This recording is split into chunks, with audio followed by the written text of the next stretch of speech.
Trigger warning. So trigger warning. If you do get triggered during this, because it is lived experience people telling lived experience stories, it's real people bringing real change. If you are triggered by anything, by anybody saying anything, please come talk to somebody. You're not alone. I see a lot of people in this room. Make sure you look at your neighbor and say, hi, my name is. Hi, my name is Andy. Hi, my name is Kim. Hi, my name is Winter. Hi, my name is Gav Sandwich. Hi, my name is, right? You know what I'm saying? So, we have to get to know people, have to bring connection back, right? So if you are triggered by anything that you hear, please, if you don't feel comfortable, come find me, come find Ashley, come find somebody and talk to them, hey, because we're in this together. Cool? Got it? Got it. Okay, here we go. I'll sing it. Hey, can we get some volume? Merry Christmas. We hear about Sept on the stream this morning. And Jay and Ashley are good friends of mine. Boy, they wanted to start the day off with a bang. And let me tell you, they have a day lined up for you guys. All these amazing speakers are going to absolutely blow you away. So as you sit there, keep your eyes open, your ears open, and your mind open, because they're going to feed you with a lot of amazing information today. So it warms my heart to see each and every one of you here gathered today on this journey towards healing and transformation. I know the path you're on isn't always easy, but remember, even the brightest stars shine through the darkest nights. You are like my little elves. Even the brightest stars shine through the darkest nights. Just remember, the reindeer pulling the sleigh, you have the strength like they do beyond measure. You're already taking the critical step of acknowledging the challenges and seeking help. That takes incredible courage. And I'm here to tell you that I, Santa Claus, believe in you just as much as I believe in the magic of Christmas Eve. Life is a series of chapters, and you have the ability to write your own story. Embrace every moment as an opportunity for growth and change.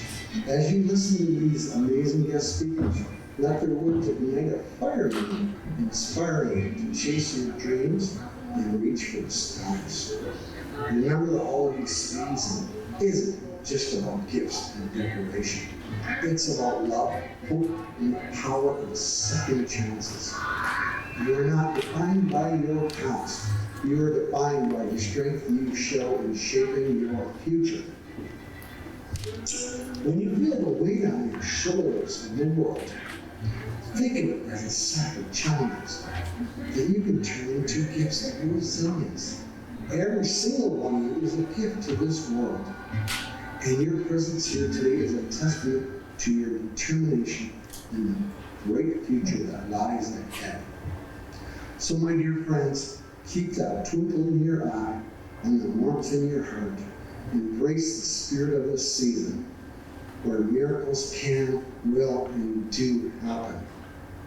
And joy can be found in the most unexpected places. You are never alone in this journey. There are people who care about you and support you, just like I have my trusted elves and my reindeer by my side.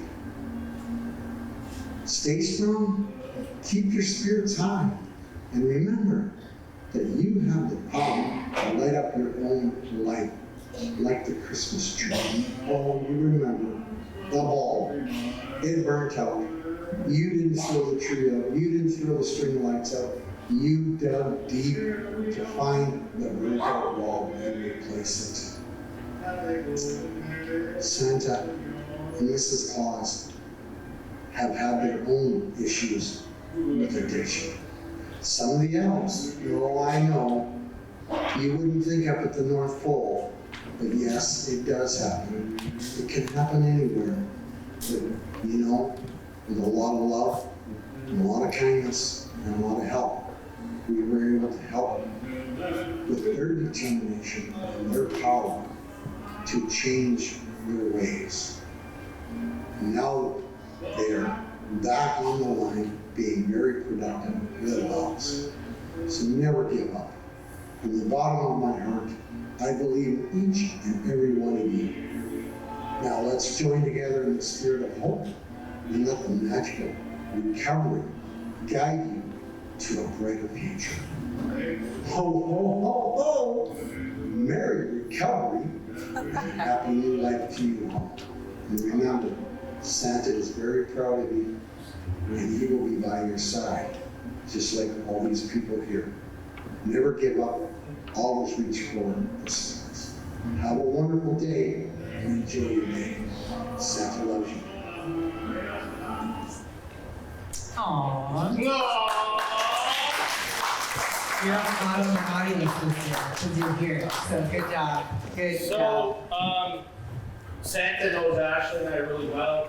And it just shows that everybody deals with trauma, mental health, and addiction, right? So I always like to do something in the crowd with people raising their hands. So anybody that's dealing with trauma, mental health, and addiction, put your hands up. Okay, now take a look around. Are you alone? No. Okay, the people, so put your hands up if you know somebody that's dealing with trauma, mental health, or addiction. Why did more hands go up? Interesting concept, right? Everybody's hand went up because we know somebody that's dealing with trauma, mental health, or addiction. If we don't have enough courage to put our own hands up at the moment, you're not alone. But all of us know somebody that is dealing with trauma, mental health, and addiction, and if you don't, you've seen it. So what we got to do is we got to come together for the common goal, which is unity in the community. If you look at the word community, the back end of that is unity. That is how we bring community back together. Unity, community. See how that all worked? Beautiful, eh? So that's Santa Claus. The next up is MPP Greg Rickford. He could not be here because he had some family issues, but he sent in an amazing video. I think you guys are going to be blown away by this. Greg Rickford and I have known each other for a very long time. Back in the past business I had called Freshwater Cuisine. As Carl would say, wherever Carl is, the Pillsbury Doughboy, when I was a chef. So Greg and I go way back, and Greg has supported us for a very long time in all avenues, and Greg is supporting us with our new non-for-profit and wanting to help and bring change to Northwestern Ontario. So here's Greg. He's going to do the land acknowledgement as well. Good morning, everyone. Before I begin, I want to first acknowledge that we're on traditional territory of Treaty 3. As we're all members of this treaty, those of us in particular who live, work, and grow with our families in the joyous region of the great Northwestern Ontario, I want to extend the best wishes to all as we celebrate this year, 150 years of the signing of the treaty. Miigwech. Jay, and all of those who've gathered for this milestone event in Kenora, I'm truly sorry that I'm not able to join you in person today. As life's challenges sometimes get in the way, I hope you will understand that I would have been with you today if I didn't need to be taking care of some personal family matters. A heartfelt welcome to Kenora's first ever Recovery Day by the Empower to Recover Foundation, hosted at Seven Generations Institute. Today's an opportunity to raise awareness and reduce stigma around mental health and addiction, to increase community support, and to give a voice to people with lived experience to share their stories. Many of you may or may not know that I have been at the heart of many matters dealing with mental health and addictions. An earlier career of mine as a frontline nurse, and certainly many of our isolated First Nation communities and other rural communities across Ontario, facing the realities of mental health and addictions just goes with that station in life. You most likely do not realize that, unfortunately, like many of you, I have borne witness to the impact of addiction on the recent loss of my younger brother, who died of a fentanyl overdose a year and a half ago. The hurt runs deep through the family as we all live through these tragic events, the years leading up to my own little brother's eventual death due to an overdose. So Jay and everyone here today, I see the conversations at this important event as another step towards recovery in our community, another step towards better supporting those in their time of need, and making a real difference in recovery and care for one another, no matter what their circumstances of life might be. I also want to reassure you that as the member of Provincial Parliament for Kenora Rainy River, along with my ministerial duties in Northern Development and Indigenous Affairs, that our government, under Premier Ford, remains committed to making a difference on this pathway to a healthier community, where individuals rise to the opportunity of recovery. Over the past few years, a number of critical initiatives have been undertaken by our government to make a difference in our broader community. The shelter at Knox Church was shut down until a better solution and more wraparound and meaningful support could be put in place, which is now the case. A bail beds facility was built and opened to support those in transition through the justice system. An innovative justice center was opened with and for the Kenora community, which holds individuals accountable for their offenses while providing community-led supports through healthcare, education, housing, and other social and mental health service providers. Wraparound programs to be delivered by specialized teams that include Indigenous-led organizations and other mental health and addiction counselors. A number of other supports have been provided to the Canadian Mental Health Association for mental health and justice supportive housing, in addition to the mobile crisis services with supports. Funding has also been provided to the Kenora Chiefs Advisory Program for addiction and withdrawal management for safe bed clients. Support for the Kenora District Services Board for social services, the Matheson Street Modular Housing to help transition those committed to looking for a new start. Funding for the Homelessness Prevention Program through Kenora District Services Board. Cultural support for the Kenora Chiefs Advisory and multi-year funding for the Muckwa Street Patrol. Support for iGaming addiction programs. A new addictions recovery fund for the Kenora Chiefs Advisory. Support for the Bug Lake Recovery Project that will prepare those returning to society after serving time in jail through a land-based program. The Kenora Youth Wellness Hub at the former Strucker Farm property is supporting innovative programming for youth battling and recovering from their mental health and addiction challenges. Indigenous supportive housing through the Ontario Aboriginal Housing Services. Support for the City of Kenora Safe Restart Program in meeting needs of public transit. Firefly Northwest for community-based rehabilitation services, and local approaches trumpeted by my colleague Michael Tabillo, the Associate Minister of Mental Health and Addictions, who has met with you, Jay, and many other local agencies on visits to the region.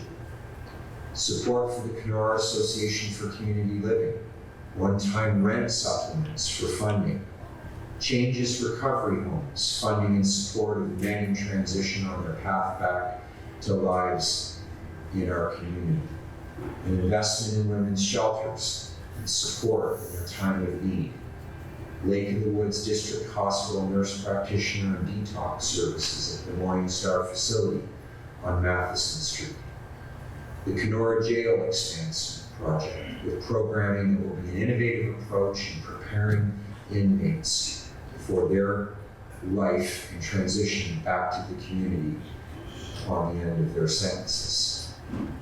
All this said, folks, demonstrates that there are plenty of resources and support available to our community. Some will be onboarding soon, like the 30-bed mental health and addictions facility.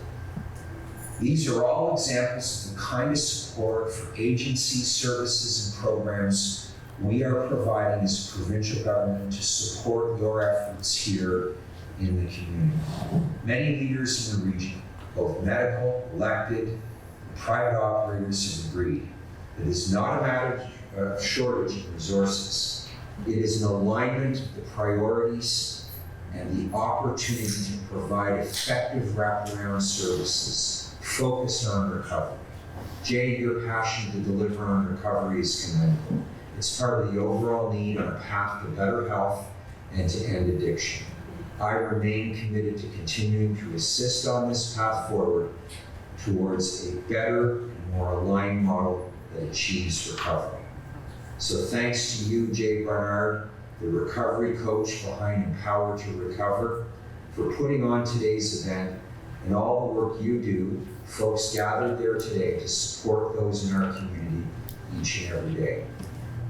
I look forward to continuing the conversation and wish you a day full of learning, dialogue, engagement, and developing a plan of action for tomorrow.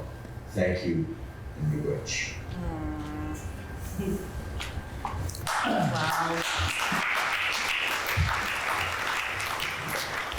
So that's a demonstration of what it's all about. It's all about recovery and being open to all solutions when it comes to recovery. Not everybody's foot fits the same shoe. So we know that everybody's recovery is different. And everybody recovers differently. Not everybody has the same path. Not everybody has the same story. But at the end of the day, we do have the same story because we're gathered in this room today. But it's to start the conversation, like Greg said. And I'm honored that he would do that for us and save the video. I don't think I said, if you guys are on social media, I'm going to put this plug in first, eh? If you're on social media, make sure you hashtag Empower to Recover Foundation. You guys have pens, you should be writing down right now. It's school time. School time! It's school time! And then at Empower to Recover Foundation on Instagram, TikTok, at Jay Barnard on Facebook. So make sure you spread the awareness. It's not just about sitting in this room and not participating. It's not about once we leave this room, this ends. It's not going to end. It's not going to end. I don't know if you've met Jay It's not before, What? but he doesn't stop. So this is not the end. I think it's really important to also, that was pretty vulnerable of Greg to open up about his own, his own personal story. And I'm really happy he did. There's a lot of beautiful things going on in Kenora, and I don't think a lot of us are aware of what is here. And so this is the time for us to start talking to each other about what we have to offer in Kenora and start working as partners at different organizations, put our heads together as one, right? Unity in the community to be able to help move forward in this, right? Instead of us working organization to organization, right? We all want the same end goal. We want people to get recovery. We want people to get better. And we want people to have what we have, right? And everybody deserves that. Everybody deserves to live a good life and a life beyond recovery. And so I think, talk amongst each other, talk to each other, and let's start. Let's start making a difference here, right? We need hope. Hope is needed in Kenora more than ever. It's everywhere. It's everywhere in the world right now. But if we can start here to show that we can do it, man, sky's the limit. And what a bunch of wonderful things that are happening. Like some of this stuff I didn't even know. So this is freaking amazing. So kudos to everybody. Kudos to everybody for being here and being a part of this. So September is National Recovery Month. I don't know if anybody knew that. Did you guys know that? Yeah. Yeah, baby! Come on! So National Recovery Month and also Suicide Prevention Month. I don't know if you know or not, but Empower to Recover Foundation and the first ever Recovery Day is on the Canada Month Recovery website, and we have to do a video, so we all have to yell something, and you all have to take part in this. If I look in the video and you're not taking part in it, I come to find you. So this is what we got to do. We're going to do a video. We're going to say the first ever Recovery Day, Kenora, Ontario, 2023. Recovery is the new superpower. Do you think we can do that? No. You think we can do that? Hey, let's try. How about we just say recovery is the new superpower? Can we just say that? Happy wife, happy life. Okay, so what we're gonna do is we're gonna say recovery is the new superpower, and we're all gonna say it loud, and we're all gonna say it proud. We're gonna blow the roof off 7 Jan. No, we're not. But we're gonna get loud, okay? So on 5, on 5? On 4? On 3, Okay, ready? on 2, on 1. Recovery is superpower!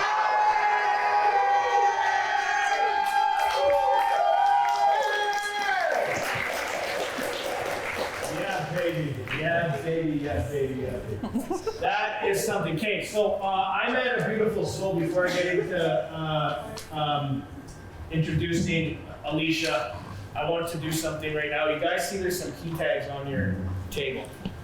I didn't know this beautiful soul until yesterday. I did know her because she was my daughter's principal. But I did not know that she lost her son to suicide, Sam. And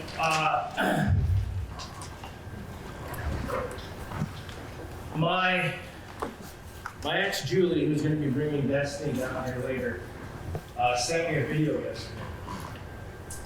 And I was moved. I stopped everything I was doing. I went right to JP. I said, "Where's the principal? I want to talk to the principal." They're like, "What's wrong, Jake? I need to talk to the principal." And I went in there and I looked at her and I said, "I want to give you a hug." And I went in there and I gave Tammy a hug. Tammy's going to be here later. Tammy came down and had dinner with us last night. Tammy, I was completely moved yesterday. I was completely quiet. I cried 20 minutes going to Winnipeg yesterday to get Carl. I was moved by the power that this lady has, that has these keychains on the table that have words on them that she would say to her son that are in. And I want to read this because Tammy and I are going to start working together, and she's going to start working with us at the Empower Recover Foundation because it's important. And it's important to carry on Sam's story. That's what this is about. It's about sharing people's stories. And this is Sam. They are free key tags, but she does take donations to keep it going. I don't like to call it donations. I like to call it panhandling for dignity and purpose. So you got a little bit of dignity and some purpose. So this is Sam. Share hope, love, and care to help others. On June 2nd, 2019, 21-year-old Sam Bush died by suicide. Sam left the party and walked to a nearby bush trail where he ended his life. Sam's family believes that in those dark hours before this tragedy, Sam forgot how loved he was by his family and his friends, and with no one to talk to, he made the ultimate decision, changing life and the lives of all who loved him. And Sam's mother and I began making keychains in hopes that they may help someone else, to be a reminder that your life is a gift. Your life is a gift. Your life is a gift to others, and that you impact others in a positive way just by being here. By just being here. All tags have messages that I wish Sam remembered. I hope that a keychain will help you to know that you are loved and that the world will be forever changed without you. I encourage you to take one if you need the love that went into making these. If you know someone who could use a loving message, please gift them one. If we can help someone else remember, it'll bring some light into the darkness. If you or someone you know needs to talk, please call the 1-800 number or text 68686868. Someone at Kids Help Phone is always listening. I was moved yesterday by her, by the fact that she's so raw and vulnerable, that she's out there, that she's bringing awareness. And you're going to see that we have a bunch of lived experience speakers here that are doing the same thing. They're doing the same thing, right? So if you could, grab a keychain, pass it on to somebody else. Tammy's going to come after school, I think, she said. So I want to carry Sam's story on. I want us to remember Sam. I want us to remember the people that we lost. I've lost many people in my day that were friends, that, that's what it's about. We don't forget people. we keep them in spirit, right? So, Day is Sam, Day is Young, and Day is awareness. Okay. Alicia. My good friend Alicia. Can I say a little bit about me and Alicia? Okay, so Alicia came into my beautiful life a while back, and Alicia and I have been working tirelessly to bring recovery solutions to Kenora. We also did a presentation at the Justice Center that was a 2-year wraparound service to bring recovery to Kenora in the forms of a 96-person bed, where it's a 2-year wraparound service. Start to finish, like Greg said, you start the 30 days. If you are incarcerated, you work with a lived experienced individual, because the lived experienced individual understands you. I'm not saying that the counselor or anything like that. Just when you're a lived experienced person, I can get to where you're at. I can get to your level. I know where you're at. I know what you're going through. And you tell me your trauma right away. Trauma is the root to mental health. Trauma is the root to addiction. You have to cut the root at the top to build the tree.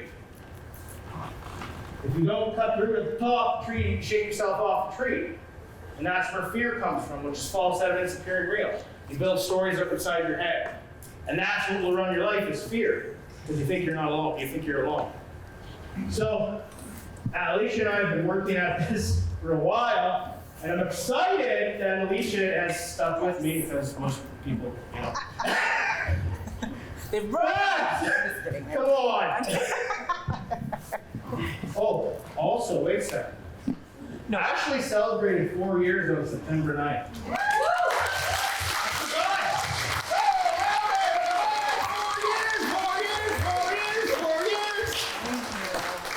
Thank you. Okay, are you ready? Yeah. So you're going to introduce a wonderful individual. Ashley and I are going to get off the stage, and you're going to take it away. And we're going to listen to. You want some love and support? Sure. Okay. Okay. That's very nice, very kind of him. Hello, everybody. Bonjour. My name is Alicia McGrady. I'm Sergeant with the Treaty 3 Police Service. My home community is Curve Lake First Nation, and I come from the Bear Clan. The Bear is a gatherer of medicine and a protector of community. I'm a mother of 5, and my husband is Michael McGrady. He's an OPP officer, and he comes from Onigaming, and he also comes from the Bullhead Fish Clan. I find his clan funny because the Bullhead Fish is considered the boss of all fish clans. It's funny because the bear eats fish. And I consider myself the boss. But in all actuality, if he did not feed his clan, I would not have any food. So I'm proud to be here on Recovery Day, having served our communities for the past 20 years. I'm relieved and grateful this day has come, because seeing the trauma caused by residential schools and the passing of intergenerational trauma has been overwhelming at times, and wanting to see my people succeed. But you just can't snap your fingers and give the people back their culture. And working to find solutions is a challenge when trauma and mental health and addictions are at the forefront.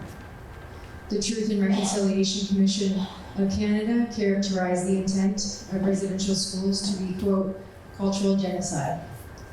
Residential school survivors live today, despite 165 years of residential schools. The first school opened in 1831, and the last school closed in 1996. More than 150,000 children attended residential school, and some never returned home to be loved, nurtured, and properly cared for. Many of the teachers, leaders, parents, and grandparents today of Anishinaabeg cultures are in our communities, and they are residential school survivors. Our Anishinaabe people have shown resiliency in their ability to build homes, families, and bright futures, but still many need recovery options. I know you will all agree with me that our communities need a recovery option. In 1927, nearly 100 years ago, the LCBO opened its doors. On their website, it reads, they pride themselves on offering more than 28,000 products annually from 80 countries. The LCBO's annual report from 2020 to 2021 indicates dividends transferred to the Ontario government equaled $2.39 billion, revenue equaled $7.18 billion, net income equaled $2.54 billion, and the list goes on. Respectfully, the government funds healthcare, education, infrastructure, and more. But I'm here to advocate for my people and all the people the government has sold to. I'm asking the government to support and fund recovery and the wraparound service Hype Recovery offers to all people. Today, Recovery Day, is the people's hope. Hope is powerful, and without it, people die. Hope has moved people out of unattainable situations into better lives and has helped humans stay alive long enough to figure out how to thrive. Hope is huge. Hope is necessary. It is motivating, in some cases, life-saving. It is my hope today that we can move forward with partnerships for the non-for-profit Empowered to Recover Foundation and the Hype Recovery Program within Northwestern Ontario. Our next speaker is Knowledge Keeper Daryl Redsky. Daryl's home community is Shoal Lake 40. He is a residential school survivor and has overcome a lifetime of trauma and alcohol addiction. His first drink was at the tender age of 8 years old when he stole a bottle of Vineyard wine. This led him on a path of self-destruction with alcohol growing up in the community. To escape alcohol, he joined the Canadian Armed Forces at age 18 as a combat engineer with the Airborne Regiment based in Petawawa, Ontario, only to find that the drinking culture was inescapable on the base and promoted. After his military days, he came home to find the same environment surrounded by drugs and alcohol. He left home again to find a better life and ended up on the streets of Toronto, broke and homeless. Shortly after, he entered treatment and began his journey to recovery. Daryl tried every method to recover, only to find his true path to recovery was in his culture. He was introduced to sweat lodges and ceremonies. This is where he attributes his sobriety to finding his way back to traditional spirituality. Today, Daryl is a traditional warrior and peacekeeper with proven crisis intervention skills and peacekeeping abilities. He has emergency preparedness and response training, excellent interpersonal and communication skills, public relations skills. He has been at the front lines protecting people, their rights, the lands and waters at Burnt Church First Nations in Caledonia and in Grassy Narrows. Daryl is a recipient of the Commissioner's Citation for Life-Saving, OPP Professional Standards Bureau. Daryl has a strong history of developing community peacekeeping and mobile response team programs. Most recently in northern Manitoba, he had provided services to 75 of the communities during COVID, post-COVID, with his extensive training and experience in all aspects of security operations put into effect. He is an avid martial arts enthusiast and trained in conflict management and strategic response. He continues to work in the capacity of a private sector consultant and advisor for First Nations and organizations, making him a citizen expert on the subject matter. As a strong advocate, he was the primary liaison, strategist, and for Shoal Lake 40 and lobbying, in the lobbying campaign for Freedom Road, and point man for Prime Minister's visit to the community working with the RCP security detail. Daryl's training and experience positioned him well to play this important role for this critical file for the people of Shoal Lake 40. He has also lobbied to form the Men's Council for Ground Council Treaty 3, where he currently sits as a representative.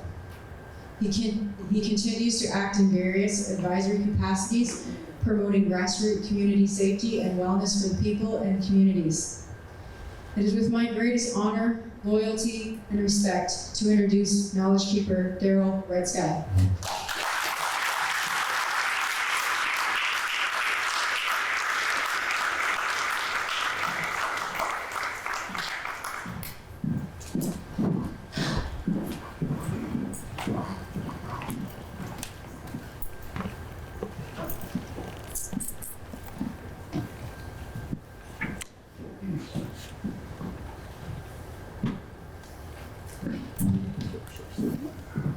Going up here, right here. Sure.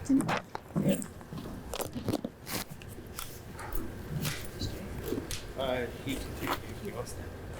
Oh, this one he wants? Doesn't matter. Yeah, that is this clip.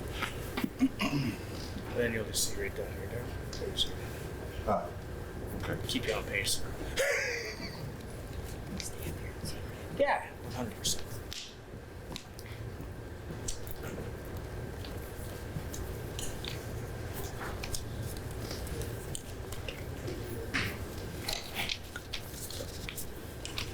So you want to, I call one of the young men. Do you want to meet?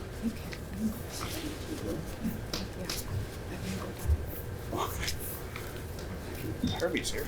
I've got a bunch of young men sitting there so I can. Yeah, Herbie's here. Yep.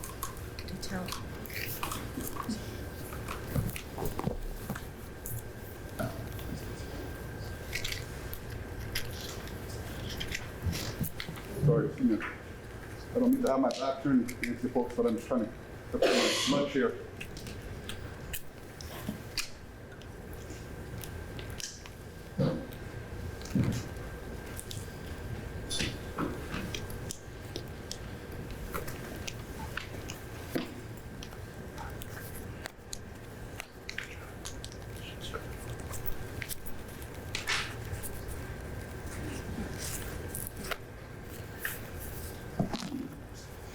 Okay.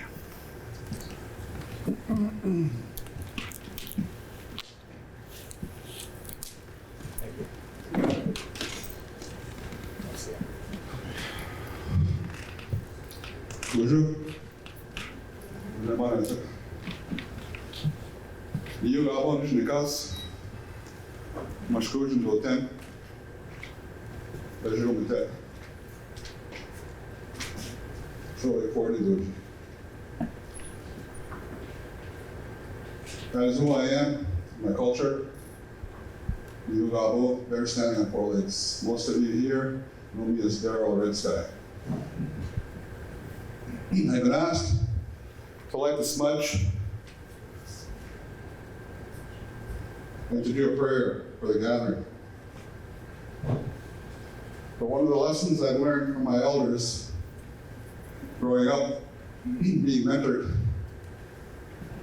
is that you do the ceremony, your prayer in the morning when the sunrise comes, so that you do not take up time near your meetings or your business.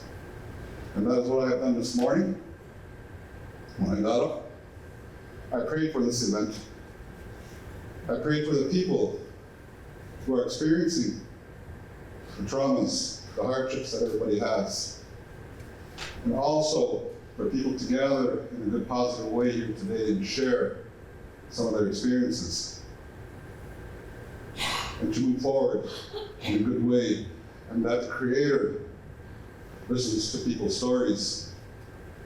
And so that He can guide them with love, kindness, and hope in their journey, in their walk, while they struggle. So that has been taken care of. I just wanted you to know that. That was taken care of this morning. I want to ask one of these young men here, I consider helpers, to see if they can step up and take the smudge around into the room. So if I can, any one of these young fellows here, these young warriors, want to stand up and do that for me, I would greatly appreciate it.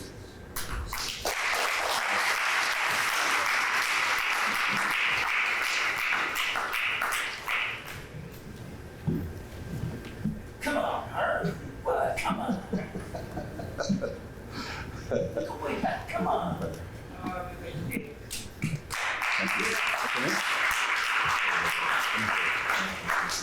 Okay.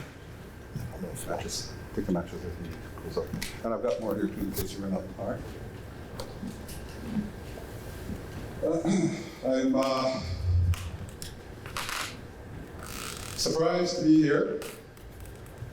First of all, I'm very grateful to be here. It's a miracle that I'm here in front of you. You know, growing up, I've had a very difficult life.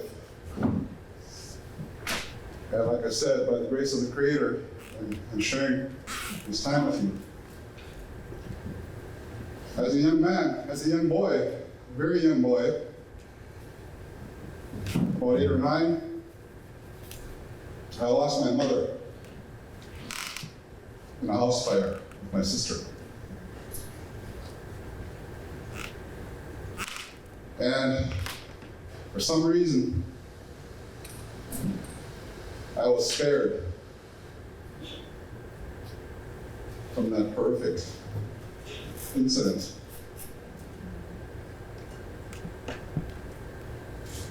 The kitchen caught on fire. My mother was going to cook. She came knocking on my door and said, "Boy, you want anything to eat?" And I said, "No, okay. I'm about to sleep." I woke up to smoke. The smoke was about down to here, and I was already breathing it in. I had my little brother, my first cousin, visiting me. Happens to be a former chief that I worked with in Indian Freedom Road built. And I woke him up and crawled out of the burning house. Coughing, couldn't see anything because of the smoke. I was a little boy. So I got him out to safety.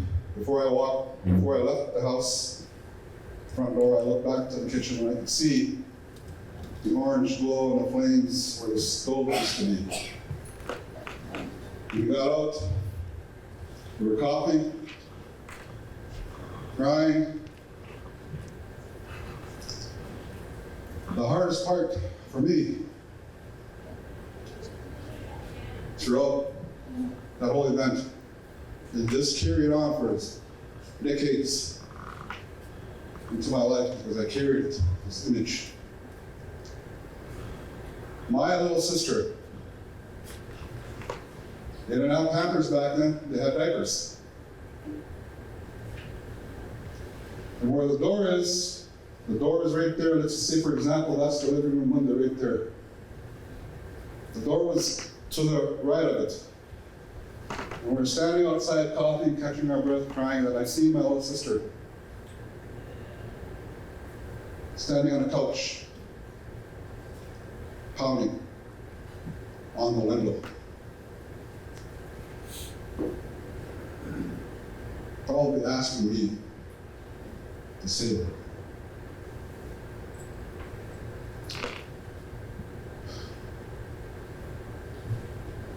I couldn't do anything. As a little boy,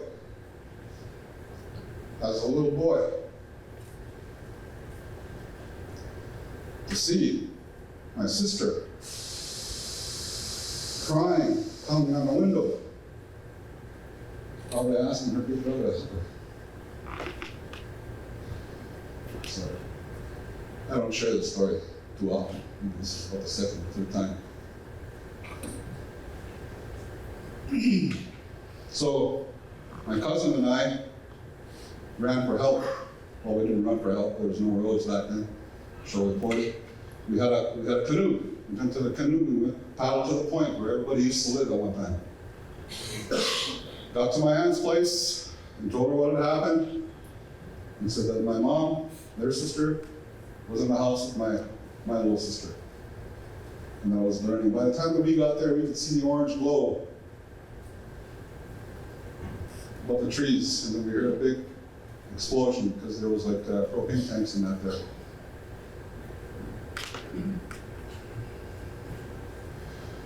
I've carried that with me all my life. I have been angry at myself for not saving my sister or my mother. They were found the following morning in the corner in my mom's bedroom, huddled together, burned. I wasn't allowed to see. I wasn't allowed to go back to the house. But that's what I was told. But growing up, I've always had that image, and I blame myself for allowing my little sister to perish in that house fire. That traumatic experience as a little boy, eventually growing up, carrying that with me, severely impacted my life. Again, like I said, I'm very grateful that I'm alive today. Otherwise, all the accomplishments that I've done throughout my life, I would not have been able to do. All the contributions I have done in my community throughout my life would not have been there had I also perished in that house fire.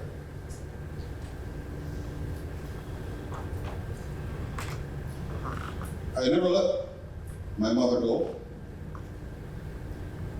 I never let my sister go. I was always of the mindset, okay, maybe she's up there somewhere watching me, making sure I'm okay. Maybe she's in the bush watching out for me to see if it goes all right. And I never let her go. That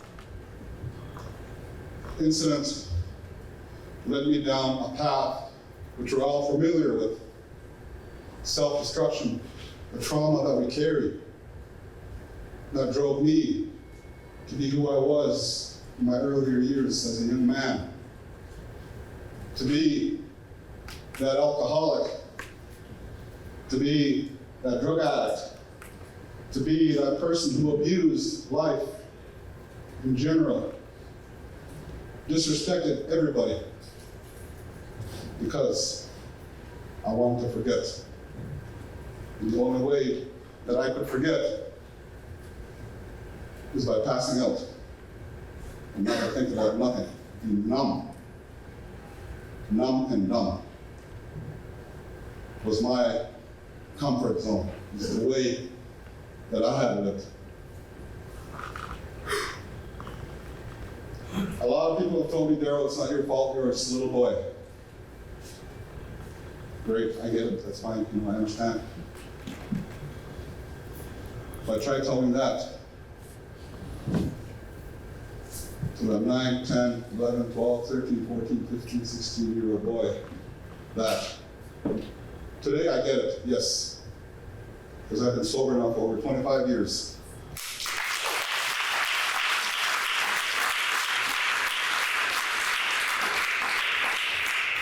And my journey to get here has been a very challenging one. Every day was a challenge.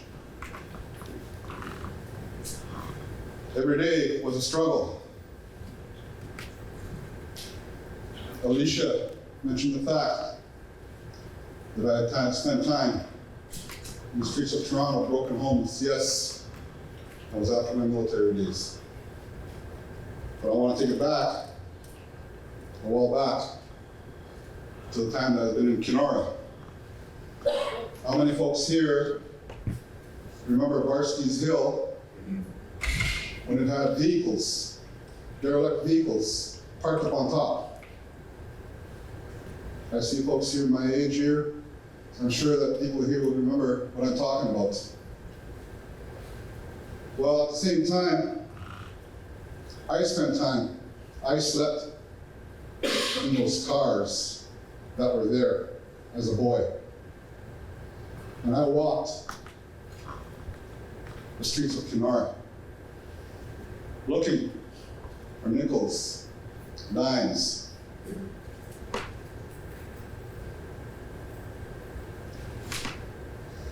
The reason I am up here to share you my experience, my story, which we're all familiar with,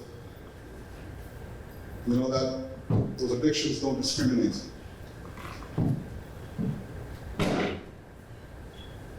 I'm a survivor. I'm also a fighter. I fought every day to be here. Like I said, it's a miracle that I'm standing here in front of you today. My life would have been over when I was 9 years old. I'm grateful to be here. I'm grateful to see my daughter sitting here in this event. So happy. Like I said, this would not have been for the grace of the Creator to spare my life. Perhaps putting me down that path that someday that I can talk to people, young men and women, our men and women, share my story, that there is hope. In spite of life's struggles and hardships, we can do it. We are all examples of that. I'm an example of that.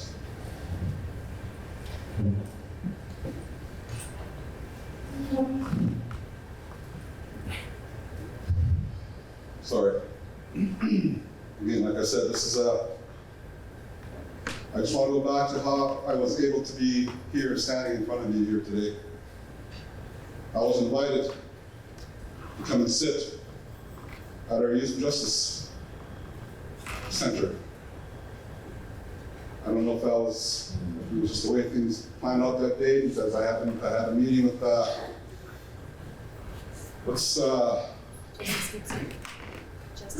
Justice Gibson.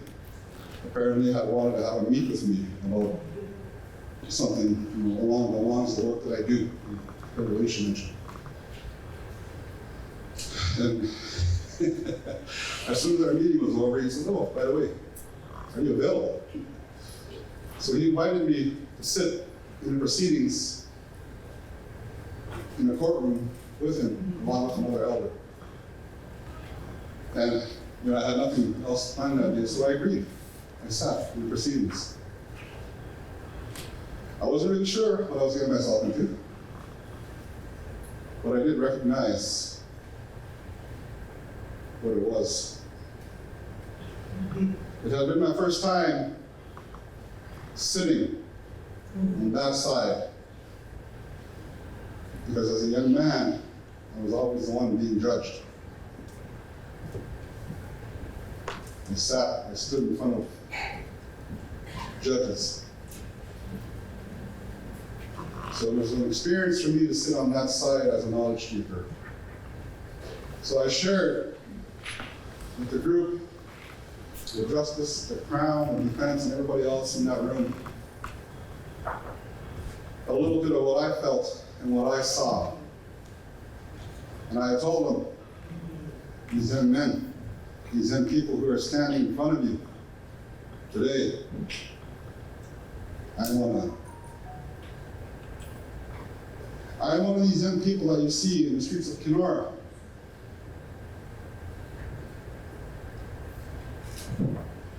I am one of these young men you see standing in front of the judges.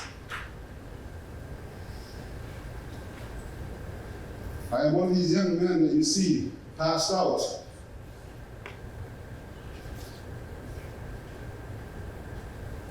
I explained to them that was me. I had gone through that. And as a result of what I had shared with my experience at the courtroom that day, that I was invited to come share my experience with the group here today. Again, I'm very grateful to be alive. We are very grateful to be here, speaking to you, sharing what I went through, my life experience. It wasn't pleasant at all.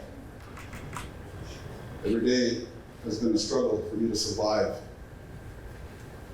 Every day. Even when things are good, it was a struggle.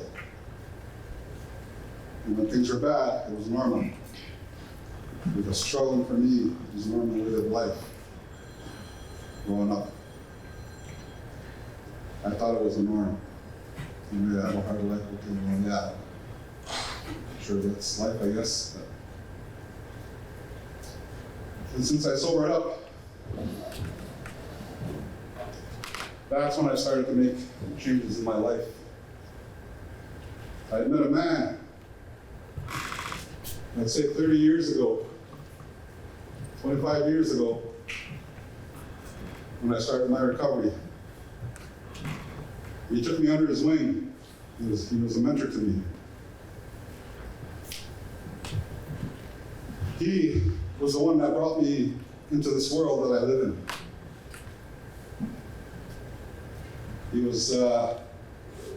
He did security for the Assembly of Manitoba Chiefs. He invited my son and my son was a little boy, Damien, just a little guy. I couldn't live on a reserve because, peer pressure after my treatment. Come on, too good for us, come on for a beer, come for a drink. So I couldn't take it, so I left again, went to the city. And I met this fella, and he took me under his wing. He said, all I want you to do for me, he says, is to look after yourself. I will help you. And I agreed. And he invited me into his home. And in his basement, I just want to mention this fellow a little bit. He retired. He retired a national champion in Taekwondo, unbeaten. His record. He went to the Colorado School of Security, where they call the Colorado School of Bodyguards. He said, Daryl, if you follow me on this path, I will show you and I will put you to work with me. That fella saved my life. I respect and admire that man. I think about him all the time because if it wasn't for him, I wouldn't have done half the stuff I've done throughout my sobriety. Because he showed me the way, and he gave me purpose. He gave me a reason to wake up every day and go to work. So with him, I just want to acknowledge that fella, because if it wasn't for him, I wouldn't have done half the stuff as Alicia has mentioned about what I've done in my sobriety. I hear a beep. I think that's probably my sign to exit. Hey, good story. Thank you.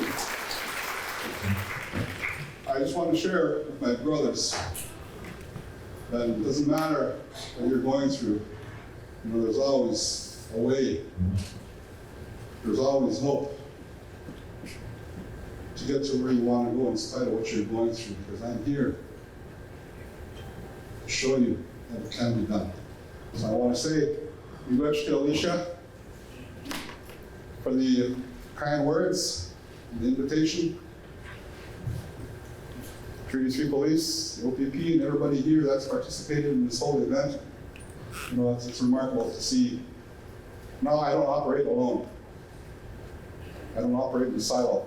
I know there's people now that can walk us. Those days are over for me. So I hope everybody has a good day today. Like I said, I prayed for a good day. I prayed for good energy, good healing for everybody that's here. So that what this young fella here is doing, and his wife, his partner, can succeed to help everybody that's going through what we're going through. Oh, should be rich.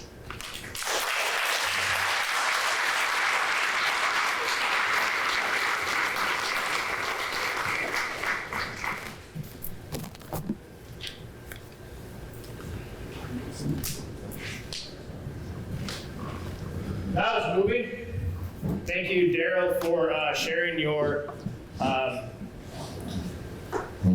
Actually, I don't know how to turn this off. I have two voices on. I'm here. I don't think he's the one who do it. Thank you, Daryl, for sharing that very inspirational story. Thank you for opening up about your recovery. Thank you for all the amazing work that you're doing in Northwestern Ontario, Shoal Lake 40. I used to buy your guys' fish at the fish plant, freshwater cuisine. Thank you very much for doing that. Ashley, you got anything to say there? Wow. That was pretty amazing. You know, our stories are a little bit different, but I think all of us can feel a part of that and understand it. And so, you know, we don't know what we're going through. You know, I could look at somebody and have a smile, and I could, you know, just be smiling and hold on for the day. We don't know, right? And, you know, it's events like this, you know, where people share, who are vulnerable enough and have the strength and the courage to get up here and to speak about what they've gone through and say, I understand, I get it, I've been there, I hear you, I feel you. And without these stories, you know, what we're doing is going to get lost, you know? And so as the day goes on, you're gonna hear some more wonderful stories. We have a young woman, 17 years old and 15 months in recovery. Woo! You know, I can't do it. It gives me the shivers, you know, and we have all sorts of kinds of lived experience people, you know. So thank you, Miigwech, Daryl, for sharing your story of hope and strength. Welcome to First Recovery Day, Kenora.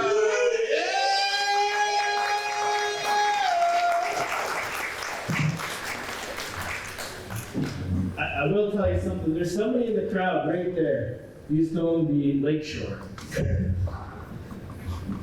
I had my last drink at his place. And that night I got busted for the 5th time in possession of hookers and trafficking cocaine. But he did something. They did something. They cut me off.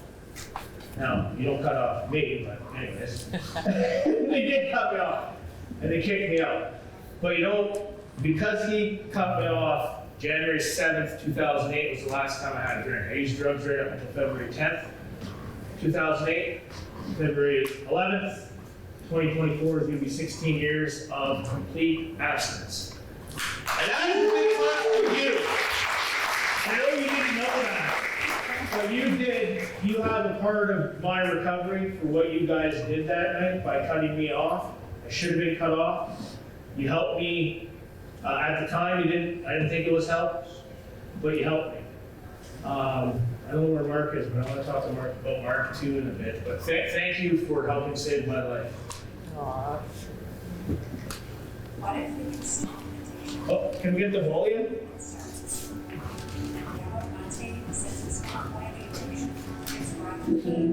And at Empowered to Recover, we are dedicated to finding solutions to that pain so we can have thriving relationships, build lasting careers that we feel confident about, be the parents we've always dreamed of being, find peace and serenity, build healthy habits and thriving communities, all by telling our stories. Awesome. And do you want to hit the, you know the music we want now? It's kind of Ashley's music. We have Clark behind there running the music, who I'm also very inspired to talk about Clark at the moment. Clark is a wonderful, wonderful musician if you don't know this. I just met him the other day. He has some wonderful, wonderful music on YouTube. In my heart, he is the next breakout star. I'm going to help Clark be a breakout star through Empower to Recover. Clark has a voice like no other. Clark does struggle as well, and he has addressed those things. So I just want to give a big round of applause to Clark.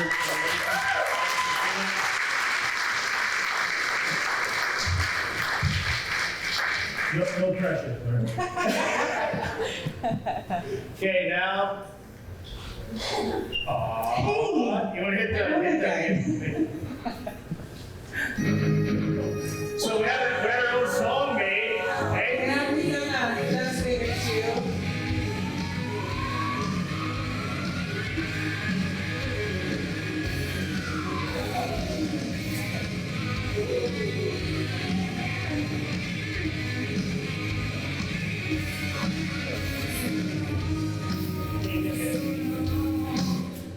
Okay, so if you don't know, Ashley and I were also the recovery couple, Canada's recovery couple.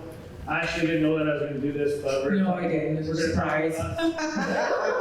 So, Ashley came into my life when I was going through some real tough times. I was just going through a separation with my ex, and I was learning how to be a dad, which a lot of us probably here can relate to. 2018, I tried taking my own life at 10 years into recovery. So when they say that it doesn't discriminate you, it doesn't. I was 10 years into recovery. I just came off of probably the biggest speaking event that I ever did downtown Ottawa at the Shaw Center. We sold out the Shaw Center for my 10-year anniversary in Ottawa, and I got off of that event. And I didn't think I think anybody thought I could. And I came back home, I looked at Destiny, I couldn't even feel any love.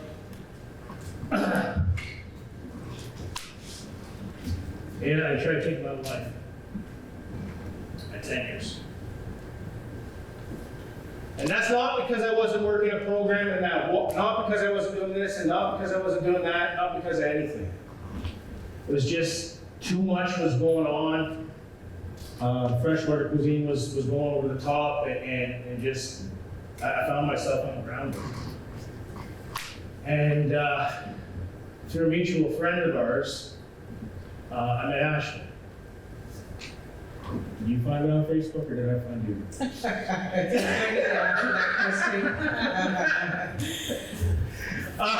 Through a mutual friend we met, and I gave him my 5-month medallion, and he gave Ashley my 5-month medallion.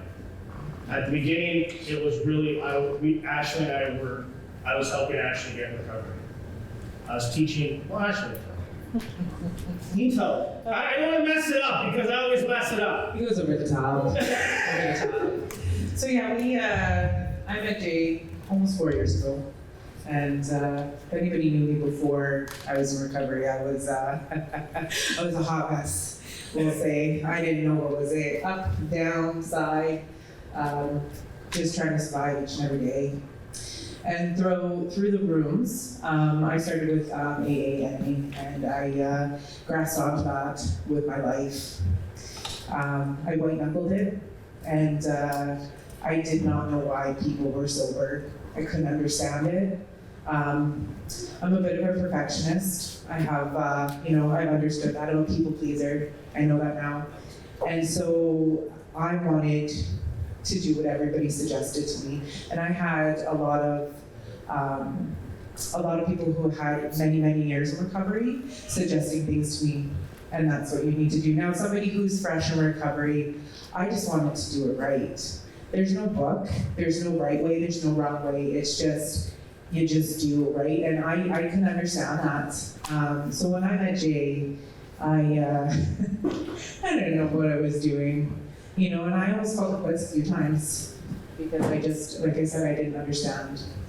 So I met Jay, this happy, shiny guy, smiling, knew what he wanted, and I learned earlier on that you'll be attracted to other people's recovery, and I didn't understand what that meant. And then it clicked.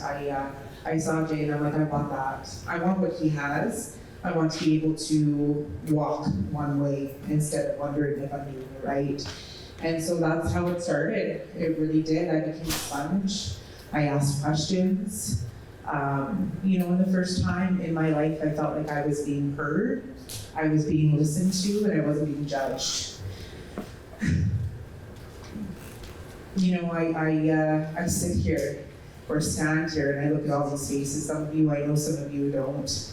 And I'm telling you, you know, I look at this girl right in the front row here, and she picked me out of a gutter, a legit gutter, and took me home and took care of me to be able to detox, to be able to get me to go to treatment. Her and her husband saved my life. And I am forever grateful for Miss Kristen. Oh, shit.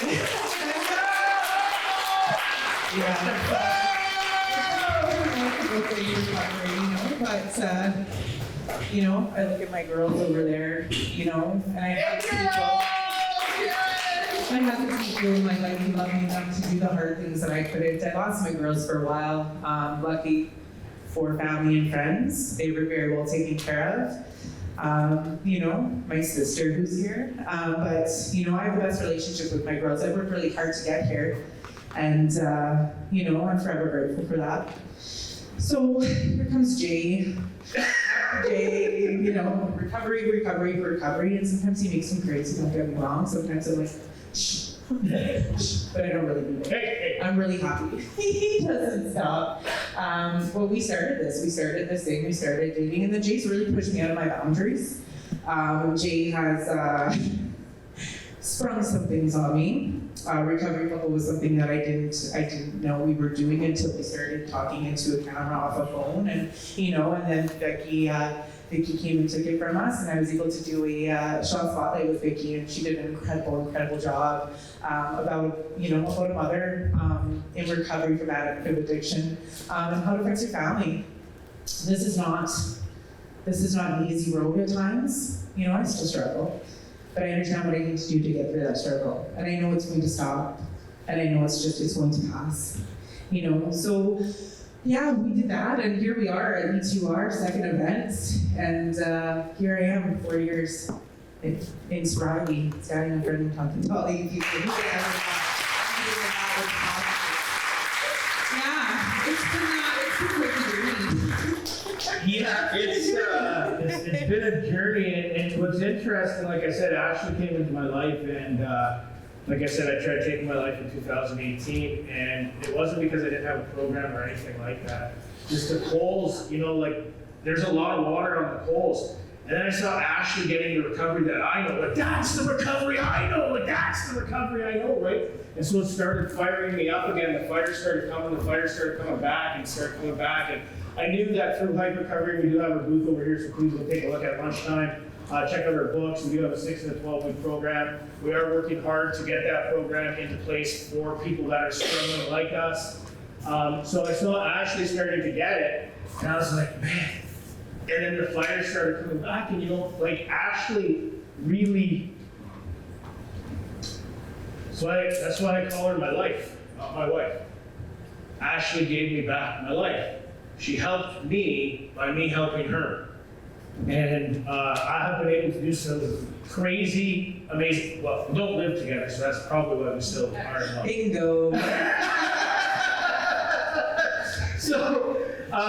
But we've been able to do some crazy, amazing things together, and this was one of them, you know, to then, you know, she usually says no, but I still do it anyway. And you know, we come up with this crazy idea called Empower to Recover, and we want to travel all across Canada sharing people's stories. And I get to do it with my best friend. Like, how cool is that, right? You get to do it with your best friend. And, you know, she has my back. And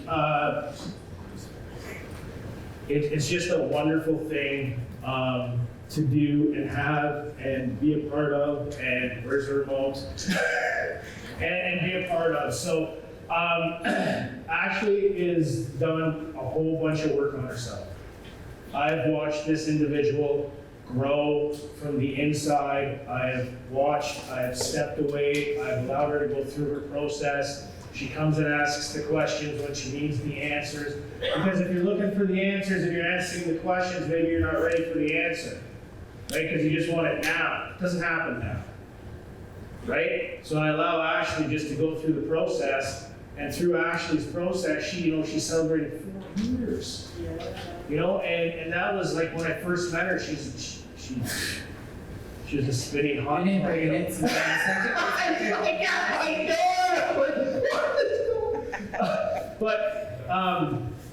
we get to do this, and I'm proud that I get to bring this home, Empowered to Recover, to our city of Kenora with my beautiful wife. And we get to do this on stage in our hometown for you guys. It's not a me thing. When you turn me upside down, it equals we, right? It's never about me, it's always about we. So from the bottom of Ashley and my heart, thank you for all the support over the years of that stuff. So who's up next? I think it's Eric. I think it is Eric. You're right. Okay, you can hit the music there, my stud. Thank you! Thank you!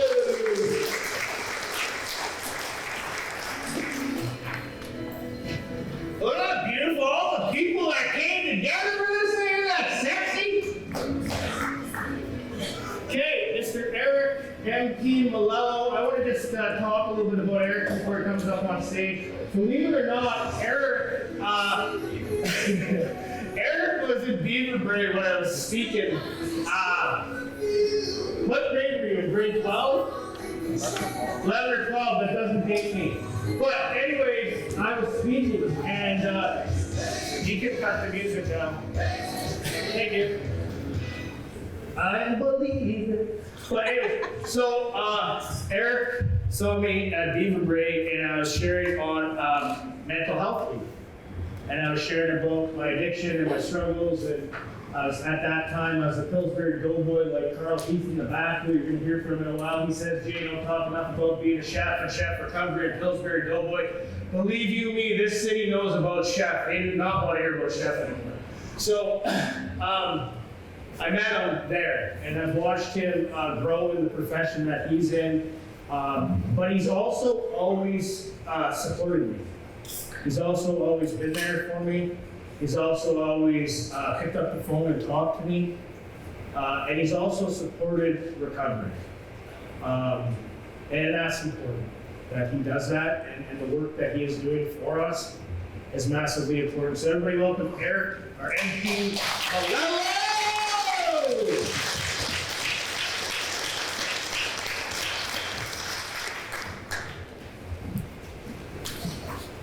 Thank you very much. Thank you, Jay. Thank you, Ashley. Jay, as you mentioned, met you at Beaver Brae. I really don't think it dates you because it truly wasn't that long ago. And I play with a phone to remind you it wasn't that long ago, over and over again. But I really appreciate the opportunity to be here today, to say a few words. I promise not to speak long. I'm here to listen and learn a lot more than I am to speak. But I appreciate the opportunity, Jay, to join the stage and share a few thoughts. I appreciate all of you being here, the service providers that are here. You do amazing work in the community, those with lived experience, those who are here just because you want to be a part of the solution and see recovery come to Kenora and be successful here in Kenora. Thank you all for being here and for making this a success.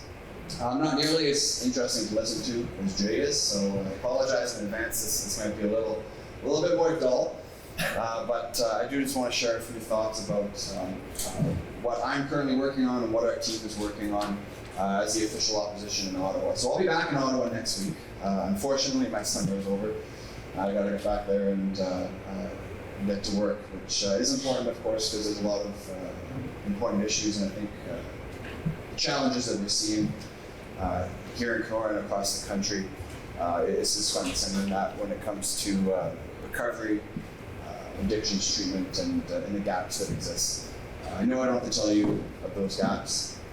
We see it with people that are unhoused or vulnerable in the streets. As Jay mentions to me repeatedly, it's not just what you see, it's also the people that do have homes, that do have jobs, that are struggling and suffering in silence as well. Addiction, as has been mentioned over and over again, does not discriminate. And I think it's important to recognize that as well. But I do think that housing and addictions are certainly linked in a number of ways, and a number of communities like ours right across the country. So I just want to share a little bit about some of the things that we're working on and prioritizing as we get back to Ottawa this fall. So of course on the housing side, we need to see more dollars flowing towards communities like ours. And we've all in fact talked about this for probably 4 years now. a need for a specific northern rural indigenous housing stream that has adequate dollars for it. Because right now we're competing with some of the bigger centers like Toronto and Vancouver for housing dollars, and it's simply not fair because of the magnitude of the numbers that they have. So a relatively simple fix, something we're working on to help ensure that we have our fair share, that we can keep getting the housing dollars flowing. Despite that, KDSB, the City of Kenora, many others have done a great job. I think we're seeing new developments going up constantly, despite those challenges that they're facing. So kudos to you, Henry, and your team making for that. I always say Henry makes me look good because when he's doing his job well, we're getting a lot of dollars coming our way, and I try to take as much credit for it as I can. So thank you, Henry. But on the housing side as well, part of our plan that we're advocating for as the opposition in Ottawa is to tie federal infrastructure dollars to the homes that a municipality will allow to be built. Whether it's affordable housing, homeless shelters, seniors housing, regular quote-unquote market rentals. We need housing of all kind, and we want to tie those dollars. If the municipality makes it easy to build homes, we'll give them even more funding. Kenora's done a good job with that, so under our plan, Kenora will definitely receive a lot more funding. And I think that's part of what we need to see happen to ensure that we're cleaning up that housing gap and ensuring that that's there. And of course, what we're here today is addictions recovery and treatment, and that's something that we certainly want to prioritize. Our party is committed to reallocating some of the funds that currently exist towards addictions treatment and recovery, and even increasing on that. So I want to share with you, if you don't know, I have sponsored a petition that started locally here in Kenora, calling for the federal government to do more to help support addictions treatment in northwestern Ontario. So if you don't know,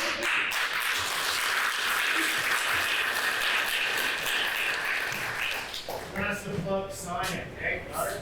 that's the play. So you should be able to find it on social media, on Facebook, on Instagram, Twitter, or Twitter, what's it called now? Whatever it is. If you have the app on your phone, you know what it is. The new Twitter.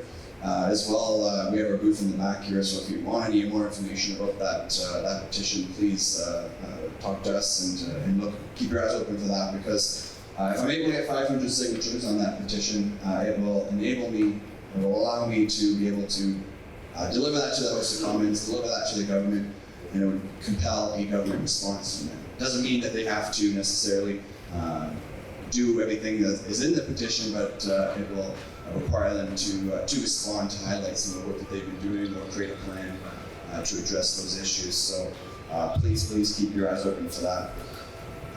And again, so we're talking about more funding for addictions treatment, addictions recovery. And a lot of people ask me, Eric, how are you gonna pay for this? It's no question that money's tight at the federal level right now, to put it respectfully. But one thing we're going to do is look to the states. And I know, hear me out. We don't like talking about U.S. politics too much. But one thing that they did right is they went after some of those big pharmaceutical companies that profited off of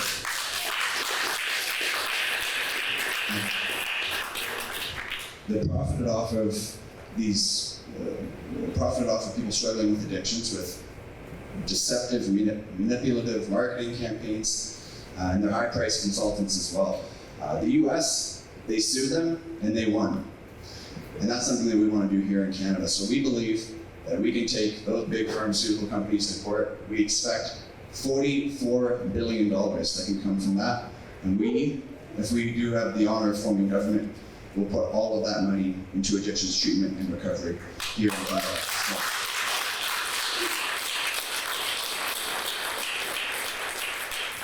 I think $44 billion would definitely help go a long way. I know in helping to.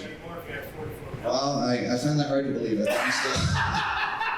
think you might still become one, but that's okay. I appreciate it. So that's a few of the things that we're working on right now as a federal opposition party. to help work with the government and try to advance addictions treatment here, not just in Kenora, but right across the country. And I just want to say as well, if you have any ideas, there's a lot of you in this room, whether you have lived experience or if you work in one of the local agencies, I can almost guarantee you know a lot more than me. So if you have any ideas, please come to me, please come to my office, send an email, call in. I think we need all hands on deck. And it doesn't matter to me whether you align yourself with the political party that I am carrying the banner for or not. Because there is no political party when it comes to addictions treatment and recovery. We're all here because we all want to see our community be stronger and more resilient, and we want to, as the shirts say, save Kenora and save all those that are struggling. So any idea, whether it's a right-wing or left-wing idea, please bring it to me. I don't discriminate on great ideas, and I think we all need to be working together to advance this. So I'm all ears. Unfortunately, I'm not going to be able to be here the whole day today, but I'll be here for as much as I can. Please come to the back corner where our booth is set up and share some of your thoughts if you do have any. Just want to say thank you again. I'm going to wrap up here. Thank you again, all of you, for being here, for the work you're doing. Thank you, Jay. This is absolutely incredible. A milestone moment to have the first recovery day in Kenora. The first of many, I'm sure. And let's just keep this conversation going, keep the positivity going, and know that although we have many, many challenges, there are opportunities for change, there is hope, and working together, I think we can turn all of the hurt that people are feeling into hope. So thank you very much. I appreciate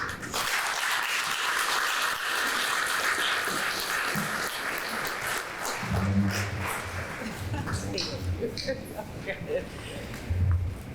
That was a good message of hope from Eric, and like I said, Eric heard me speak way a long time ago, maybe not even that long ago, but it's great to see that he is supporting the recovery model and what recovery is. And thank you for being a part of this, Eric, and thank you for being a voice for recovery and the recovery model and helping people that need to be helped. Next up, I think we get into the nitty gritty now, eh? We get into the speakers! We get into the speakers! Ooh. So, why did you guys sound so happy? What's going on? Come on, louder! A little louder! Come on! Quiet! I told you we gotta blow the roof off 7 jets.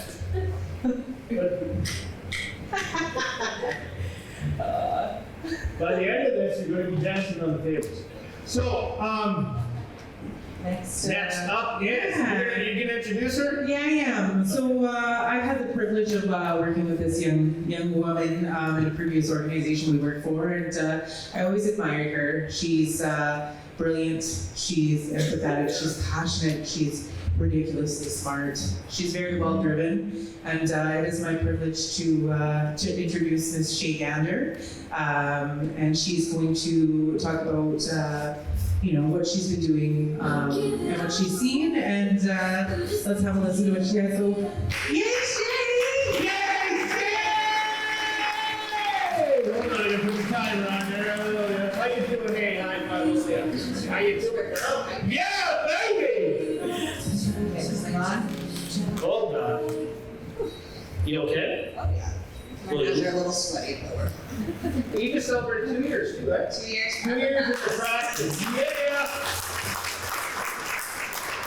Okay, hi everybody. My name is Shay. I'm a registered psychotherapist here in Kenora. I see clients across Canada virtually, and I also see people in person here.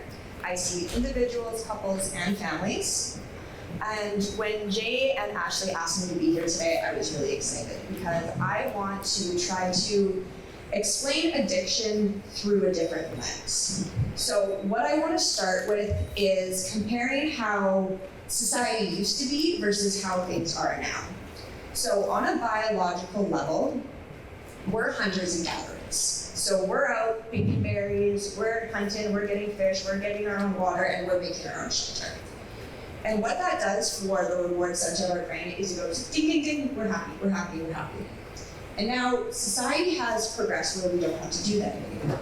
So the reward center of our brain works different. Instead, what happens is we get a like on Instagram, we take a drink, we smoke weed, and then our reward center of our brain goes ding, ding, ding, we're happy again. But that's not real life. The biological side of us, it needs to be constant, it needs to be all the time, and it needs to be real. Also, let's think of old gender roles for a second. What used to happen is the mom, home all day with the kids, cooking, cleaning, dad, working, comes home, rests. Now, things are a little different, and I'm all for equal gender roles, always, but now people don't have one job, they have 2 jobs, and they're exhausted, and they want to take a break. And another thing that used to happen is many generations all used to live under the same roof. Grandma, grandpa, aunts, uncles, cousins, siblings, everybody. So you're sharing rooms with siblings, your grandma's in the kitchen, always making sauce, there's voices, there's laughter everywhere all the time. Now what happens is we all live in these big lonely houses, we isolate ourselves from people, and we don't want to really spend as much time like that we used to. And I agree, it would be annoying to live under a roof with your entire family all the time. But just think about what that connection piece used to do and how that affects us now. So that brings us to a time in our life right now where we're in a period of disconnection. And what that means is we're not able to feel what we used to all the time. So we actually try to numb ourselves from the feeling of disconnection by disconnecting more. So what that looks like is maybe smoking some weed, scrolling on social media for a few hours, and then going to bed. And then what happens is we do it all over again. So I'm feeling a little nervous, so I'm just gonna take a little. Oh, yeah, this one's important. COVID, what do you think that did to all of our disconnection? Now it's significantly worse. I am not going to go into detail about it because that would take the whole 20 minutes. But essentially what we need to do is we need to reconnect. So what we need is encouragement and support over shame. Encouragement is different than enabling. Enabling is, I'll drive you across town to get your next fix. I'll give you some money so you're not hungover tomorrow. Encouragement is, you can do this, you're not alone, I've got your back. I will pick you up when you fall. We all need someone there in our darkest moments to pick us up when we fall. We can't do it alone, and it's unreasonable to expect that we can.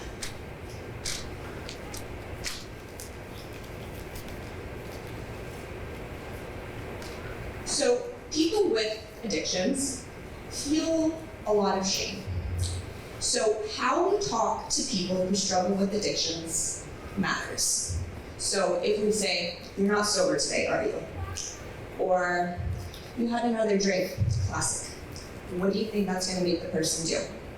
They are going to go and use more. We need to encourage and we need to support, always.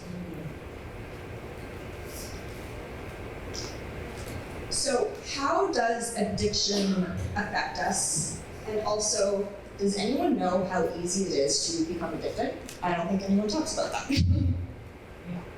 So the genetic component about addiction is huge. If you have someone in your family who has struggled with addiction, the likelihood of you struggling with addiction is significantly more. It is very important for people to know that. We're not doing teenagers any favors by hiding this. It's the same as skin cancer runs in your family, so either stay out of the sun or wear good sunscreen.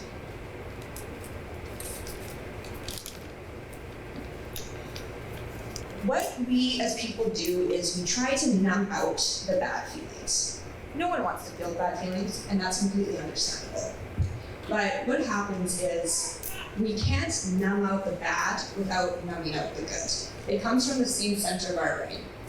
I would say what it is, but there's 200 people staring at me, so I don't remember.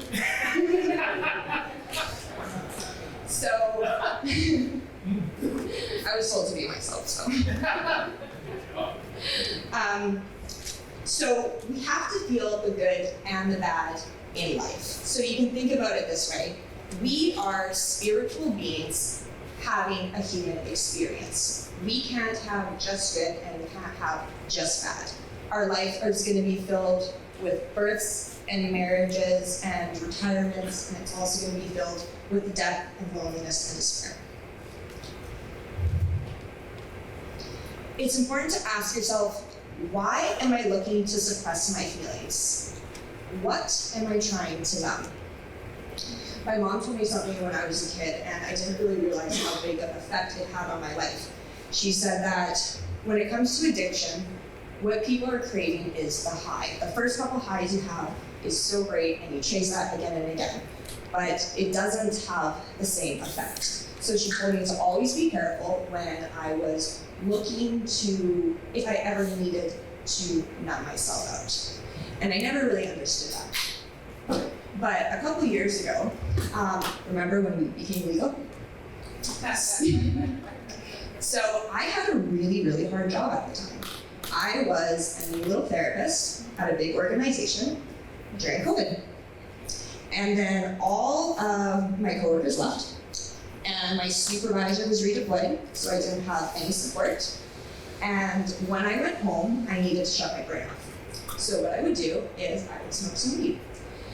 And then I would go back to work the next day, do my thing, and then I kind of felt like I wanted to do it more and more. And then what happened is I lived 3 houses down from the shelter. So I saw mental health, trauma, addictions all day long at work. And then I would go home and I'd see it out my front window, I'd see it out my back window, and there was no break. So I needed to give myself a brain break so I felt okay. So I could continue smoking weed, and then one week I had the worst week. I had 3 horrible things happen to me at work. Has anyone heard of vicarious trauma? Super fun. So that happened to me, and I didn't know what it was. Vicarious trauma is when you get traumatized by somebody else's trauma. So as a helper, that's really, really important to know. So after my very traumatizing week, I went home and I smoked weed. And it didn't work. I wanted to be more numb. And then I thought, you know what? I have 3 Percocets upstairs from when I got my tonsils out when I was 20. I bet if I took that, I could forget what horrible week I had. And then I was like, oh my God, this is the moment my mom was talking about. This is the choice I have right now. Do I want to numb myself and forget? Or do I want to know? Do I want to try to take everything I've learned and not go down that road? So what I did is I called some people that I love, and I know they love me. So what we did is we spent the day together.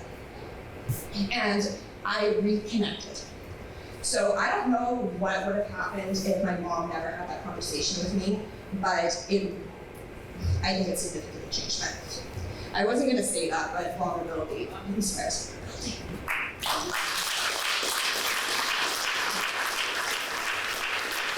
I'm not done yet though. So we need other ways of taking breaks from the world, other than numbing ourselves. So there's this cool technique, it's called forest bathing. What you do is you go into the bush, you take off your shoes, you sit on the floor, on a log, whatever it is, and you meditate in nature. You let the trees and the birds and the animals cleanse you, and your toxic energy leaves, and you leave refreshed. You can stay there for however long you want until you feel refreshed. The second one is a little weird, and I wouldn't be saying it in front of 200 people if it didn't actually work. So going and sitting in your closet in the dark by yourself. This takes away all your other senses. You're closing out the world. You're taking a little break, and no one else can bug you. You can't see anything, you can't hear anything, hopefully you can't smell anything, and you can stay there for 5 minutes, 10 minutes, an hour, doesn't matter, but stay until you don't feel overstimulated anymore. In therapy, we teach something called distress tolerance, and that is when you learn how to deal with hard emotions when the hard emotions are going on. So that would be sticking your hands under really cold water when you're feeling triggered, or if you're having a really down day, maybe watching America's Funniest Home Videos. Purposely changing the way that you're feeling. I don't know why I keep closing this, I keep opening it. They also have urge serving, which is where you learn to ride the waves of your addiction. How addiction works is cravings are going up, there's a wave, it's increasing, you hit the peak, that's the moment where people are like, screw it, I'm gonna use, I don't care, I need to do it so bad. And then the wave drops. So what happens is you need to learn how to ride those waves. When that peak happens, you need to distract yourself in a healthy way. So what I say is, do something for 30 minutes, take your mind off of it. If you're still feeling the need to use, do another 30 minutes. And do that over and over and over again. And you're teaching yourself that you don't need to depend on a substance to calm yourself down. You can do it yourself. So, going forward, we need education and support. We need to reconnect with each other.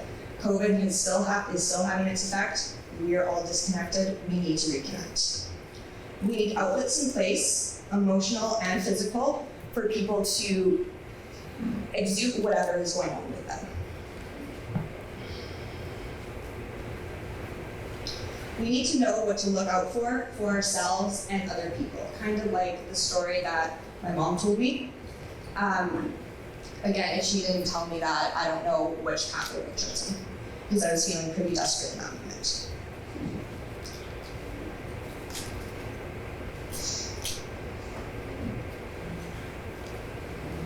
So right now, what I think we need is preventative measures. There is a massive generation of people who are struggling with addiction, but then there's also going to be a massive generation who are growing into that addiction. So, who remembers the DARE program in school? A really long time ago, yeah. Apparently didn't do much. But what they need is ways to connect with children and ways for them to be able to learn what this actually means for them and what it means for their family. So my perfect world, I would love to be able to go into schools and teach mental health and addictions just so nothing is a surprise for anyone. I really don't know why that's not something that's taught in schools, considering, well, everyone stuck up their hand. Everyone experiences something here with depression, anxiety, trauma, addiction, whatever it may be. Again, I still don't know why I'm closing this. So, as organizations, we need to look at ourselves critically. Are we one of 8 organizations that kind of does the same thing as everybody else? There's quite a few of those. And it's hard because when we work for organizations, there is a lot of red tape. And by red tape, I mean, let's say we service 25 to 30-year-olds for ones that are struggling. But then there's someone who is 31 and they're out on the street and they're suffering. We don't take them because they're 31. So what do you think is going to happen to that person if they don't fall into any other category where they can fit in a different organization? What barriers are in place? If a person needs a service and it's across town, how are they going to get there? Do they have a ride? Is there transportation involved?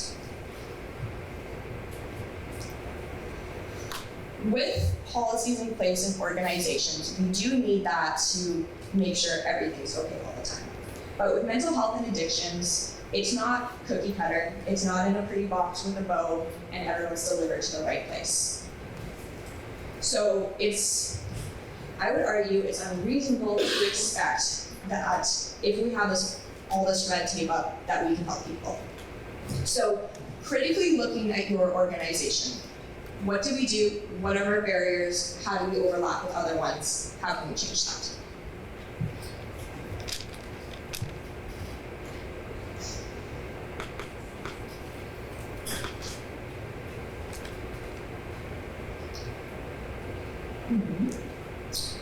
Well, so in sum, what I want to get to is how you think about addiction affects how you treat addiction. And I think addiction is looked at through a very stereotypical lens. and that doesn't help anybody. So it's helpful for everybody if we learn more about addictions, if we know where it comes from, why it's there, how badly people are looking to numb themselves all the time. So how we think about addiction affects what we do about addiction. Thank you.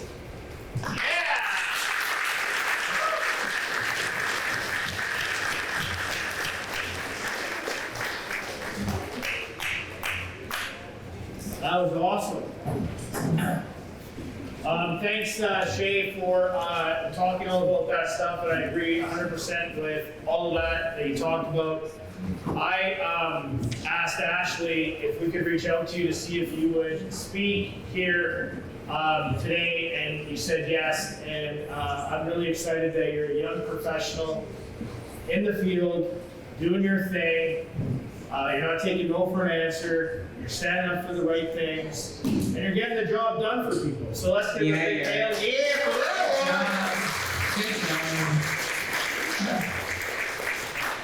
So I just wanted to say something because Recovery Day started a while back, and I don't know if you know this or not, but in BC, the first Recovery Day they had, 9 people showed up.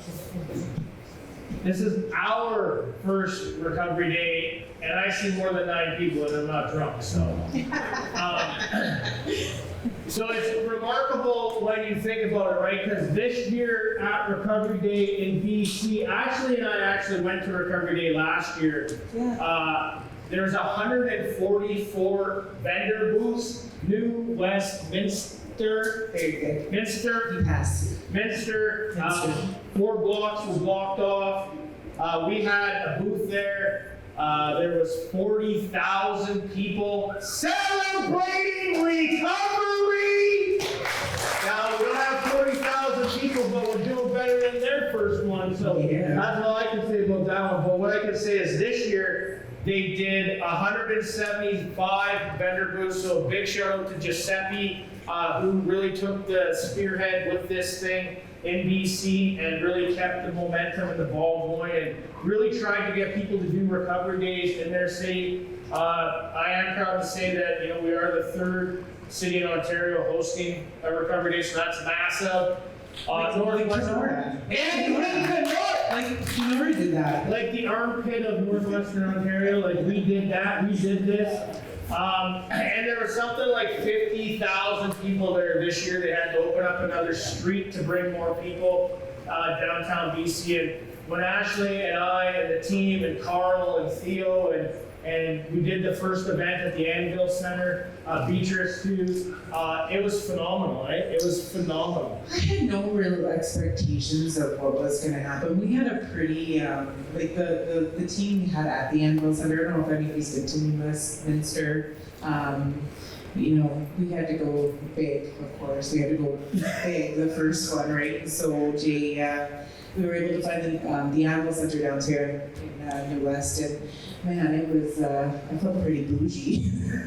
I didn't know, but it was, the feels, I guess, of the room when people came in and started to listen, and it was almost like, tell me more, and people wanted to get involved and could see the glimmers of hope in people's eyes again. And for the first time, probably in some times in people's lives, they they didn't feel alone. And it's people like myself, it's like you and you, we're all here for this common cause, right? And whether you struggle, whether you don't, you're just here to see what it's all about. We're all here for one purpose, right? And this is pretty incredible. But yeah, it was a pretty amazing. We had some beautiful people out there. Beautiful people. And my second wife, by the name, I have 2 wives. Yeah, he does. Thank God.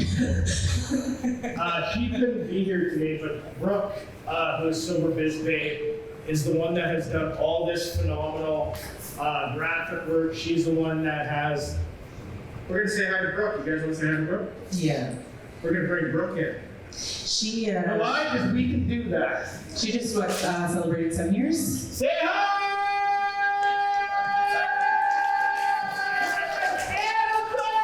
Annabelle!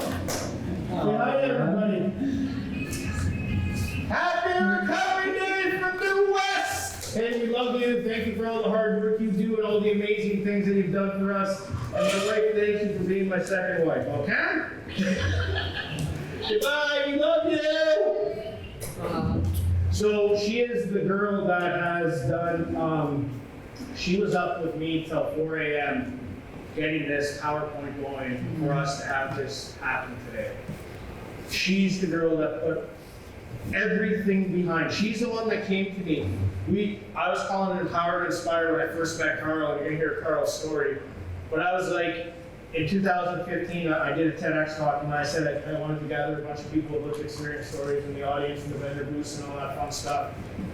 So I came to them and I said, hey, listen, Empowered and Inspired. But that name was taken, and then Brooke came back to us and she said, Jay, what about Empowered to Recover? And I went, well, what did you just say? I said, buy that now. Buy that now. The reason why is because Empowered to Recover encompasses everything. Food addiction, sex addiction, porn addiction, alcohol addiction, drug addiction, gambling addiction, anything you can possibly think under the umbrella of addiction, which is probably everything. Empowered to Recover gives you that home to feel at home. Real people making real change. And Brooke is the one that helped us put together HYPE and the 6 and the 12-week program. She put together those books. She created the digital experience for ourselves. She's created all the music. She's created all the visuals. She's done all that. And Brooke just celebrated 7 years in recovery this year. So. Yeah, amazing. Okay, next up is Marty. Marty and I we just met yesterday at Dino's. And this is what is so awesome about this platform of Empowered to Recover Foundation. Mike reaches out to me wherever Mike is. There's Mike right there. Mike's sponsor is a guy that's going to be speaking in Calgary, who's Bill Ward for life. Next thing you know, I say to Mike and I, Mike's me, and Mike's like a mini-me. And then I says, Mike, I need a speaker. He says, I know somebody that would be awesome. I only met him once. I went, this is a guy. I only met him once. He's got to be the guy. And Marty, you've been in recovery since when, 1994? I was 14! I was sitting in jail. But 1994, Marty got himself into recovery. Hit the music there. Come on up, Marty. We want to hear your story. All the way from, where you are? Timmins, Deerfoil Falls, Northwest Ontario.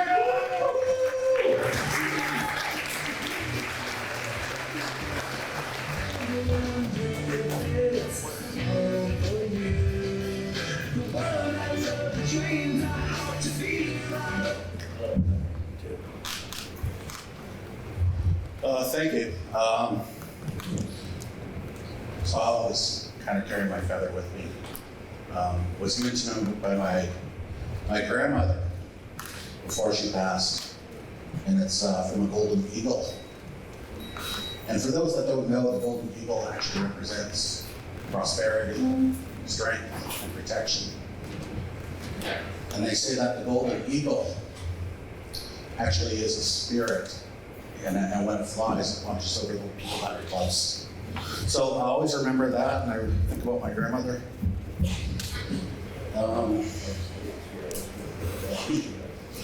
So.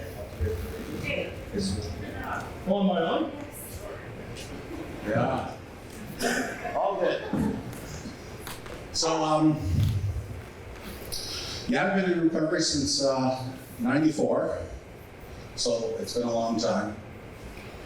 My story is probably not much different than some others. Growing up, my father was an alcoholic, and it was one of those situations where every time my dad got drunk, he reminded me that I wasn't wanted. Because he already had I have two older brothers, so he had his 2 sons, and then he wanted a daughter. And of course, the third born was another son. So he always made sure when he was drunk to let me know that he didn't want me, that I didn't really belong. So growing up, I always felt like I was out of place. but I didn't really have a place to be.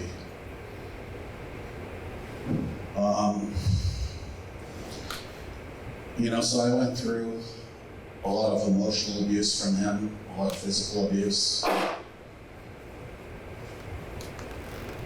There's just a lot of different traumas, a lot of things that I went through. There was, sexual abuse. I mean, that's something that I've kind of only really started admitting to maybe about 4 or 5 years ago. I think my wife was the first one I talked to about it. It was one of those things that I always kind of kept hidden.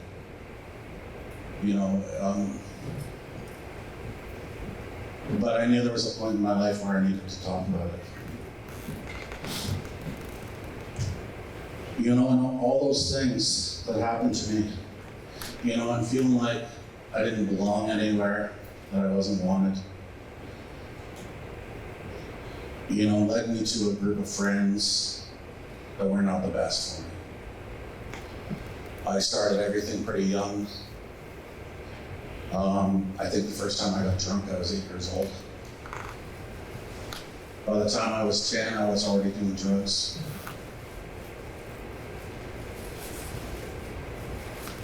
And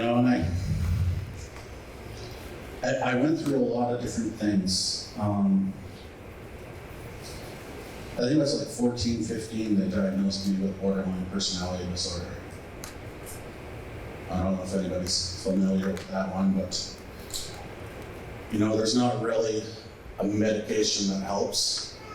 It's all about your mind and just sort of how you think about things, in order to help yourself get better. It took me a long time. I used to self-mutilate, I used to cut a lot as ways to cope, when alcohol or drugs weren't available. When I was 16, I overdosed on purpose. I didn't want to be here anymore. All I remember was taking a bunch of drugs, a bunch of pills on a Monday, waking up in a hospital on a Friday, and my doctor told me that I had died, and they were able to bring me back. And I was kind of pissed. I was kind of pissed they brought me back. I didn't want to be back. And I don't think it was until I was maybe 17, 18, when I met one of my uncles, because he was part of the 60s scoop, so he was taken away from our family at a young age, and he was probably almost 40 by the time I actually first met him. And I didn't have a relationship with my own father, with my mom, because my mom always kind of seemed to take his side. So it was my uncle that helped me.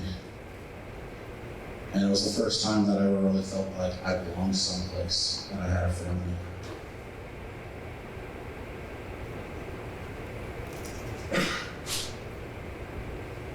And for the first couple of years that I was around with him, he used to take me hunting, take me fishing, teach me about, what it is that we as Native people do. Because my father never did that with me. My father always was like, oh, we're not Native, right? But we are,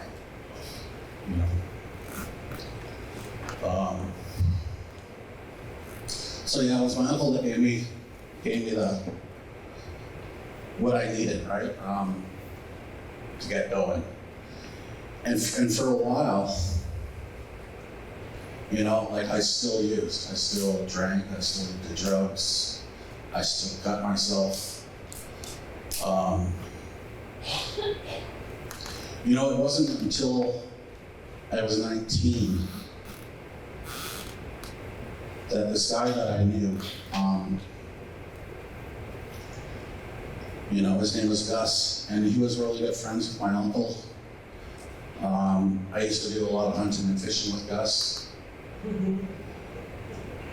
One night, Gus and his wife had a fight. He decided to do a bunch of cocaine, drank, he had an armed standoff with police in Kirkland Lake, and it ended by him shooting himself.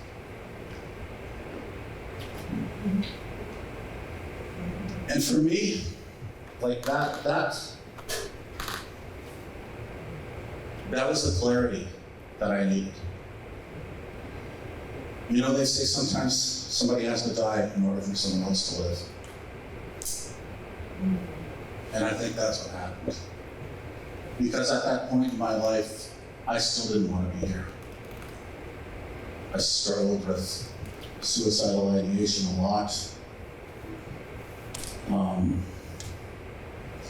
But after watching everything that happened, you know, with his family, you know, the struggles and everything, I talked to my uncle and I told him I wanted to go to treatment.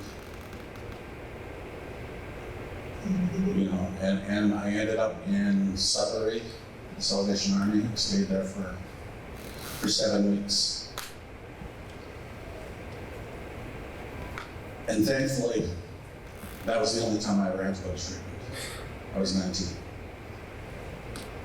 So coming back from that, when I was done, you know, I went to a lot of meetings. Went to a lot of AA meetings, a lot of NA meetings, met a lot of people. And then I realized that the next logical path in my life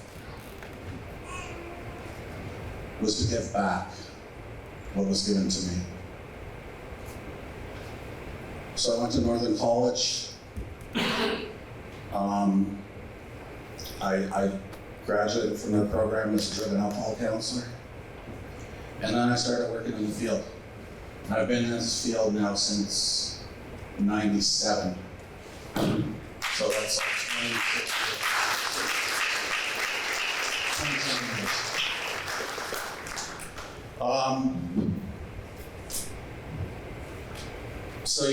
So almost the last 30 years, like I've been just living recovery, giving back, working with a lot of youth, a lot of young people. The last year and a half I spent in Sea Lookout. I was managing the Pelican High Peak, which is a youth treatment center for Indigenous youth, 12 to 17. And I learned so much from these kids. You know, and that's why so much of everything that I do is always to work with our youth, because the youth are our future. You know, and I think about my own kids. You know, because where I was in my life, I never imagined having kids. I didn't think that would be possible for me. But I try so hard not to be the parent that my father was. You know, to do better. You know, and I think I've done okay, right? You know, I have 3 boys, and all of them are doing well.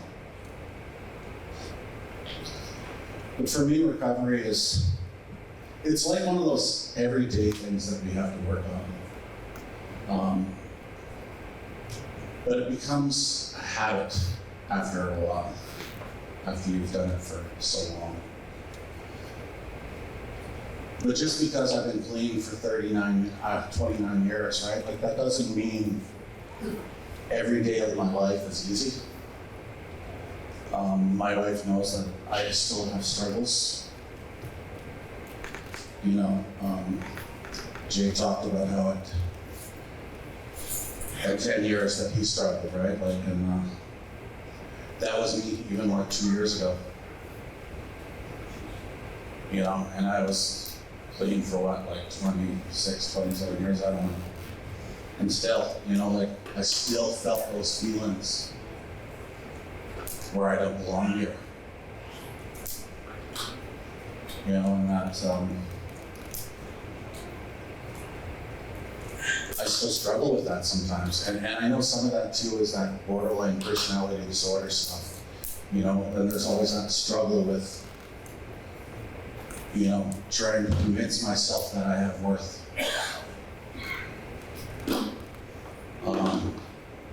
But I think about my kids, you know, and that's why I'm here, because of them.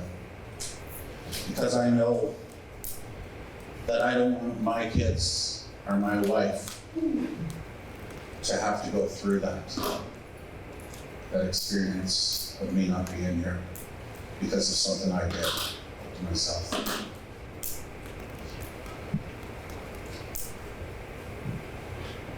You know, so I always try to just focus on my family. I focus on work.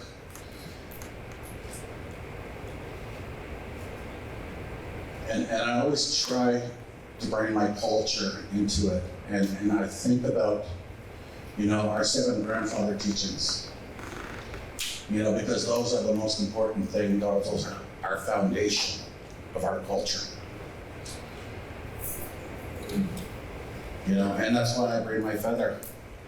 You know, when I talk and I do stuff, because that feather is a connection to my culture.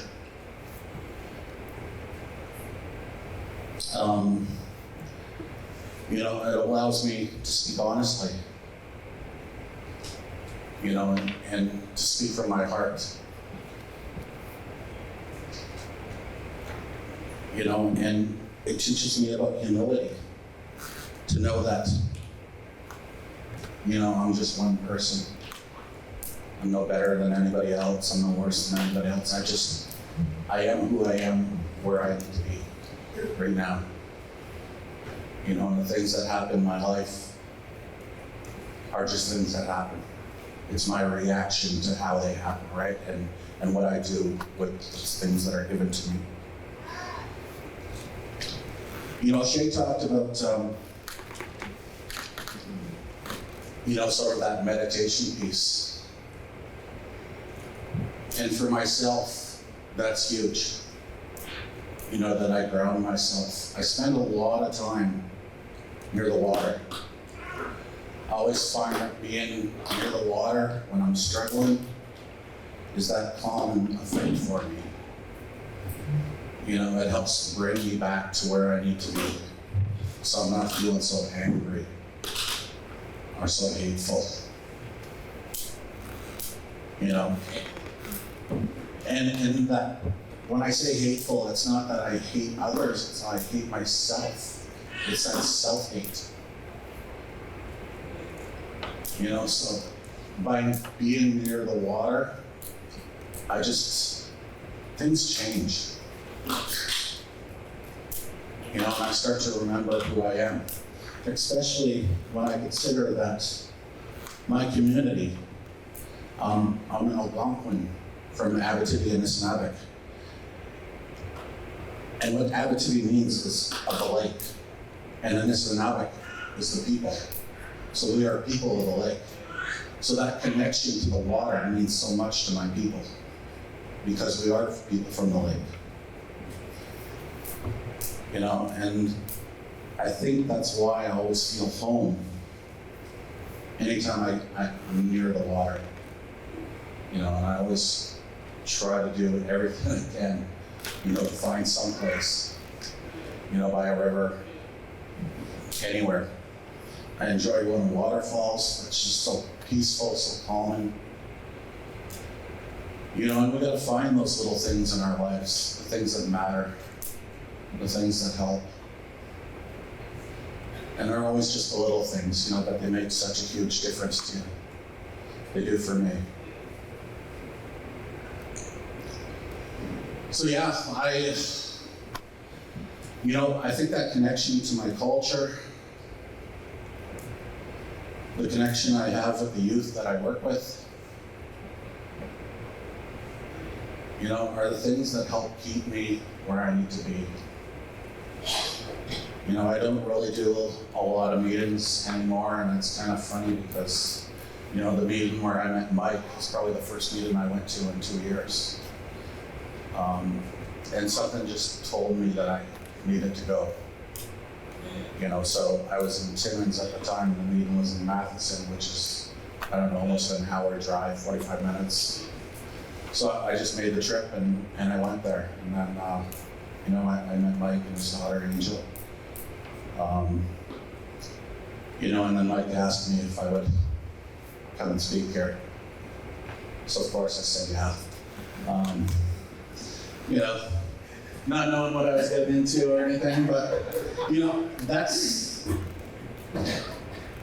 who I am now, and that's what recovery has given me, that ability to be able to do these things. Things that I never used to do before. I mean, I hate talking in front of people. I absolutely hate it. I don't think anybody really likes public speaking all that much. You know, like we all get nervous and we all feel like, you know, we think about everything we want to say and we run it through our mind like 100 times, and then we get up there and everything we said is different from what we really say. And that's just the way it goes, right? But yeah, I enjoy doing stuff like this, and you know, I'm glad that, you know, Mike and Jay asked me to come out. And you know, it's talking about my community and stuff. I actually made a change in my life. They've been bugging me for 3 years to go home, and so I'm doing that. I'm going back to my community. After being in this field for 27 years, I feel like it's time to finally work with my own people. You know, to give back what I was given to the youth from my community. As my chief has mentioned to me so many times, the kids struggle, and sometimes they don't understand, and they don't understand why they have to be on the reserve, or, you know, they don't want to be there. So I'm going to take the gifts and the ideas and everything that I've done throughout my career to go back there and try to make it better for the youth. Because that, as I said, is our future. You know, that's where our next leaders are going to be. And if we want things like this to continue, we need to inspire those that are younger so that they can carry that on. So yeah, I'm grateful to be here.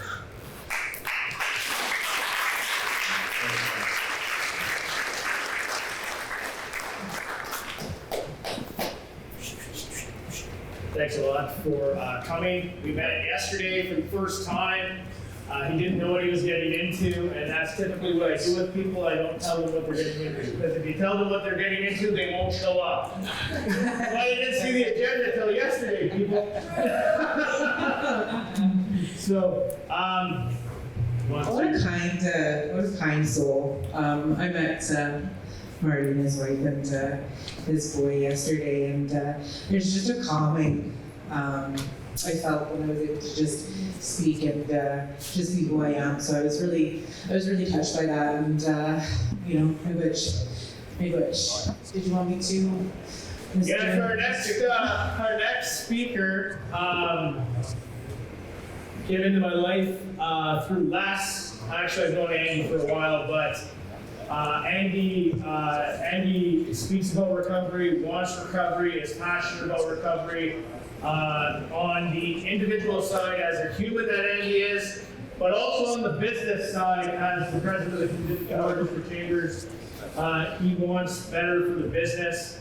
And when I did when I went to spoke at the town hall meeting, that's when I met Les again, and then Andy came into the fold, and we became the Three Stooges. But Andy has supported this.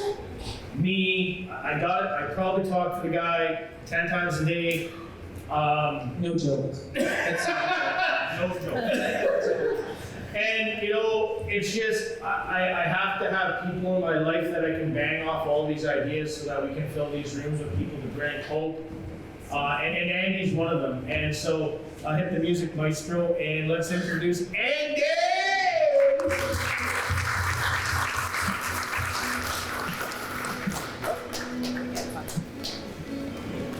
Oh, this is my song when I ran for mayor. That's what I did! Nice! And just keep believing. I have a little bit to say before I'm going to introduce myself, and what an awesome day! It's bringing awareness and understanding, and it's a starting point for Kenora and Northwestern Ontario. I deal lots with Red Lake, Sioux Lookout, Dryden, Sioux Narrows, Nestor Falls, Fort Francis, and Thunder Bay. This whole gathering is a start of meaning and purpose. And to say that, my name is Andy Stravilo. I'm a lifelong resident of Kenora.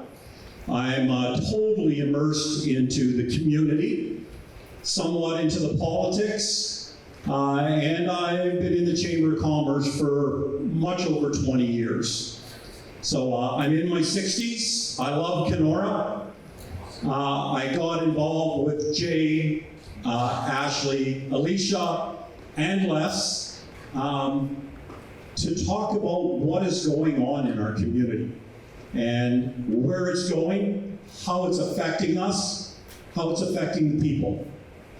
So it's important that we talk about things, and you know what, behind closed doors, everybody talks. We want to bring it onto the surface, and I talk about it in a political way. You know what, with Eric Malillo, Greg Rickford, it's something we need to do and talk about it in forums. Today is the first day, and not the last one.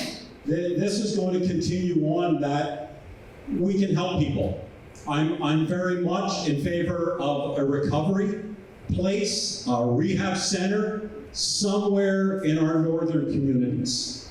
It's a someplace you can talk, and you know, we've heard a lot of stories today of what's happening in people's lives, what brought them to this point.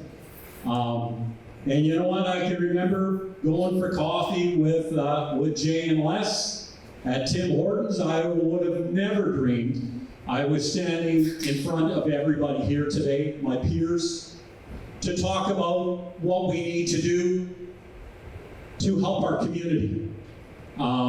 We're a community in turmoil. It's very much, I said a year ago, it's at the crossroads of what's going to happen. And I think we've got the attention of a lot of people from our federal, provincial, municipal representatives, and our business community. You know what? It's I am not a business owner. I became president many, many moons ago, and it's time to pass the torch on. I worked for Bell Canada. I lived and worked in northern communities. I lived in Big Trouble Lake for a couple of years. I was in every community in the north and around Kenora.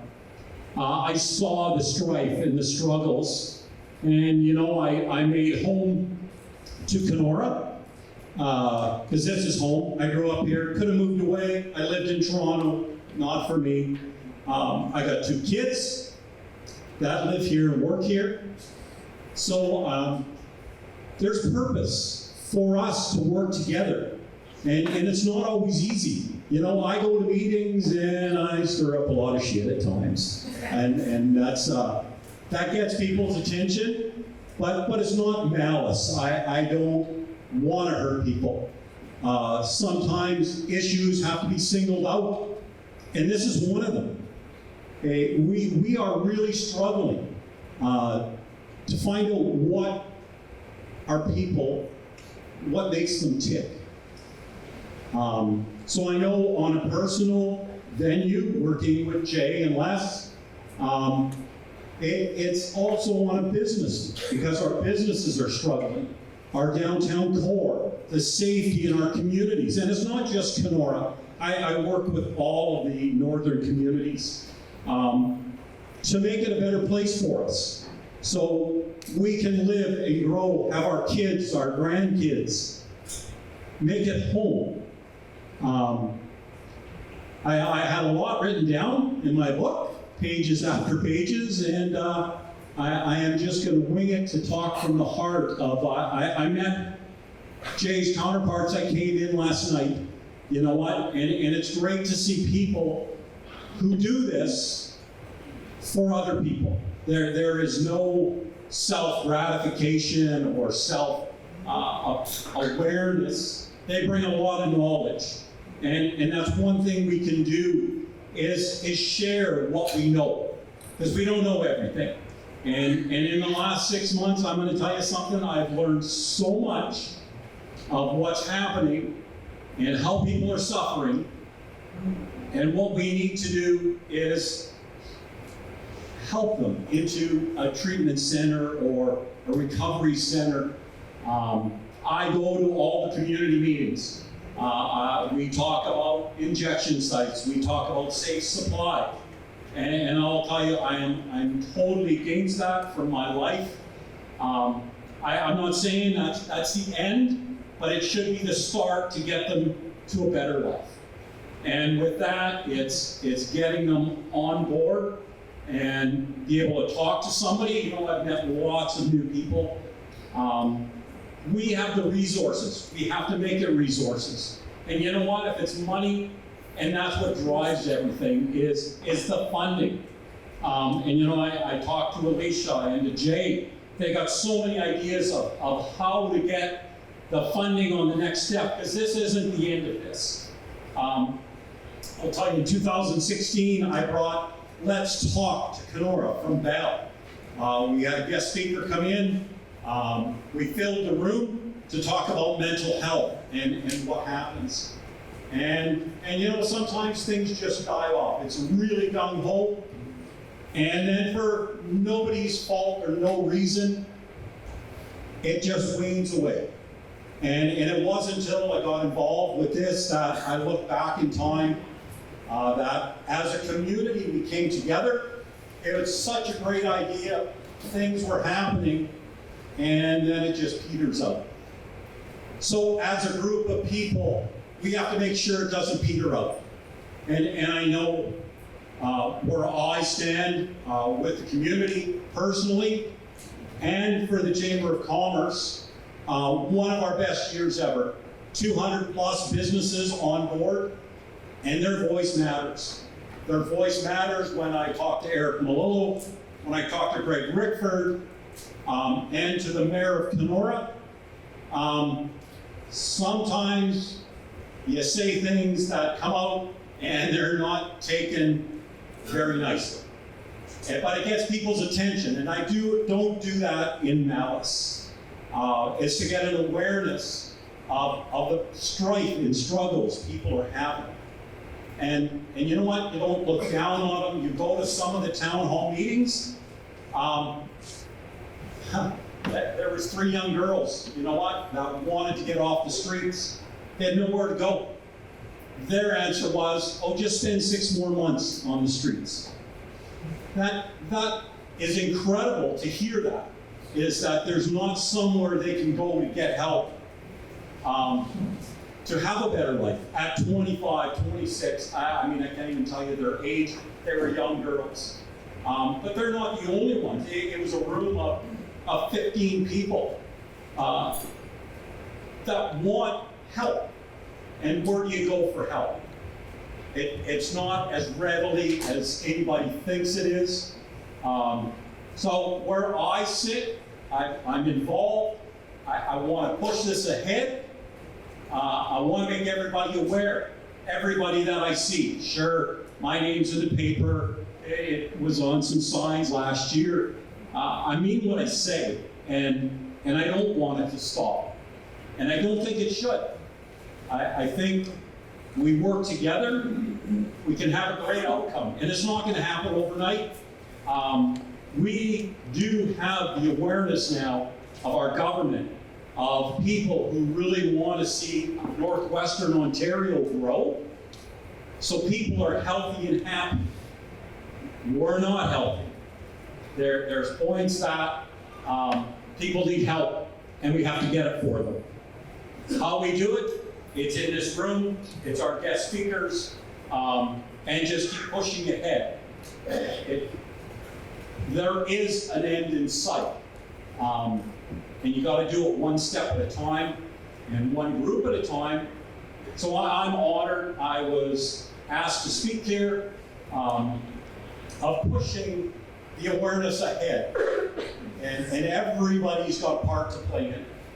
So you know what? Thank you for the opportunity. And you know what? You ever get a chance, the chamber office, we're always open. You want to talk, have a cup of coffee, got ideas. Not all of us have the right answers, but the whole room and the next 100 people, you're going to get the right answers. You're going to fall back a bit, but you're going to move forward. So thank you, everybody, for coming out and listening, and it's going to be a great day. Thank you.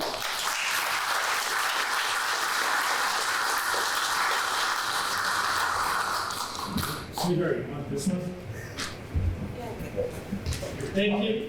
Well, you're my sweetheart, aren't you? Come on. We're not mixing up. Yeah, that's great that Andy's been behind it, Andy's been supportive of it, and everything he says is true. We have to come together to create solutions together, right? I don't like using the word silos, but silos, overlapping, right? That's the problem. We need to be open-minded enough and open-hearted enough to bring the heart health back to the mental strength. Great message, Andy. Next up, he's going to take us to lunch. I know everybody's hungry because I can look at you. You look hungry. I'm starving. You got to keep the wife happy. So I met Mike through April. April saw that I was looking for a speaker and said, you should talk to Mike. And I said, okay, what's Mike's number? So then I talked to Mike. And all of a sudden, Mike sounded like Jay. And I was like, hey, Mike, do you want to sign up and be a speaker? And Mike and I have been talking for a long time. And then I got introduced to his beautiful daughter. I know it says Angle in the book, it's Angel. I wasn't the best speller, okay? I need to get you. Nobody even noticed it, right but her. But anyway, I met her beautiful daughter. You're gonna hear Angel speak after lunch. And you know, to see Mike, because Mike has a connection to Frank, who's here, my Frank. How you doing, Frank? You guys are in the same neighborhood. We're still in the same neighborhood, you know that? Has a connection to Frank, and Frank has done some wonderful work in Northwestern Ontario. He helped, I guess Mike manipulated Frank for a ticket or something like that, and then he got help. I don't know. But anyways, Frank helped Mike get the help that he needed. And Mike got the help he needed. Mike's been in recovery now since 2017. The growth I've seen in Mike, just knowing Mike for the last 3 months, is huge. Mike and his daughter are both coming to Calgary. We're doing our third event, November 18th, at the Silver Springs Golf and Country Club, which is called Alberta's Battle for Addiction. And Mike and his daughter are coming to speak at that event. So everybody give it up for Mike. G! Remember how to say your last name? All I know is Mike G.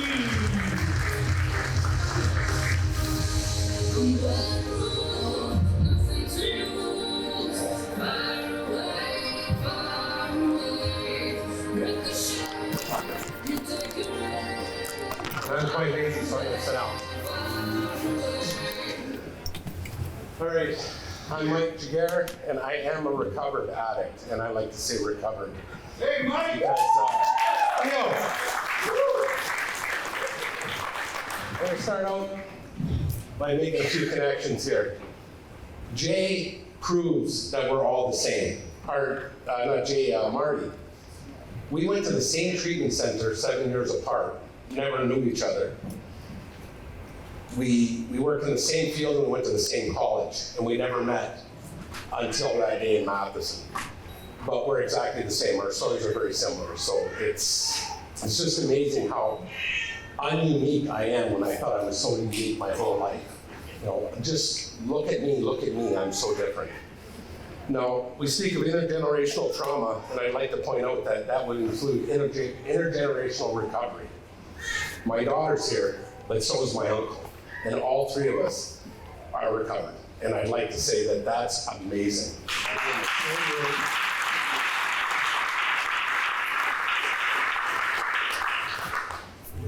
And the three of us can tell stories about, you know, I like to say that I recovered, I survived my family of origin, but unfortunately my mother didn't.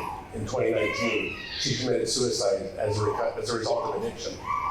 And fortunately enough, I was clean at the time and I was able to go down and be there for my family. Now, you know, I grew up in a family where we didn't go to church, we drank a lot, and there was a lot of violence, and the traumas, and the things that messages I got as a young man, they weren't direct. It wasn't, you're worthless, we don't love you. It wasn't, you know, we don't care about you. But I was receiving these messages through the family's actions. And I was about 8 years old, and I was praying, so I didn't know what, but I was praying, and I was like, listen, you don't listen, so I'm not talking to you anymore. Because, like, I'm an 8-year-old kid, and I'm hurt, and I'm alone, and I'm scared. And my parents fought a lot physically. And I remember I had $2, because if you were a smart kid and you brought the uncle's beer all the time, they give you like a quarter, right? So that's I got $2, and I would go to the store and buy my parents gifts to hopefully ease over the fighting. And that never happened. And it just kept happening. So by the time I was, 12, 13 years old in grade 8, I found homemade blueberry wine. And let me tell you, that was my solution. That felt good. I didn't feel alone. I didn't feel scared. I didn't really feel much. I felt a little bit of euphoria. And I liked it. I didn't like feeling the way I felt, but it was like a foreshadowing of the rest of my life, because we got caught by the custodian at a grade school dance, and I threw the jar, and I ran, and I lied to my parents that the dance was boring, so I came home. And then I spent the whole weekend waiting, because I knew I'd have to go to school on Monday and face that principal.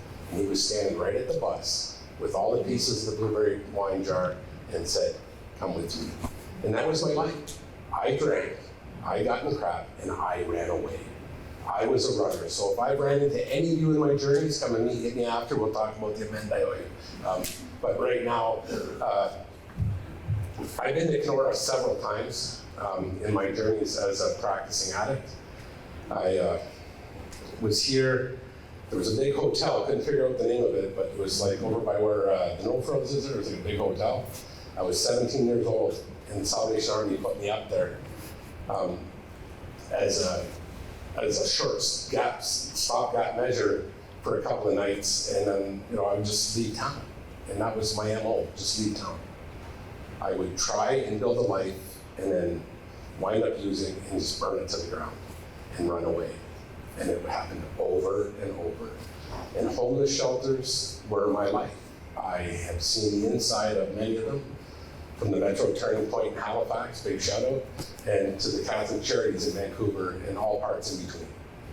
And I would get in there, back to the wall, build up some confidence, get out into the street, and then the next thing I know, it's happening again. And I had no skills, no way of telling the truth, no way of letting anybody know how I feel. And by the time I was 17, I was in that treatment center in Sudbury that Marty was talking about. And I'm a smart guy, right? I got plans. The shelter downstairs gives you 3 days. The treatment center upstairs gives you like a long time. So I went to them and said, I think I have a drinking problem. And they let me in. And then they told me what they wanted me to do, and I got out, because I wasn't sticking around. Because a big part of recovering from trauma is looking at it, right? Is looking at it for what it is, and learning from it, and forgiving those who hurt me. And those asking for forgiveness for those I hurt. And I can't do that as a 17-year-old boy acting like an 8-year-old kid with those same beliefs and those same feelings. Like I'm a bigger guy now, but I'm still that little kid. And this went on and on and on and on in a different shelter in a different town. And there's many great people out there who thought they were going to be able to help me. And they tried. They tried. For that song, I turned 21 in prison. Mama tried, she did. And the people cared, but they weren't able to help me because I wasn't able to face it. Then I started going to some 12-step meetings. I didn't like them either because they wanted me to look at myself. I was like, I'm not looking at myself. It's kind of, how can I get over my traumas if I won't look at myself? But how can I keep using if I look at myself? And it's an endless vicious cycle of, just getting enough to get by, and then it falls apart again. And it falls apart again, and it falls apart again. Fast forward to 2017.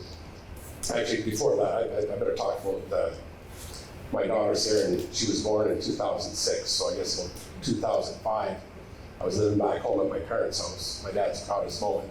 His 40-year-old son living in his basement with no job, and and he was trying to help, but he had no understanding. I grew up in his home, and I know now, after going through what I went through to get to this point, he didn't have anything to deal with his stuff. So I met my daughter's mom, and any relationship that starts out with a lie is probably not going to last, and that's what I did, right? I lied. I lied. That's what I did. I lied to get what I want, what I thought I needed. She got pregnant. We moved in the same house. She realized what she had under her roof and said, "You got to stay home. You can't live here." And I don't blame her. I was not exactly, marrying material. Up till 3 o'clock in the morning, online gambling and doing drugs behind her back, and not willing to work. I wouldn't want me in my house. But that young lady endured many years of watching her dad fall apart right in front of her very eyes. And you would think that would get a guy enough willingness to change, but it wasn't.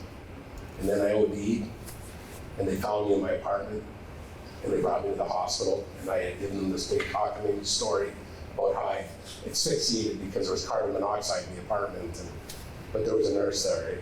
She looked me square in the eye and she said, "You're full of crap. I administered naloxone and brought you back." Nobody else did, and I kept that story up. I just because I didn't want to face anything. I was driven by fear. Fear. Now, Jay mentioned at the beginning, community, right? Unity. We all are born into a community, our families. My family, I don't like the word dysfunctional. It functioned very poorly, though. Very poorly. It was not exactly a well-functioning oiled machine there, but by the time that happened, my daughter was devastated. And my problems were just becoming way too much. I couldn't take it anymore. And my MO was always to be running away. So I lied to him. And I told my dad I was going to work. I had a mine for 2 weeks, I'm going to be back. No, I don't know how he must not believe me. I was like, I'm 240 pounds now, and I think it was like 140 then, carrying a bag, and he must have dropped me off, and as soon as I was out of sight, I hitchhiked away. And I ended up in Thunder Bay. And I was at the shelter there, and one last big run at it. I got a check from the government, because the government would give me one, and if I could tell a good enough story.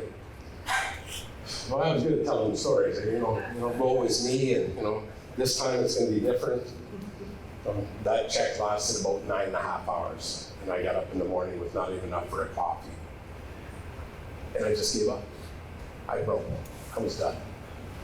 I just, with the clothes on my back, walked out to the edge of the town and started hitchhiking.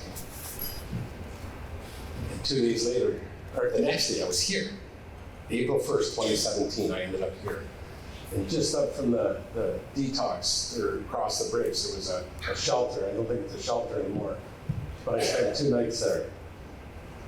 And somebody told me, "You go talk to that pastor down there at the Jubilee Church, he'll buy you a bus ticket." So I went down and I lied my face off. Right? I'm going to treatment. I'm going to go to that Christian treatment center there in Winnipeg, and I'm going to make things different. And so he was nice enough, bought me a ticket, brought me over to the Greyhound, or the bus. I got to Winnipeg, and I'm not thinking very rational. I'm pretty much in full flight from reality. I go to the treatment center. In case I ever run into this guy again, I can tell him I went. And they told me, they said, "You gotta quit smoking." I was like, "I don't think so." No. you gotta get a criminal record check. I said, oh, no, that's not happening. And then they said it's like $1,000, and I laughed, and I left, and I started hitchhiking again. And I walked to the edge of Winnipeg, and I got as far as Regina, Saskatchewan. And that was the beginning of the rest of my life, because I walked through the front door of the Salvation Army Treatment Center on April 5th, 2017. And I had no idea what was in store. Kind of like Jay tells us what we're about to do when we get here, we probably wouldn't. And let me tell you, that was 6.5 years ago, and if you'd have told me what was gonna happen in those 6.5 years, I'd have said, I don't think so. But let me tell you, I did what I needed to do. I was ready. I stood outside that shelter. Marty had mentioned Bill. He was my 12-step sponsor. I met him at a meeting, and Bill's a very confident, almost regal standing man. And he looked at me outside of the meeting and said, are you done? Have you had enough? Do you want to change? Here's my number, call me if you're ready. I was pretty proud of myself. I had a big cigarette butt that I found. I thought, I was like, am I done? I put the number in my pocket. 9 days later, I called him. 9 days. Standing outside of that shelter on April 23rd, 2017, I looked up to the sky for the first time in my life and said, I can't do this anymore, I need help. I cannot do this. And it wasn't just one thing, it was like a reel of my life flashing before my eyes. The lying to my mother, the abandoning my daughter, the nights my father must have sat there and went, what could I have done differently? All those people had reached out, and I just couldn't do it. So I said, help. And then I realized I didn't even have a quarter for a local phone call, so I said, how do I make this phone call? And I don't know if you guys ever been to a 12-step meeting, but newcomers, we get a little braggy, eh?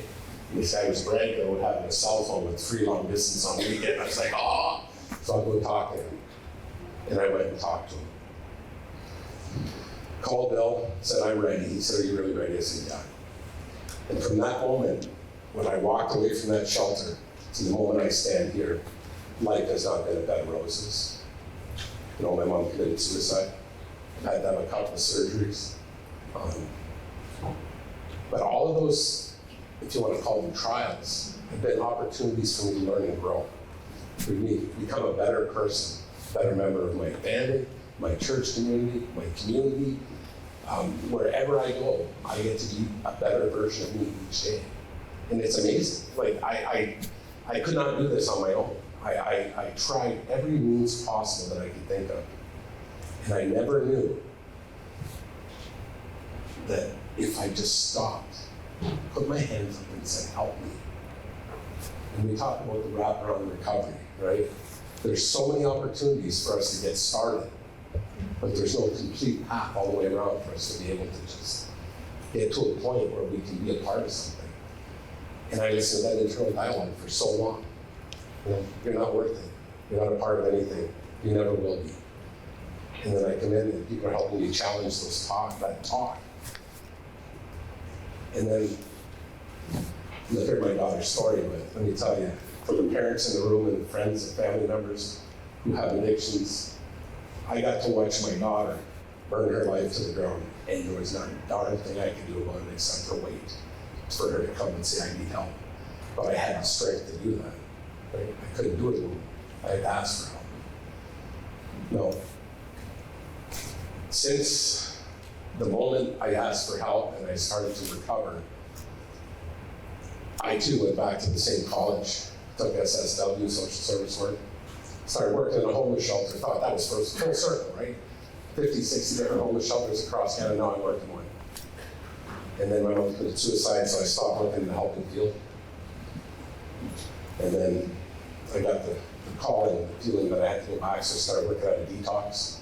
Thought, oh, that's full circle. So, working at a detox now, I'm sober. That's cool. And then now I left that, and now I'm working at an adult learning center as an instructor. In my community. The homeless shelter and the detox were in other communities I had to travel to. And when I got the opportunity to work at this place, I asked my wife, who is the manager of our family, I'm the assistant. And I say I'm the assistant manager, but the only reason is because I'm married to her. That's how I got the job. We talked about it, and we asked the guy, and we said, what should I be doing? It's less money, it's less hours, but I'm right at home. I have a 2-year-old daughter, and I know you guys can see the gray hair from way back there. I'm 55, I have a 2-year-old daughter now. So the intergenerational recovery means to me, and the unity and community to me means, what if we could stop addiction before it starts? How do we do that? We rebuild families, right? Those of us that were out on the streets no longer live that way. And we rectify what we've done and we move forward so that the people coming behind us no longer have to live that way. And I did an essay in school. It said, can we change the world was the question. And I said, oh yeah, but it starts one person at a time. One person at a time. A person gets an idea, shares it with his wife. Next thing you know, we're in our second event. And I share that with others, and they share it with still others. And as we change, our communities change, and we become more connected, as Shay was talking about, because I truly believe the opposite of addiction is not being clean, it's being connected. You know, it's being connected to one another, it's being connected to something greater than us. It's being connected to a community. You can't infiltrate a community that's tightly knit, right? Because we're not going to allow you to destroy us, we're going to bring you on board with us. And we're going to look at you, not like you're broken, but that you're fixable, that we can help change. Can't do that anymore. I stood on the side of the highway, and that was the only place I felt at peace. You can relate to that, you know. There was nobody else, it was just me. Traffic whizzing by, the wind blowing, and I felt the only place in the world I could feel okay. There was no traumas, there was no fears. It was when I was with people, and I couldn't be me. Now today, I can be me. What you see up here, my uncle, my daughter, Pastor Frank, they all know me. They'll tell you this is what you get when I'm out there. I'm the same at work as I am at anywhere. And I just want to talk about, you know, Marty's talking about the youth. When I moved back home from Saskatchewan, just before my 1 year, my friend is a high school teacher and he became the best man at my wedding because I got changed so greatly somebody actually married me, which was a miracle in itself. Bless her, right? This young man had purchased a building and was opening a youth center called The Hub in the community we live in. And I said, geez, I want to be part of that. And she goes, you can't pay you. And I said, I got a job. I want to be of service to my community. And I've been a part of that place since it opened. And now I'm on the board of trustees. And to mention Mike Jaguar and trustee in the same sentence, probably because I needed one. Not because I was going to be one.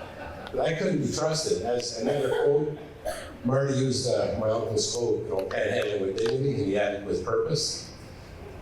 Well, I couldn't organize the grand opening of a pack of cigarettes. Nobody would come. They couldn't trust me, right? They just couldn't trust me. And today, I go to the community and I ask for money because there's a need.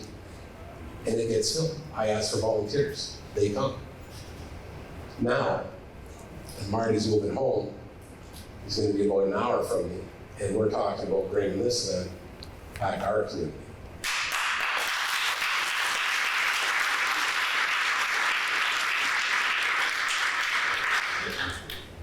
You know, I tried so hard to make things right on my own, and I messed them up real bad. And now that I actually ask for help, step back, and I pause and I wait. Because the first thought in my head sometimes is not a good one. But I too do a lot of meditation. I love to meditate. My meditation consists of getting up in the morning, before my children, before my wife, going down to my room, and stretching in community. And that's where I start my day.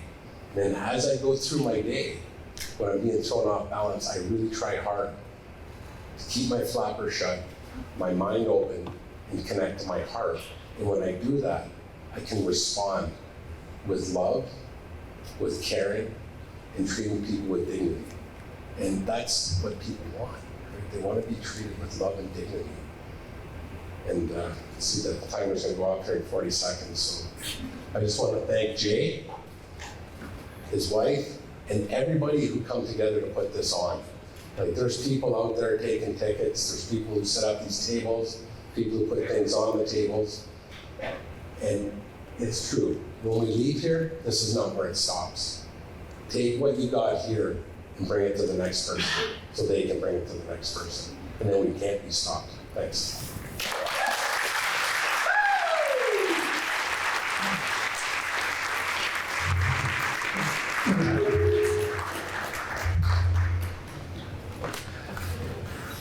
So that's what it's all about. I mean, I didn't even meet Mike till yesterday. I didn't even meet Mike till yesterday. Mike's up here sharing his story. Is Mark around? Mark, where are you? Hey. Oh. So Mark's, we're gonna do lunch now, but I want to say something, Mark. I want to say something to Mark. Mark and I got a long past, and Mark, I remember Mark saying, Jay, you could be somebody one day. And I was an active addiction, and I was working at the Best Western at the time, and I was not in a good place. But Mark believed in me then. Here's Mark now. We're doing this event. So thank you for believing in me. Mark's going to call people's table.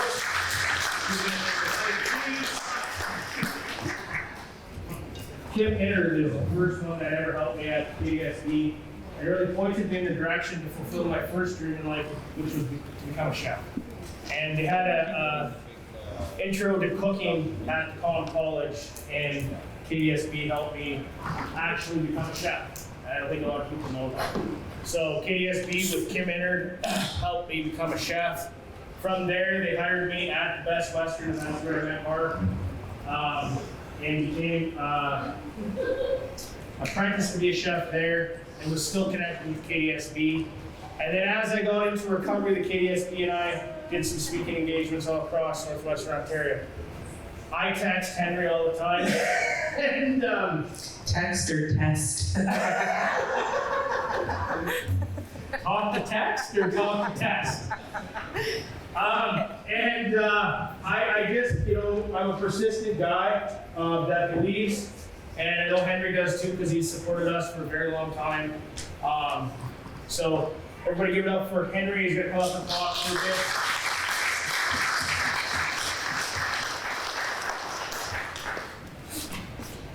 Okay, look, you can watch this so I don't have to look you. Perfect, thank you very much. Jay, Ashley, I just want to say a huge thank you for doing this for the community. And it's mostly just text, Jay. I did warn Jay, this is now, actually a couple of years ago, said, if you don't hear back, if you send me a text, you don't get a response, just keep sending another one. It probably means that I'm not intentionally ignoring you, I don't take it personally. Good, so here we are. And thank you to everyone that has come out here today. I think conversations like this are long overdue, and to the people that are sharing, I'm grateful for your courage. Because I think our young people need to see others who have gone through it and realize it's not hopeless, that there is hope, there are others who are willing to help. But it's also not easy. I think being a helper sometimes in the community is very difficult. The work is difficult, but then when the community is not aligned, the work can become exponentially more difficult. And to all those who come out to listen, thank you as well, to learn. Because in part, I think with the topic, the conversation today, it's not an easy one, especially here in Kenora as well. And I will say, it's been said, addictions does not discriminate, and it's true. When I was my first day back from kindergarten, when I went to school, I stayed with my grandparents, and my first day back, my grandpa gave me a beer. I was a real man now. And we socialized alcohol so much that I don't think we realize just how many people we're hurting. And especially when we don't talk about it. That's something with my family. You didn't talk about it. Part of me, I'm Mexican, but also Mennonite. And I look probably more Mennonite than I look Mexican. But the joke in our village where I grew up in Mexico was, well, the Creator just left our family in the flour bag a little bit longer than everyone else. But you didn't talk about it.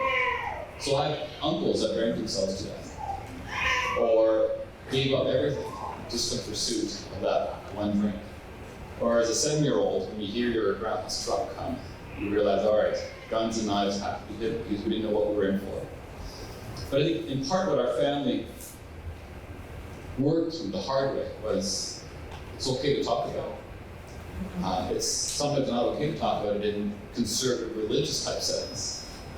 It may not feel okay to talk about it as a community. And I share that I think in part it's what makes these conversations so courageous, in that there's no doubt that the struggles on the streets of our communities are impacting how we talk about addictions. And as adults, we're not careful how we talk about it. So I want to share a couple things through KDSB. We have some incredible people working for KDSB. We have over 400 staff that work for KDSB who do amazing work from early years, childcare to social services, pre-employment to paramedics and housing staff and everything kind of in between. We really see from birth to death in terms of what is happening. And the pandemic's been cruel to our communities. It's been especially cruel to young parents and especially cruel to kids. Here's a bit of a stat, and this is more for the community. We looked at our 911 data just before the pandemic and broke it down by demographic, by 10-year intervals. And then we've taken a snapshot just shortly after the pandemic. Now it's not quite over. We stopped talking about COVID, but it's just taking when government said it's over, and looked at it. And the two demographics that we have seen the biggest shift in terms of who's more likely to end up back in ambulance now are 30 to 40-year-olds. We saw a 39% increase from just before pre-pandemic to now post-pandemic, and in 0 to 10, 36%. And so that is telling. I'm not saying that we know exactly what's causing it, but what it is suggesting is that mom and dad are having a really hard time, and in turn, children are having a really hard time.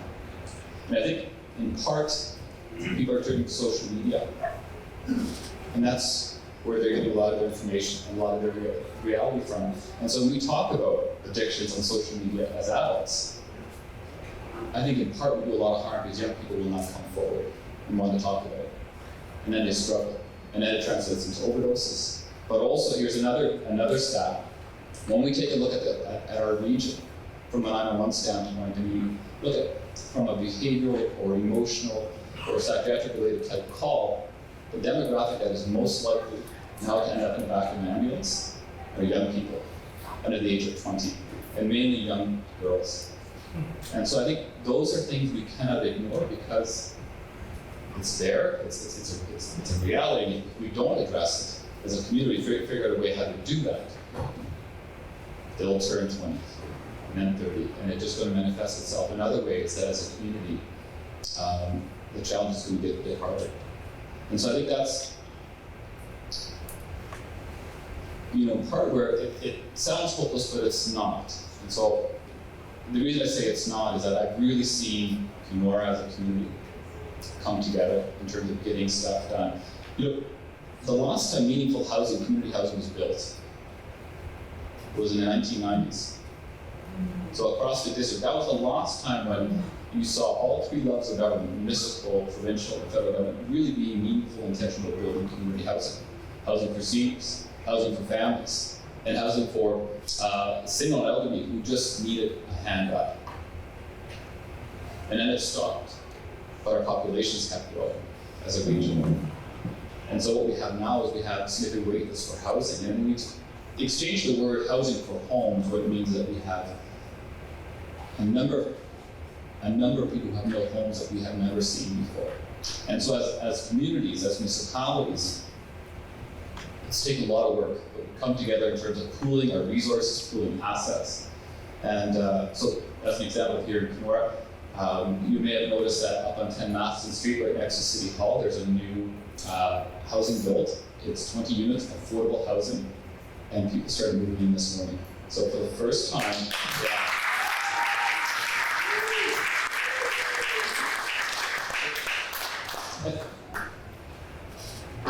and I just want to share a little bit in terms of who's moving into their new home.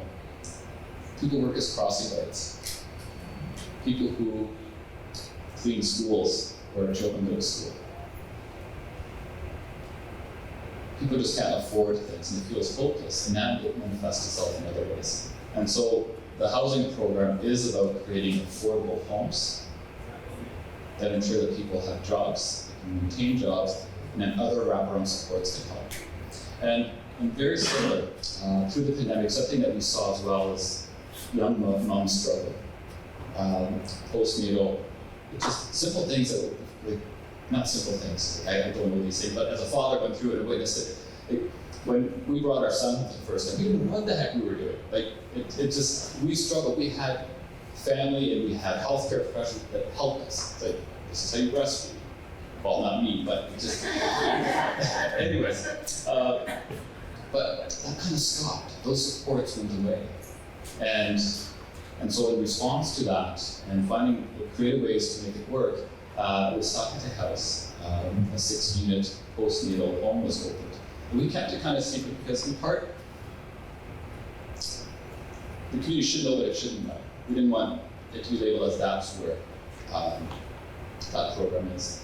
And so it's working. And so that led to another initiative with, we haven't officially announced it, but government's quite late, but I'll say this, like, there's somewhere in the community, maybe Transfer Road, there's a second stage housing being built. A community coming together to give young moms a fighting chance at creating homes. So,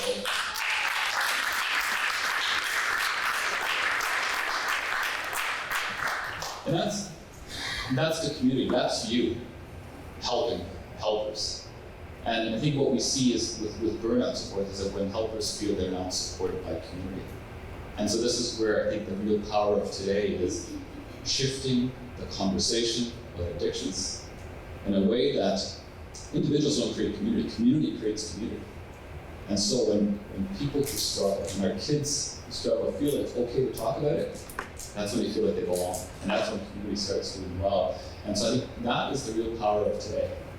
Bringing us all in the room. The how, I think we get hung up on the how way too often, especially as technicians and specialists. You know, and if we can't agree on the how, then everybody kind of walks away. But the young people are still there, left waiting for help. And so I just want to say, I hope this is one of many to come, to see everybody here and from different backgrounds and share. This is how we're going to get through it. And I want to say this, and it may not feel it, but I have the pleasure of serving as the president for the Ontario Social Service Association. What I can say, and we're holding our own. And I know some days it feels difficult when you see what's happening in the streets, but with respect to homelessness and addiction rates, it is off the chart for so many other communities. But here we're holding. And so what that means is that I think as a community we're onto a path that may work. We just need to work harder if we can, but also start coming together more in a meaningful way. That starts with dialogue and understanding and love. And I think the how, that is just a byproduct of actually coming together as a community. And so the last piece I want to say is, and this is more, I think, for all of us to have something, a bit of a vision to work towards, is we need to come to as a community. When you say community, many communities, surrounding communities, we need to be in a place where we don't send our people away to get healed. It can happen here.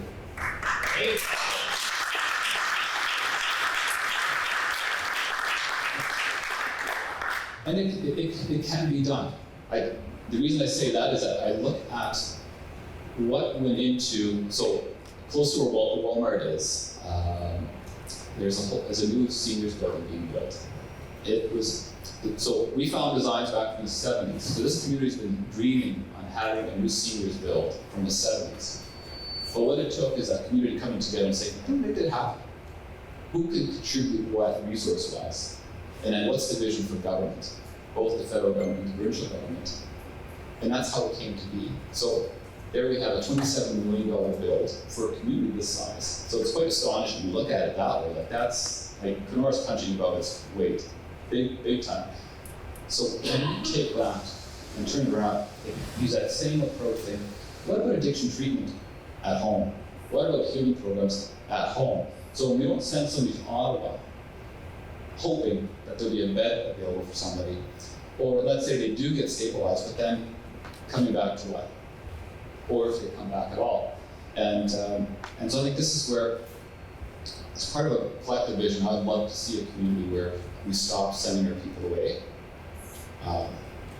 just because they need healing and support. That's not how you support people. That's not how you show love by sending them away. And that shouldn't be an option.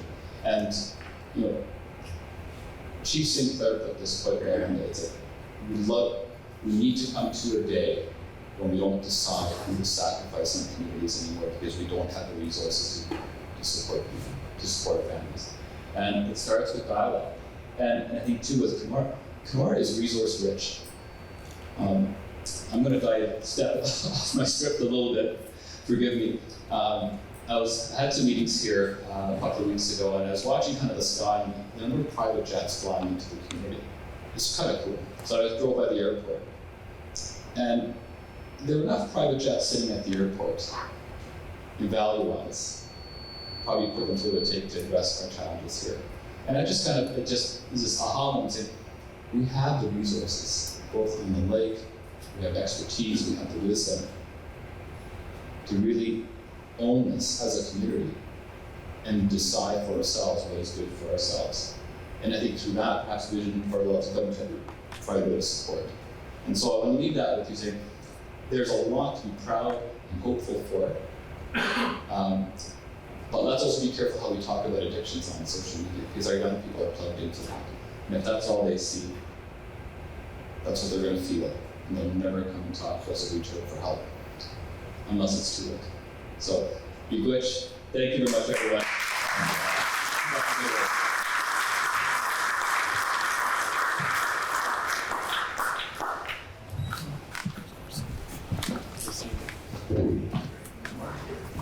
There's some hope. There's some hope. It's nice to hear that there's some action happening in the background. Maybe that if some of us didn't know were happening, there is some stuff happening in the background, which is great, because that's what the dialogue is. That's what we're talking about today.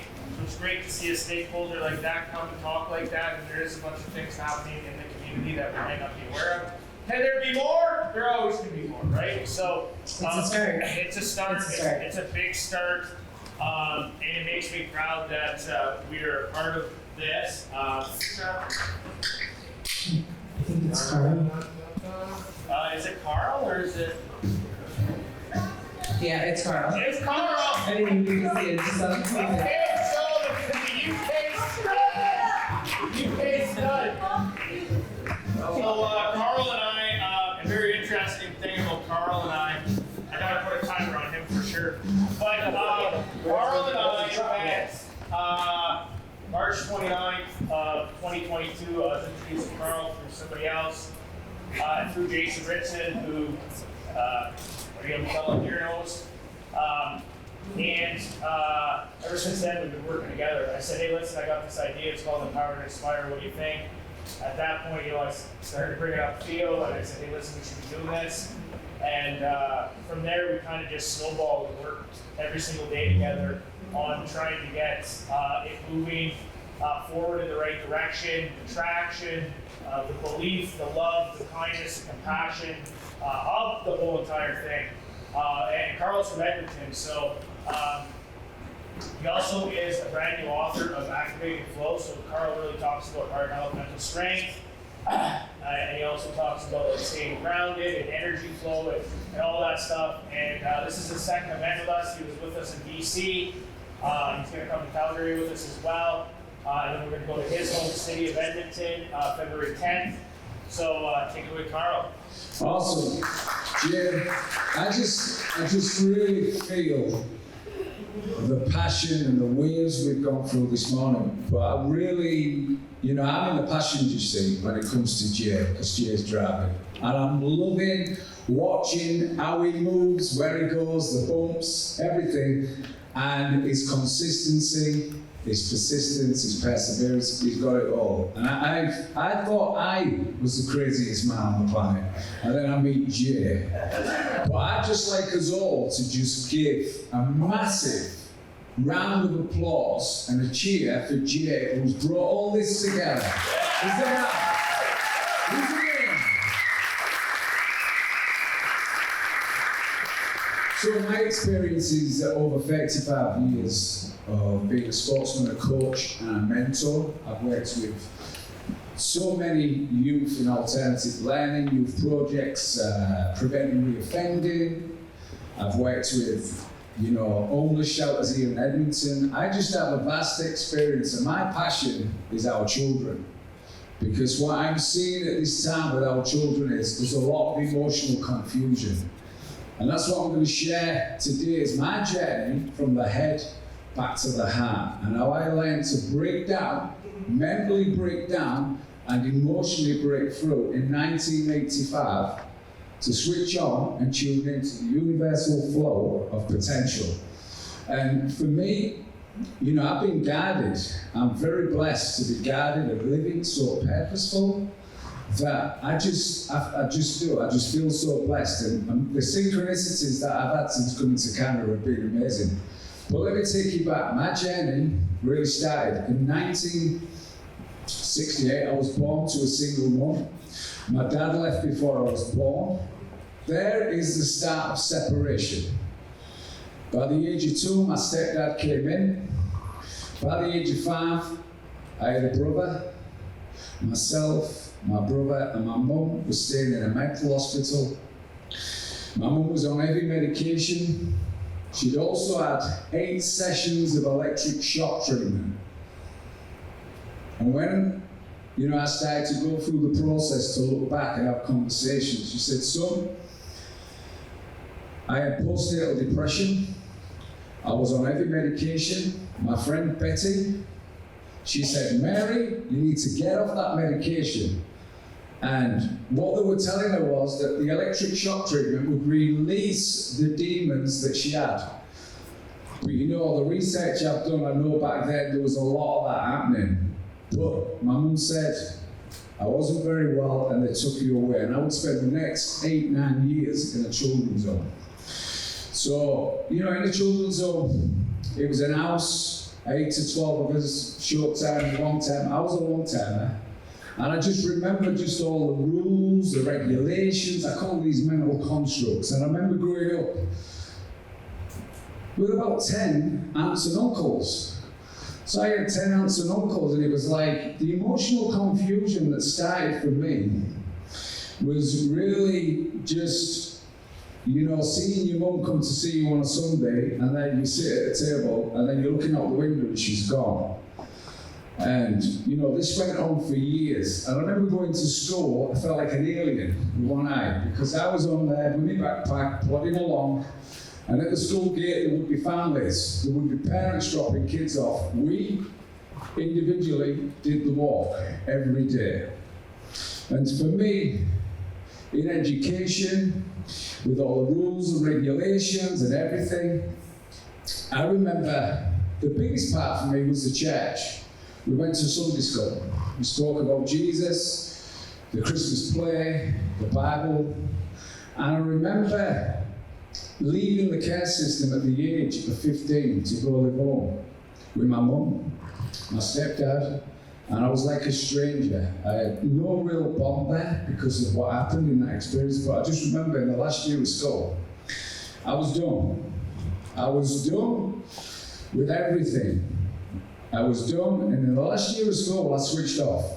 I was done with information, I was done with control, I was done from pillar to post and integrating back home, social workers, this, that, and the other.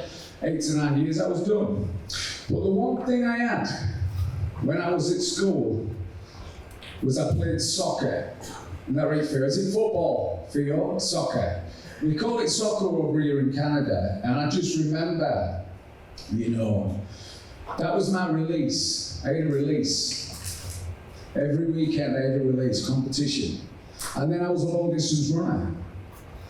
I was a long distance runner for school. But in the last year, I just remember switching off.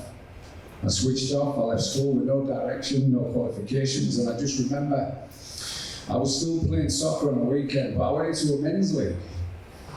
And that's where I started getting knocked around by men.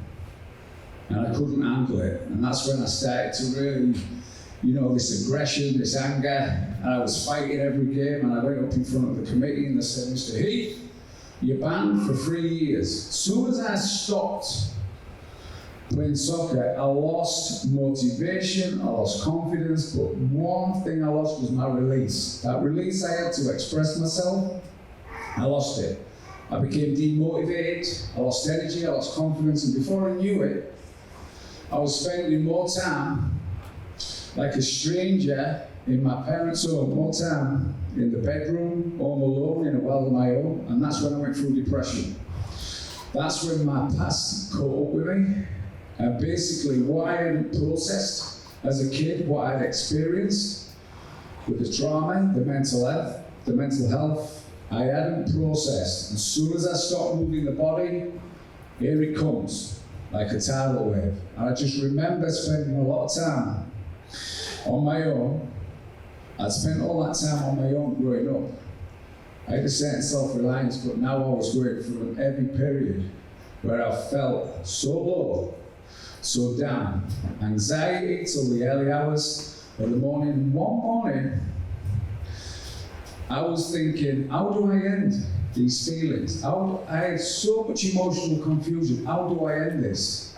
And a light came in through the curtain. At 5 o'clock in the morning, the light came in. I got up, I put my trainers on, and I went for a run. And I remember going for a run and just feeling the exhilaration like I had when I was running for school.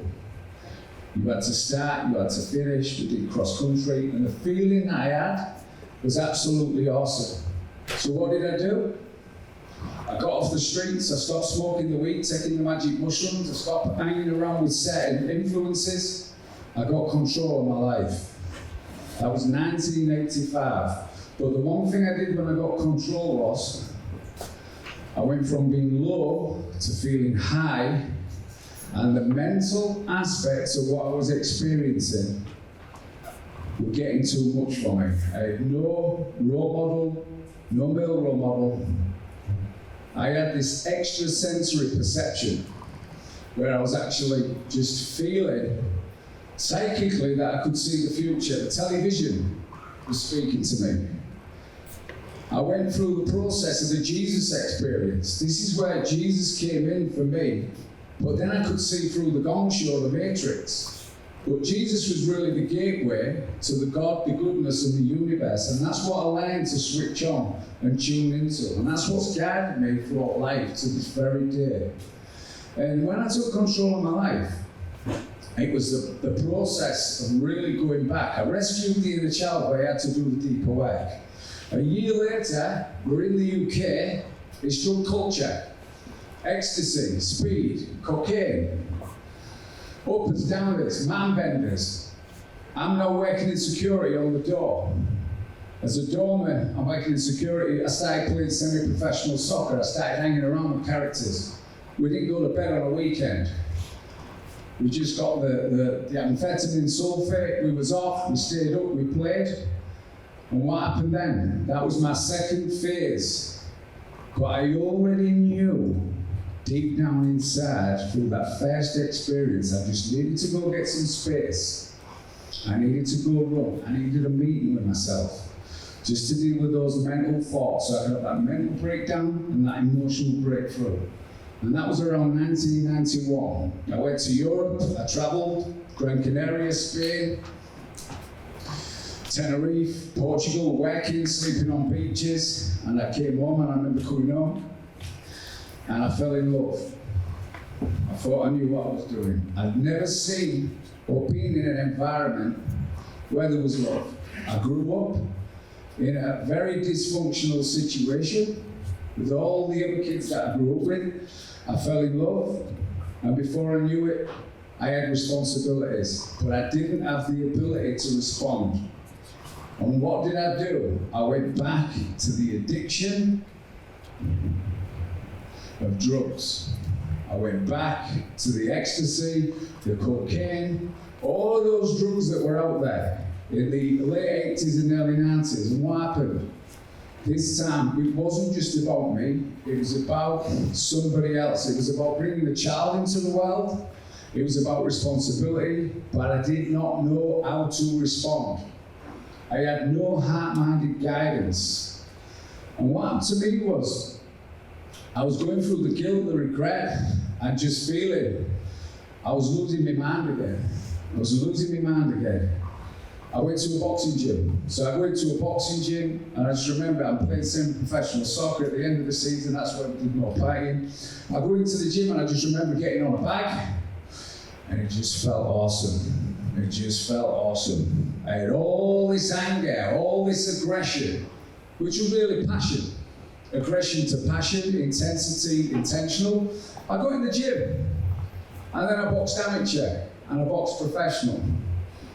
I went through the process of learning about how to respond under pressure, not to react, manage the aggression.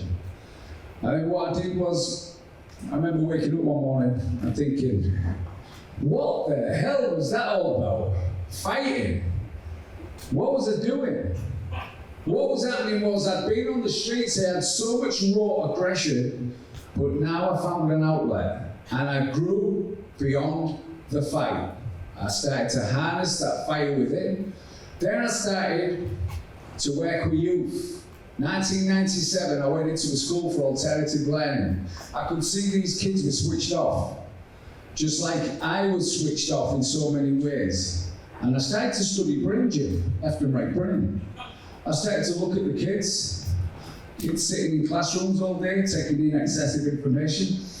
And I started, the shed at the back of the school, I started to put punch bags up. But I didn't call it punching, I called it releasing. I called them release moves. I had flashcards, let it all go, release and express yourself. And I started a program at the back of the school, and all the kids started coming. And I'd teach them a program, because I coached soccer in America, Australia, and the UK at our professional club, and a lot of football in the community. And I knew how to break things down. I knew how to teach kids to ground. Once a kid is grounded, they're not stuck in their heads, they're grounded, they're more in the body. When you're in the body, you've got the left and the right brain going, and it's on.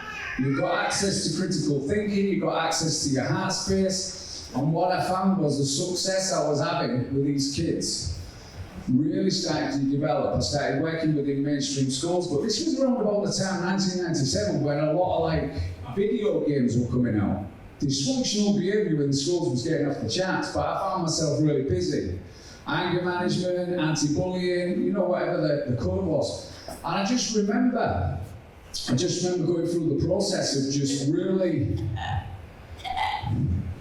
seeing reaction from response. I started to study human biology and behaviour. And I started to study reaction.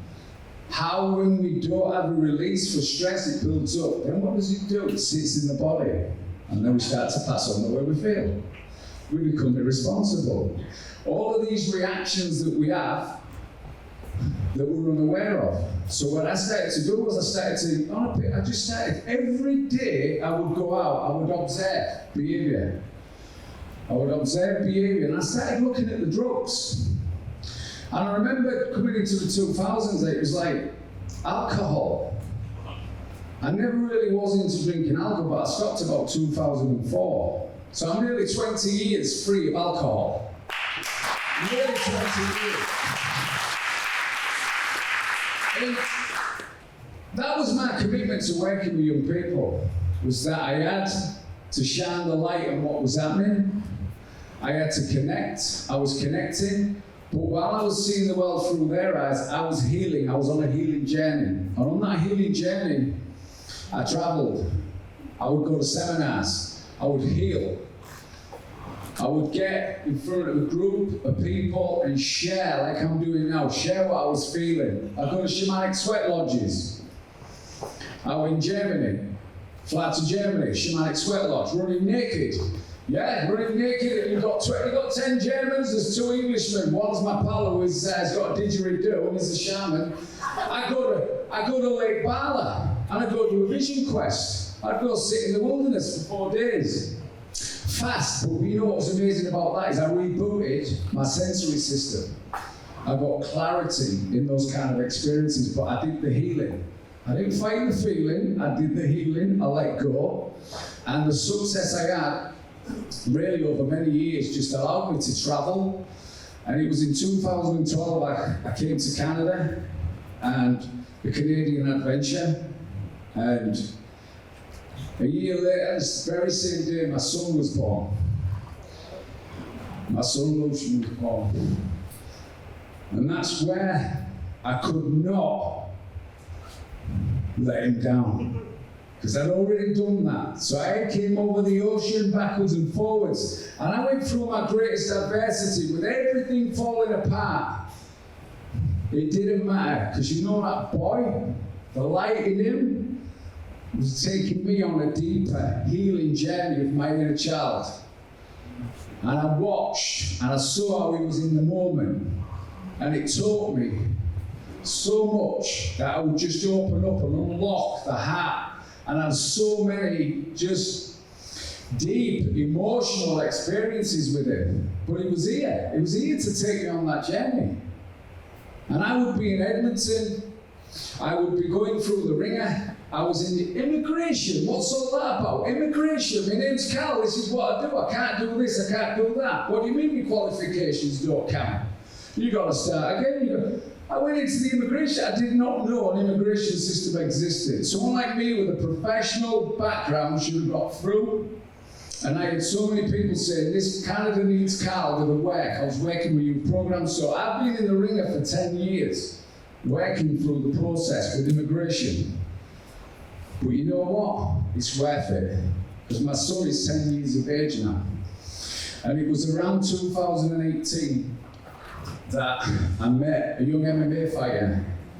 And his name was Thomas. And again, synchronicities. There are no coincidences that we are all united for the greater good to bring more light so people can see the light in the dark of what is going on.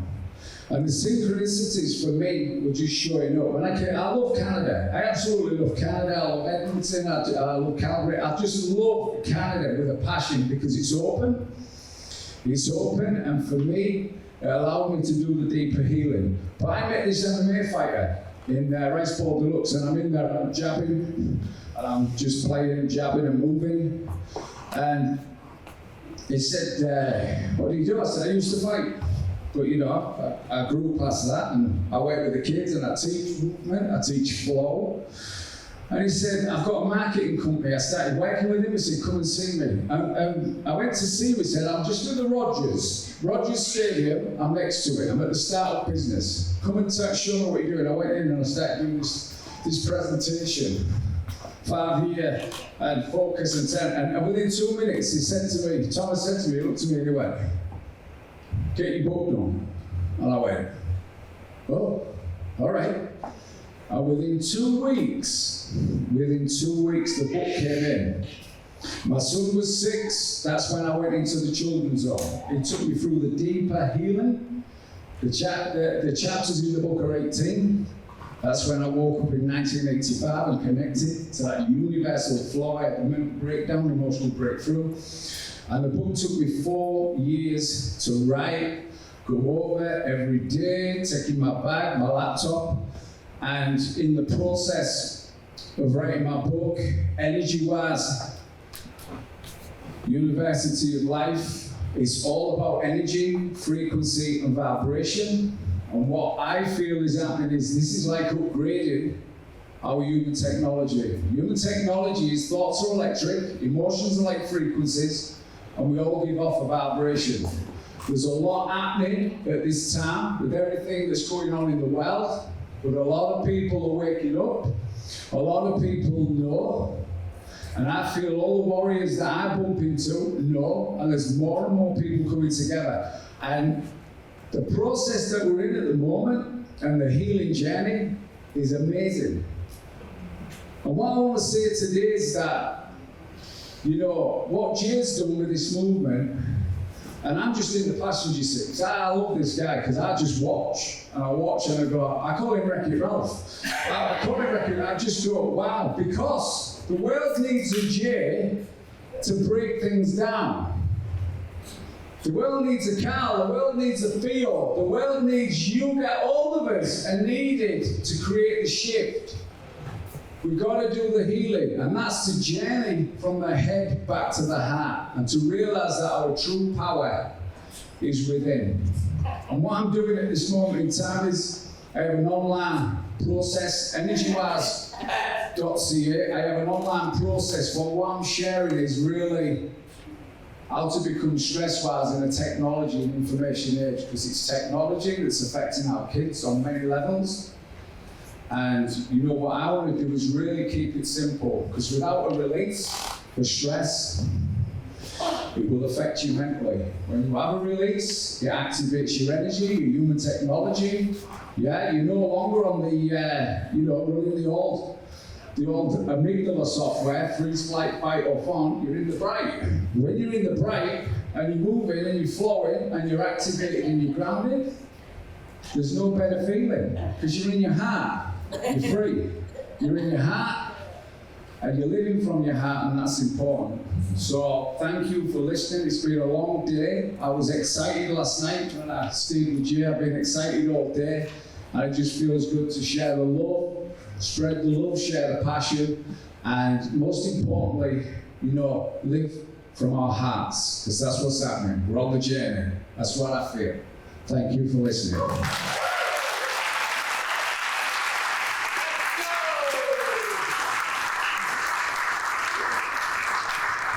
I was only a minute over. So, that is a lot of amazing things, because it is truly about getting back from the head to the heart, getting the heart health. When you move in purpose with heart, this is what happens. Right here. When you move in purpose with heart, you will bring people together. You'll bring people together. And that's what he talks about. If you guys want to get his book, he's over there. It's a brilliant book. It breaks everything down. It tells you, it's a great book. I got it at home. I read it. And the tapping. Yeah, tapping, the techniques, release the stress, dive in. Thanks, Carl. Thank you, Carl. Carl's like my best buddy too, so where all these people come from. Up next we have, oh yeah. Okay, this is the one I've been waiting for. Yeah, hit the music there, champ. This is the one, and hey, this song is also Clark's song. So please look for Clark online. Okay, so we got Angel. That probably says Angel, does it? No, that's Angel. That says Angel. Okay. Okay, so Angel. Here, you're up. Okay, so Angel is a youth in recovery. This is massive. This right here is massive for our area. Right here. Make some noise for the 17-year-old.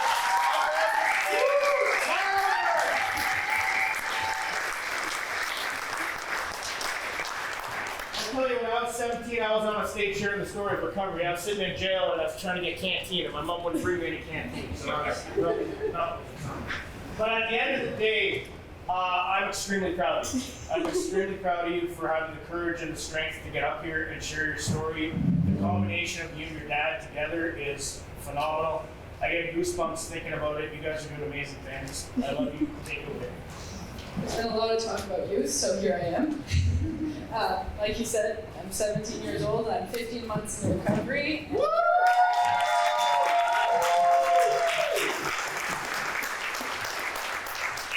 I'll never get used to people clapping at what I say. And I'm here with my dad. He spoke earlier. I don't know where to start, so I guess I'll just go right into it.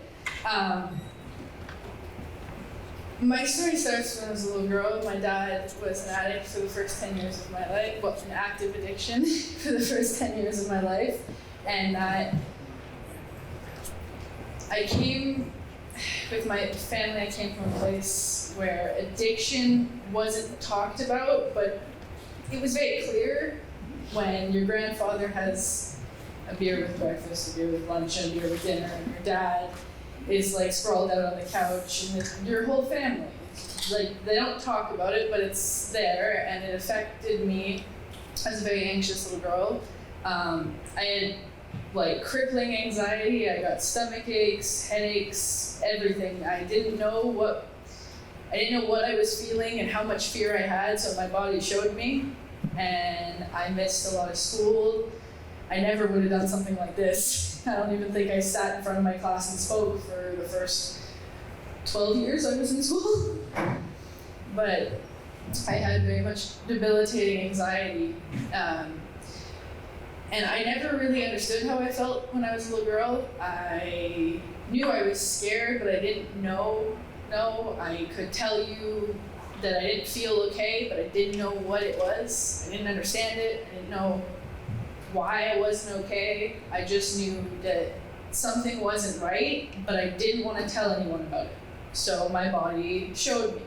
And that went into me just isolating myself and not talking to people, not making connections, and that I turned into a very lonely girl. Into high school, I was very lonely, and I started drinking, and I found it's really easy to make friends with people when you have booze on you, because they'll find you. And I made friends with the wrong people. I spent, I want to say, 4 years just partying all the time. And my dad, like you said, sobered up quite a while ago, so having a dad in recovery and being in active addiction, I avoided him a whole lot. And I still regret this, but I cut myself off from my family. I hung out with the wrong people because they were the only people I could be around where I didn't feel ashamed because they were doing the same stuff. And I avoided my father. I just cut everything out and just drank and did drugs and a lot of other things I'm not proud of. And I burned my life to the ground. He said it, I burned my life to the ground. And I caused myself and everyone around me, asked my dad, a lot of hurt and a lot of confusion and a lot of worry. I didn't make it easy at all on my parents. Sorry. And fast forward to, I was 15 years old. I was coming to the very end of grade 10, and I had spent the first 2 years of high school just doing whatever I can to be not present. Any drugs, anything I could get my hands on, whatever I could do to just not feel and not be present and not have to deal with anything. My dad said he ran, I hid. I hid every chance I had. I started that when I was a little girl. I hid. If I didn't like how I was feeling, if I didn't like what you did, if I didn't like what you said, I would hide. And it's really easy to hide when you're passed out because you smoke too much. So I used a lot, and to grade 10, I knew something needed to change because I was depressed. I had a lot of people believing that I had bipolar disorder. I don't, but you would have thought, because I had my really high low, my really high highs. Sorry. I'm a little nervous, so if I mess it up, I'm sorry. But my really high highs and my really low lows, and it was so bad that my lows, my dad, I remember this very clearly, I was having a really, really rough week, and I went to have a nap, and because sleeping was another easy way to hide. No one bothers you when you're sleeping. But I was having a nap, and my dad barged into my room because I wasn't answering the door, because when I slept hard. And he barged into my room because I wasn't answering the door. And I could just see fear in his eyes. And he was worried about me because my grandmother had committed suicide because of addiction. And he thought I was going to do the same thing. And I put a lot of my family through that. They constantly thought I was constantly on the edge. And fast forward back to grade 10, I told someone that I told someone kind of how I was feeling. I gave him a little sliver of the truth, and I told him I didn't want to be here anymore. I wasn't gonna kill myself, but I wouldn't care if I kind of wanted someone to just run me over or do it for me instead of me doing it myself. I wanted to die, but I didn't want to do it myself because that made it better somehow. And I told someone that, and of course I told my father because that's a smart thing to do. And later that day, my dad took me and I admitted myself to the hospital. I spent 3 nights in the hospital in Eric Falls, where we live, and I spent 3 nights in the pediatric psych ward, the NEG. I'm not sure what the right name for it is, but I spent 72 hours there, and it was the beginning for me, but it was one of the hardest, probably the hardest thing I ever had to do, but it was the beginning for me. I remember as a kid, I had what I like to call religious trauma. I had a grandmother who would dress me up for church in the really poofy dresses and go, "Look at my sweet little granddaughter." But in reality, what she kind of just wanted to show me off. And then after church, we would talk badly about everybody else at church. And I kind of just sat there watching them not be religious at all. Like, they looked really good on Sundays in church, and then the rest of Sunday and the rest of the week, they weren't religious. So I thought religion was just a bunch of hypocrites.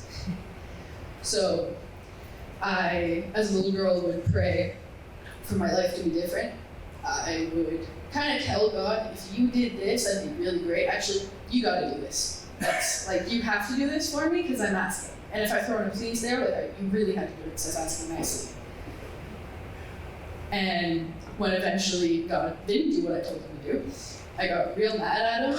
And for a while, I said I didn't believe in God, but it's really confusing and contradictory there because I was mad at him. How are you mad at something that doesn't exist? Contradicted myself quite a bit there. But I remember being in the NICU the first night, and I just looked up and cried for a while, and then went, all right, okay, really got myself into something here. Where do I go? What do I do? How do I get out of this? Like, because if anyone's ever been to the NHU, it's not the 5 seasons. It's that point where you go, please get me out of here, and I don't want to get back here. And I just looked up and I was like, okay, I screwed up. I hurt a lot of people. I can't keep doing this, or I'm gonna end up dead or in jail. And I remember the look on my family's face. I have 2 little stepbrothers. They are the sweetest things on planet Earth. They are amazing. And their father passed away in the hospital. And that was the last experience my little brother had with hospitals. Someone went in, and someone important to him went in and didn't come out. And here I was in the hospital. He had no idea why. He couldn't understand why. And I remember him looking at me going, just like, the look in his eyes is, oh, please get out of here alive. And I don't know why you're here, but please get out of here alive. And when you see that kind of look on a 10-year-old's face, it really does something to you. Whatever place you are, when that look on your little brother's face really does something to your insides. I looked up and I was like, I can't do this to my little brother. I don't want my parents to have to explain to my siblings why their sister's not here anymore. So I prayed, and I gave up figuring it out myself. I gave up going, I got this, just let me try this. Let me smoke weed on Saturdays, but then try this, but then do this, but then do that, which never worked. And so I just kind of went, something's got to change. So I got out and I sobered up. I white knuckled it for a couple months because I knew I had to quit all that stuff, but I didn't know what to do. I had tried quite a few different avenues and they didn't work, so I was kind of just going, all right, what now? And I went to an event with my dad, an event with part of his 12-step program that my dad's in. It's funny, it took me 5 years to figure out what he did worked. I knew it worked for him, but it wasn't a me thing. Like, it worked for him. I was in a meeting with him once, and I just remember thinking, it's really good that you can't handle all that stuff and you found them, but I can totally handle my alcohol. Like, waking up in ditches means nothing. Like, I can totally handle it. I still look pretty, so I'm really strong. And we went to this event, and I heard someone speak, and I was like, okay, what are you doing in my head? It's kind of creepy. And I started going to the 12-step meetings with my dad. And it's really funny because it's like, I'm Mike's daughter there. I'm quite often referred to as Mike's daughter because my dad's like, I like to think famous because everybody knows him. We cannot go anywhere without my father being in like 20-minute conversation with someone.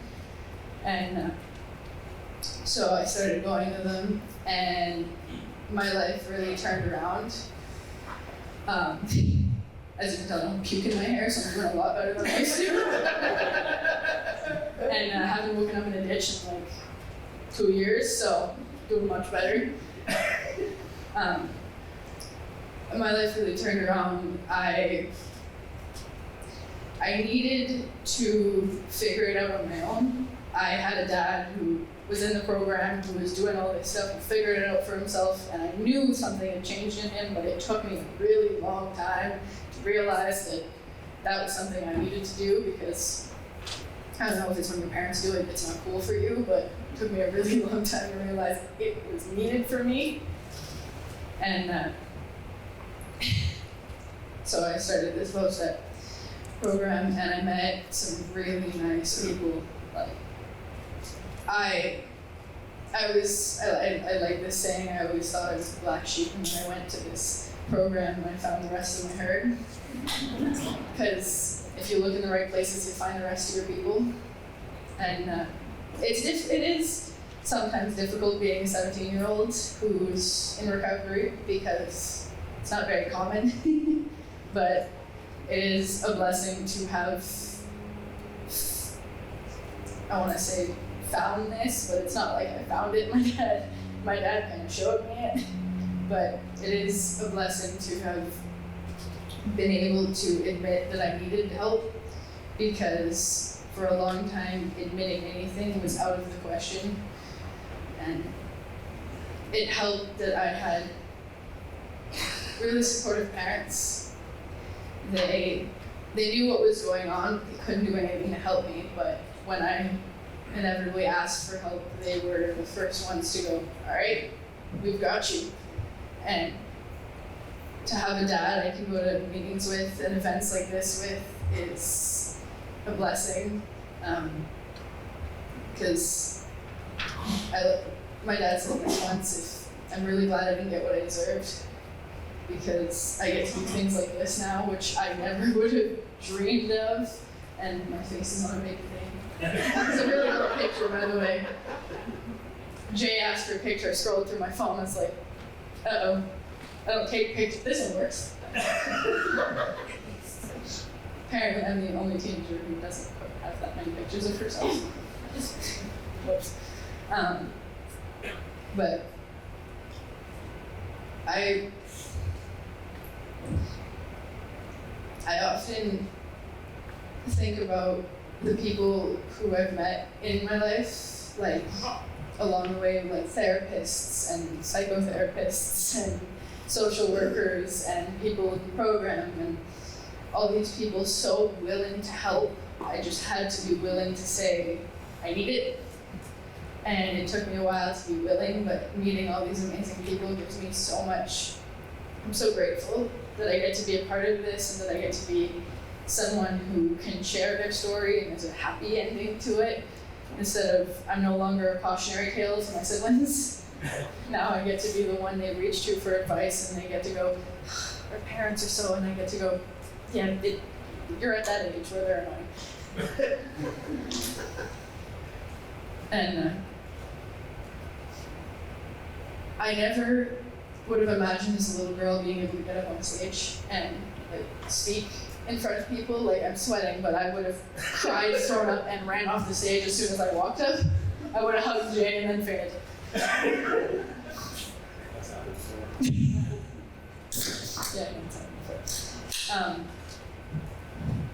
I've dealt with so much anxiety and trauma and depression in my life, and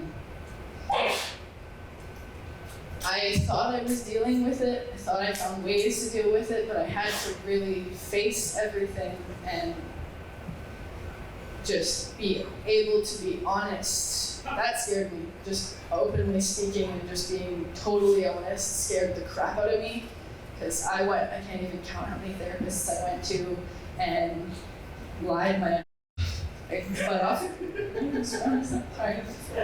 We're gonna ignore some of that. But a really good way to waste $200 an hour is lie to a therapist, because they know you're lying, but you're both I'm wasting their time and my time and my money.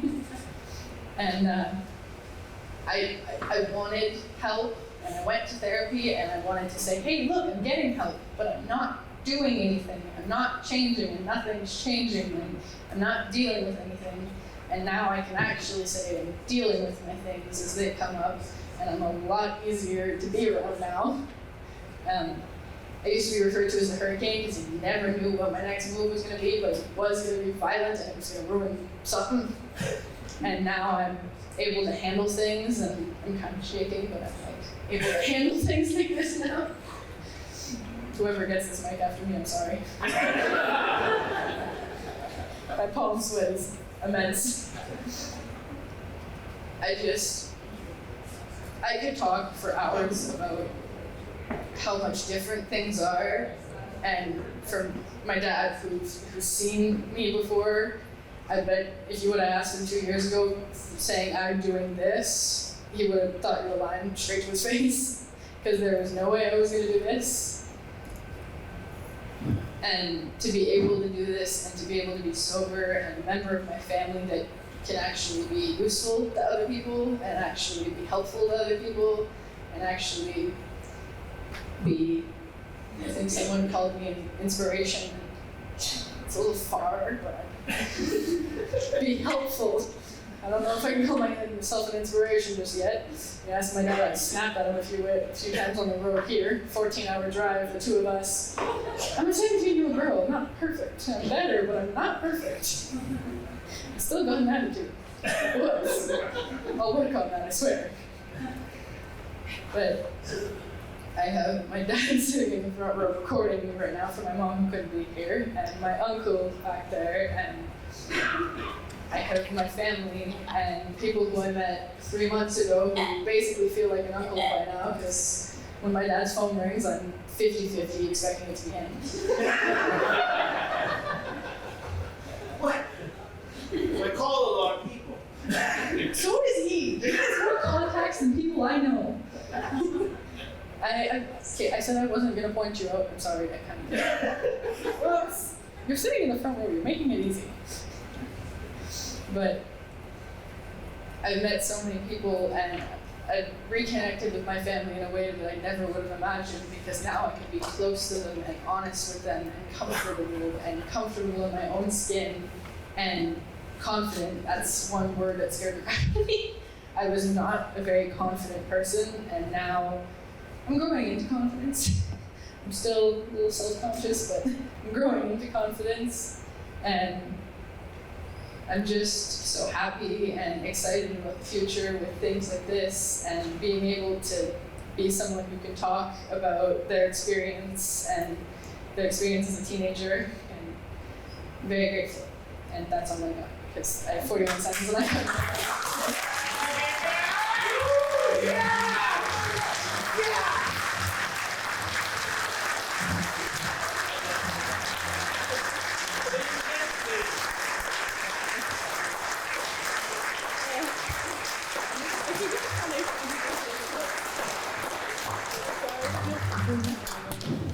Now, I don't really drive, but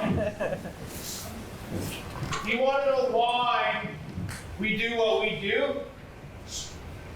There's your answer right there. There is your answer right there. That's the next generation right there. That person right there has the strength to get up here and say, with conviction, proud. Superpower. Amen. You just changed my life. And that is why I think we're going to get into, Ashley, what are you going to say about that sweet angel? You know, when we talked about what if we could stop addiction before it starts, and that's where it starts. You know, I was watching your dad, man, what a freaking moment, you know, to be My able to sit microphone there. died, I'm not loud To be able to watch your daughter who has overcome so much at such a young age, to be able to sit here and to share that with people, that's what a gift. You know, we need so much more of that here at home in Kenora and everywhere, right? We need people like that. And I really hope, you know, when you think of that, that's what you think of. What a great Okay, day. well, I'm going to go solo, no, Michael. Okay. Okay, so, yeah, that was, can you guys hear me at the back? I'll just be a little bit louder. I don't need my voice. My wife's taking me away from stage. So that was Angel. Up next is, oh. Good. Oh. Restart. Who's that? No, she should be good to go, yeah. Good? Yeah. I'm Sally's dad, and I want him to keep doing his work because he's proud of him, and I'm making him. He said I wasn't. I love you, Ashley. And Dad does a great job on work, and the recovery. I'm in the recovery too. Mini is mini.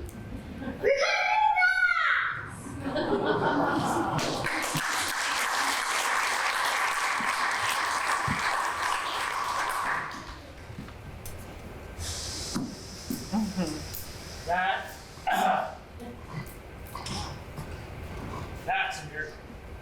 I never thought that I was going to have a kid. And I didn't know that I'd be calling her Destiny.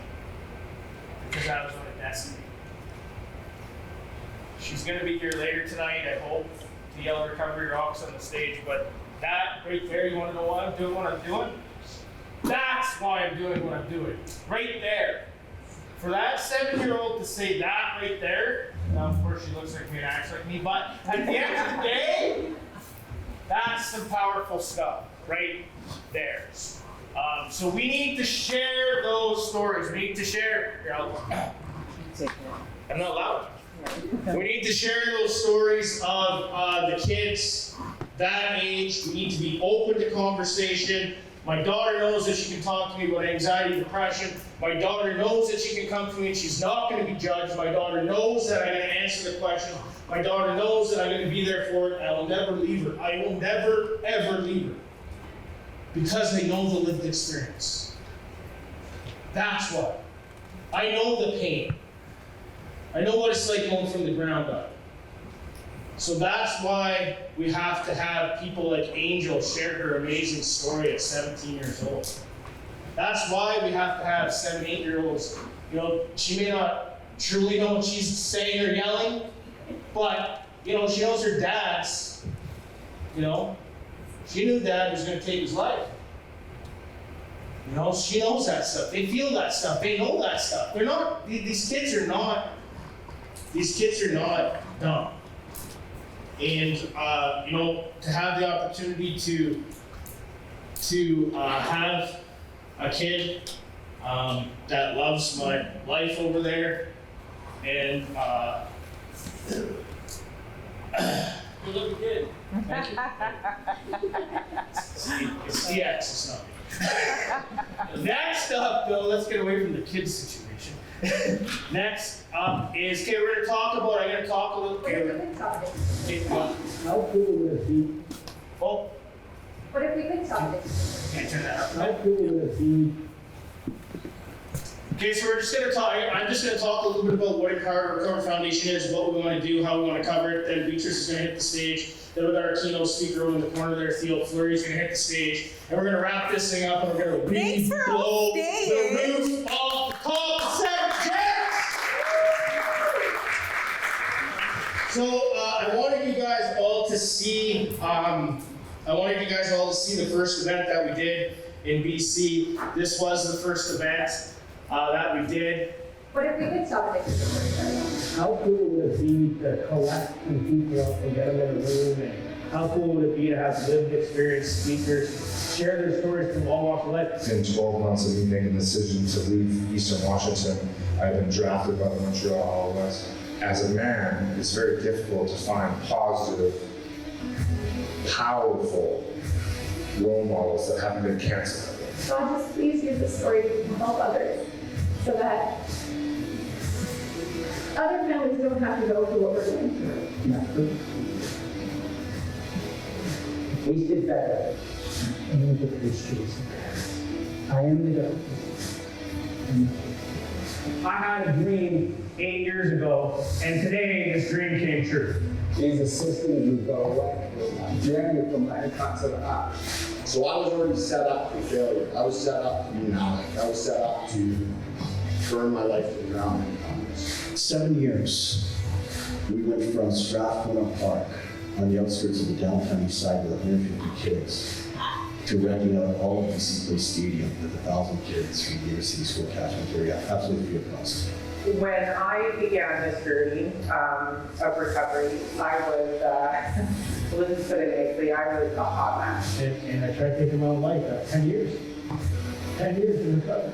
Through the 5.5 years, I made a decision that I didn't want other families to have to go through what we went through. I don't know how much y'all know about the Indigenous experience. The world is a better place because teachers love this students over, amen? Amen. And what is emotional pain and suffering? Mental illness. You get involved in addictions as a coping mechanism to suppress the emotional pain and suffering. Amen.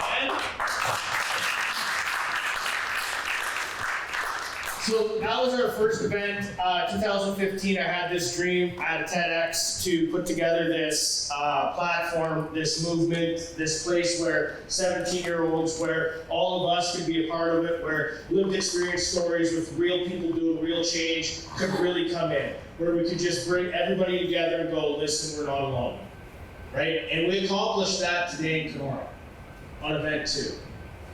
So the real champions in this room are you guys. You guys are the real champions. You guys showed up. You guys dressed up. You guys took part today to be here out of curiosity, or I just didn't leave you alone. So, either or. But at the end of the day, this thing is going all the way across Canada and further beyond with some really exciting things as we just became a non-for-profit on July 25th. Amen. So I lived out another dream. I lived out another dream to use my heart to help people heal. I lived out another dream to collect up amazing individuals with amazing stories. As you saw from the first one, there's a couple people from that first one, but we had amazing stories from it. That was Shay Emery, who was a 2-time Grey Cup champion, who's one of my best friends. Share his story about masculinity. We actually brought Shay Emery here and did a mental health event. I think, no, I hear this there. But we brought an event here with Shay. It was called the Men's Wellness Adventure. And it was amazing. So for him to be a part of that was really special for me. So the Empower to Recover Foundation, what do we want to do? Right? What do we want to do? We want to raise money to, you heard Henry. You heard what Henry said. People should be able to get help in Northwestern Ontario. That's where they should go to get help. How should they get help? Well, there should be a 2-year wraparound service where you're going to get success in recovery so that you can have a life worth living. You're not forgotten about. You're not thrown to the curb. You're not called a piece of whatever. You're not all that stuff. And that was my journey in 2008. I had to go to Ottawa on my own, no assistance. Get to Winnipeg, 10 hours off drugs, get on a plane, land in Ottawa, go down George Street. The plug asked me 6 times if I want crack. I'm going with you. I'm in the homeless shelter. Nobody's helping me. Nobody was helping me. The only person that was helping me was a higher power. That was the only person that was guiding me there. That was the only person that was guiding me there. Why do we not have treatment in Kenora, Ontario? Why do we not have treatment in Northwestern Ontario? Why do we not have treatment? That's the biggest money question. And that has to change. And how does that change? We break the silos. We break the silos. Because there's too many wraparound, there's too many overlapping programs that get money that do the same services. We need to break the silos and we need to come together as a community. Unity in the community. And we all work together today for a better tomorrow. What do we do today? We work together today through communication. We work together today to open up the conversation. We shared stories. We shared recovery. We showed you that recovery is possible. We showed you it's possible.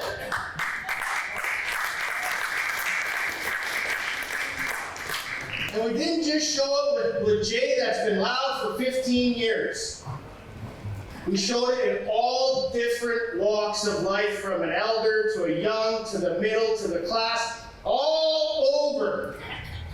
We showed that recovery is possible. We showed that recovery is a new superpower. We showed that Empower to Recover Foundation is not getting shoved. You can't get rid of it. You can't. So it's just best to work with it. Hey, Patty?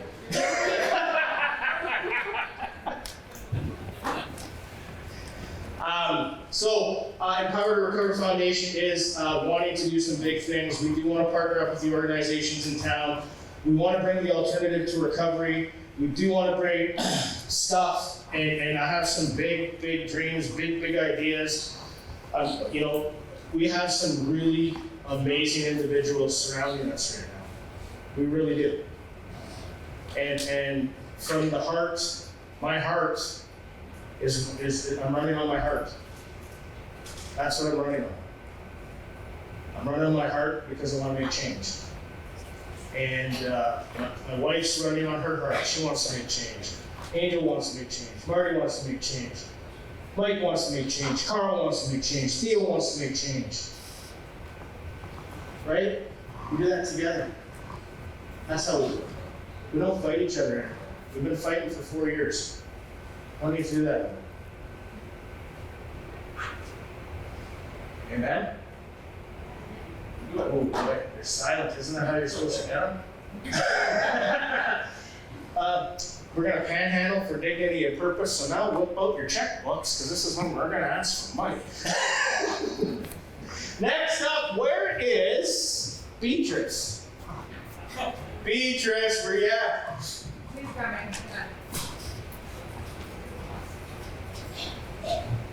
Registered not-for-profit Empower to Recover Foundation.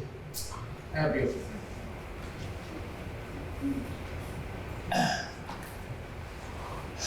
Anybody have any questions? What if we could stop addiction before it starts? What if we could? What would that look like? Heaven on earth. Heaven on earth. What else? Amazing. What else? What else? Healthier community. Healthier community. What else? More opportunity. What else? You're alone. What else? Healing. What else? Right, so you hear all these things, right? So when you think about that question, what if we could stop addiction before it starts? You hear that word if, right? So for me, it's always that, oh, hi, sweetheart. This is Beatrice. How you doing? Good. You want to hit, oh, yeah, okay, let's visit, come on up. Everybody, this is Beatrice. I don't know if you know Beatrice. She was a semi-finalist on Canada's Got Talent. She is the, man, when I met her in New Westminster, I was blown away by just how cool the cat you are. Cool the cat. And also coming off of Canada's Got Talent was really amazing because you just did Canada's Got Talent, and then you came to you come with us on the BC tour. So I was like, yo, you want to come to Kenora? So, and she also loves Lake the Woods. She has a very supportive husband over there in the corner. I never not want to shout out to him, so he's very supportive, and he's doing great. He's the driver that gets you all the way across Canada. No? No. Everybody give it up for Beatrice Love! Hello. What a privilege it is, to be invited to go do all kinds of things with all different kinds of people. And this is obviously one of my favorite kind of invitations because, A, I get to sing. I get to do something I love. I get to share the gift, the natural gift and talent that the Lord gave me, amen. So that always brings me joy. But one of the things that I love to talk about because it's so ingrained into who I am as a person is my recovery story. Now, I don't got a lot of time, and I don't know about you, but I'm a woman and I can sew, So for me to ask to tell it in a 2 minute, I'm going to give you the short version, the best I can. But what I want to say first and foremost is thank you to each and every single one of you who showed up today. Maybe you don't know somebody who has an addiction, or maybe you've never understood it and you've never gone through that, but thank you so much for being here. And to be willing to listen. So I thank the Lord for each one of you here today. And I just praise you, Father, for this gathering of people and this opportunity for us to fellowship and to share space and to love one another. Amen? Amen. Yes. Amen. So my name is Chandel Holomego, but nobody really calls me that. I mean, this guy maybe the cops. But that's pretty much it. Just like him and the cops. He absolutely refuses to call me Beatrice because he's like, Chandel's so much nicer. I'm like, okay, whatever, honey. Just call me honey.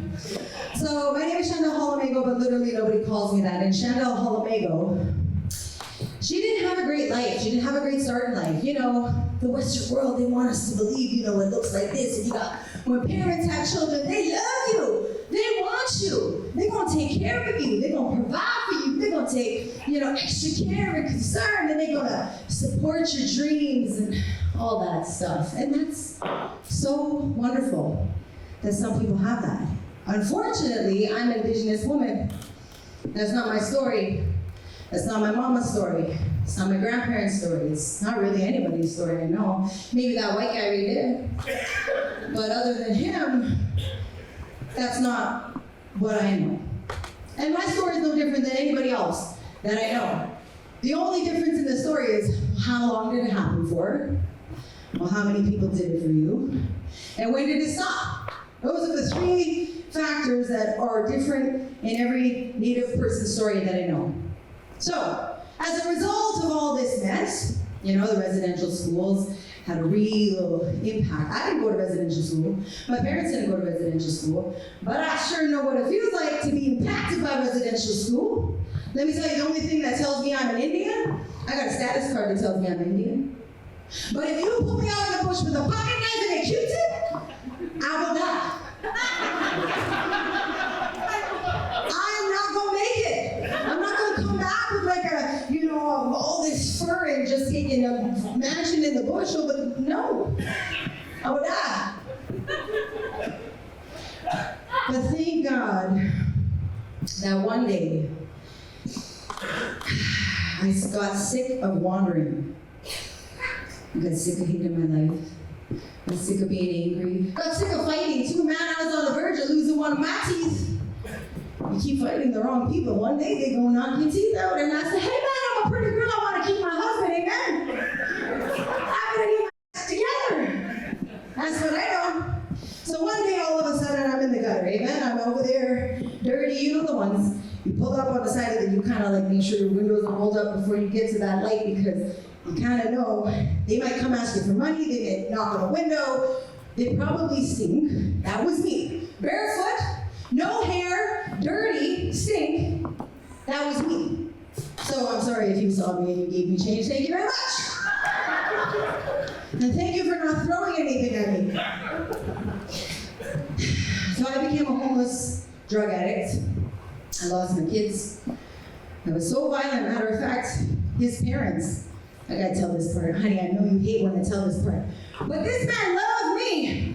You want to know how I know he loved me? Okay, first of all, this man worked hard for everything the Western world tells him that makes him a man. Buy the house, buy the car, buy all that stuff, get you a 10 out of 10, wife, everything. Right? He did it all right. And then guess what I did? Woo! He gave me access to everything. And I became a flourishing drug addict. And I lost everything. I took everything from that man. Matter of fact, not only did I take every worldly possession, our house, our fifth wheel, our truck, this matter of fact is like the 15th wedding set, because I keep selling them. And he keeps buying them. I don't know, man, this man loved me. He loved me so much. Matter of fact, I stabbed him. Well, let's just be clear, for the record, he ran into my knife. Who does that? I don't know. But he stuck by me in my mess, right? So he deserves to stand by me in all this good stuff that I'm doing now. There is very few men that will be able to handle me now. Do I look like an easy woman to do it? I can tell by your response, you're like, hey, so glad she ain't my problem. But for whatever reason, God gave me this man, and he watched me destruct. I lost every asset he ever worked for. His parents wanted me to leave him, or leave me behind, which reasonable, you know what, it is reasonable. You know, that was it, baby. I messed up his life. But at the end of this mess, I'm in the gutter, and there's only one person who would even talk to me. And there's days where I'm like, I do not know how people stay married for 30 years, 40 years. Man, they must hate their husband too. Or just me? I don't know, maybe it's just me then. Anyhow, so I'm in the gutter. Because of the violence in our marriage, the children were taken, child welfare had to get involved, right? So I was homeless on the street, everything, you know, just this mess. I couldn't deal with life, and I hated who I was. Like, you know, I didn't know melatonin was like part of, you know, the skin. I tried to wash that off so much of my life. I just tried to get the brown off me, you know? Because I hated who I was, where I came from. I hated everything about who I was born into, all of that. I had no identity. The only identity I knew was violence. Oh, I gotta say, no new assault charges in over 6 years. That's right. The Lord is gonna praise because I got clean and sober. Hallelujah. I just gotta praise the Lord right there. Amen. I got a valid driver's license. Wow. Got insurance and registration on that car out there. It's not. Ooh. I can pretty much do anything I want, buy anything I want. But here's the thing. Here is the secret. I'll tell you one little thing. My entire life I walked through life. I wanted somebody to come hold my hand, you know. Come on, baby. Let me show you. Come here, baby. Let me take care of you. Let me love you. Let me have your back. At 30 years old, I'm on the streets. Just a mess. I show up to detox with an IGA baby. Jeez. Here's a rock bottom. I gotta share this. I show up to detox, I sleep for 3 days. I mean, obviously, I needed to sleep. I've been up for however long. So I open this IGA bag. They don't really have a lot of them nowadays. Everybody want to be like green and everything. But I had a like plastic IGA bag. I opened the IGA bag and I pulls out these panties. Where did I steal these from? These are not my panties. Honey, I called them. Honey, you need to go to the Walmart, get me some everything, new everything. I started right over from nothing. Threw everything out and started my new life. But here's the thing. You want to know what the changing factor was? I wanted somebody to come do the work for me. I wanted the easy way. I wanted the soft way. For once in my life, I just wanted something to be easy. The only thing that I could change was my willingness. That's it. For the first time in my life, I was like, you know what? I don't want to stab nobody else because you know what? His loyalty is not fluid in everybody. If I stab somebody else in this room, I'm going to be in jail, right? I should have gotten in trouble for that. Thank you, honey. He said he did it to himself. Amen. Can't buy that kind of loyalty. So here I am, this big mess. Here's what's really beautiful about being so far gone. There's nowhere to go but up. Amen? Amen? And at the end of this, I said, okay, clearly, here's the thing. I found the problem. I'm the problem. Clearly, I ain't no good at being in charge of nothing. Period. So, here I am, Lord. Help me. And by the grace of God, I got to stand here, a new woman, in front of you today. And here's the thing. No one ever talks about the 4 parts, right? But we all have 4 parts of ourselves. I'll leave you with this. We have a mental part, an emotional, a physical, and a spiritual. For 30 years of my life, I completely ignored my spiritual part. Since May 12, 2017, that's the only part that I serve first. Now, the willingness, it's so humiliating standing in that brokenness, right? Jeez, I guess tail between my legs, everything there, taking pictures with the tail there. And admitting, right? I am a mess. And in that vulnerability, in that willingness to step into self-responsibility, accountability, I started to see the world differently. And in one instant, a prayer, right? Clearly, I know good being in charge, and you gotta take over, I'm gonna die. If I leave this rehab center, I am gonna die. Period. And this is where my life started. And from that point, moving forward, the first thing I do is pray, right? Pray, angry all the time. I'm so angry, don't think for 1 second it's easy for me to keep my hands to myself. I am programmed to fight. So this is me. If you see me like this, you know I'm trying to unlearn a behavior. And I'm not perfect, right? I still have days, bad days, all that good stuff. But I am willing. I'm willing to fail. I'm willing to F up. I'm willing to try again. Guess what? I'm willing. I'm willing to be like, yeah, my story sucks, and guess what? I have really uncomfortable feelings about a lot of But feelings are not reality, which I've learned.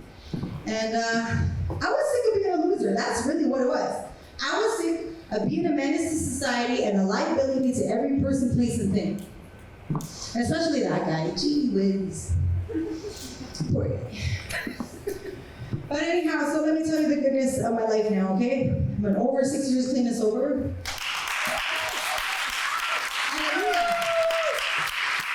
I got 3 of my 4 kids back. One of them, let me tell you something, just because you want to get on a good path don't mean that everything's going to be easy and everything's going to be good. I have a daughter who's 19 years old who still does not talk to me. And that's a consequence of my decisions. One day, she may come back to me, but right now, that's a consequence. I live without one of my children. But the Lord was so good, amen. You know, I don't know if it's just me or a Native woman thing or what, but my voice was like, I'm not finished.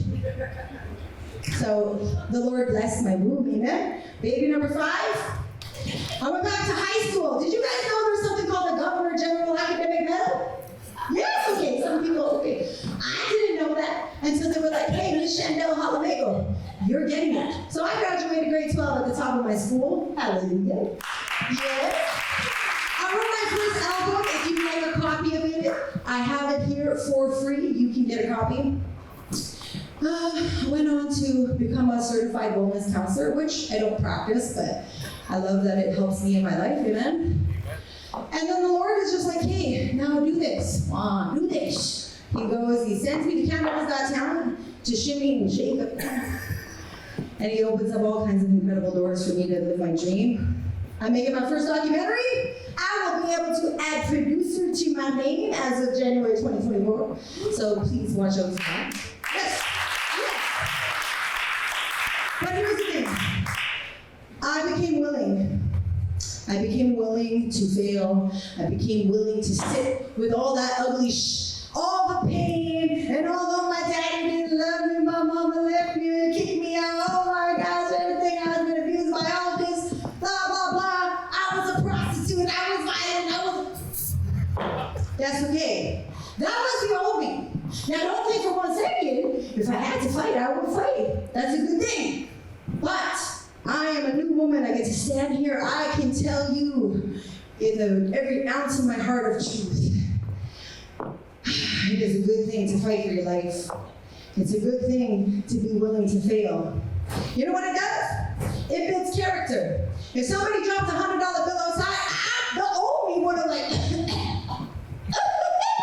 but I can promise you, I'm like, hey, everybody check their pockets. Who lost? Tell me how much money he lost, what color the bills were, and I give it back. That's the woman I am today. The Lord can take a homeless, skinny, prostitute, drug addict, and bring me here today to tell you there is hope for you, hope for your loved one, your child, your story, whatever it is. He's got you. If he can do it for me, trust me, he can do it for you. And that is the good, glorious thing about checking with our spirit. I call him Jesus. Okay? I don't care. I saw a woman praying to a tree. And I thought, well, geez, this is bizarre. But you know what? That connected her to source. You have a spiritual part, connect to it.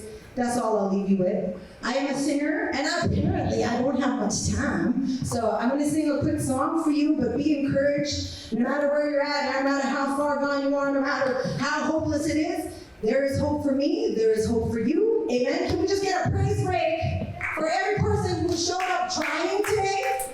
Yes.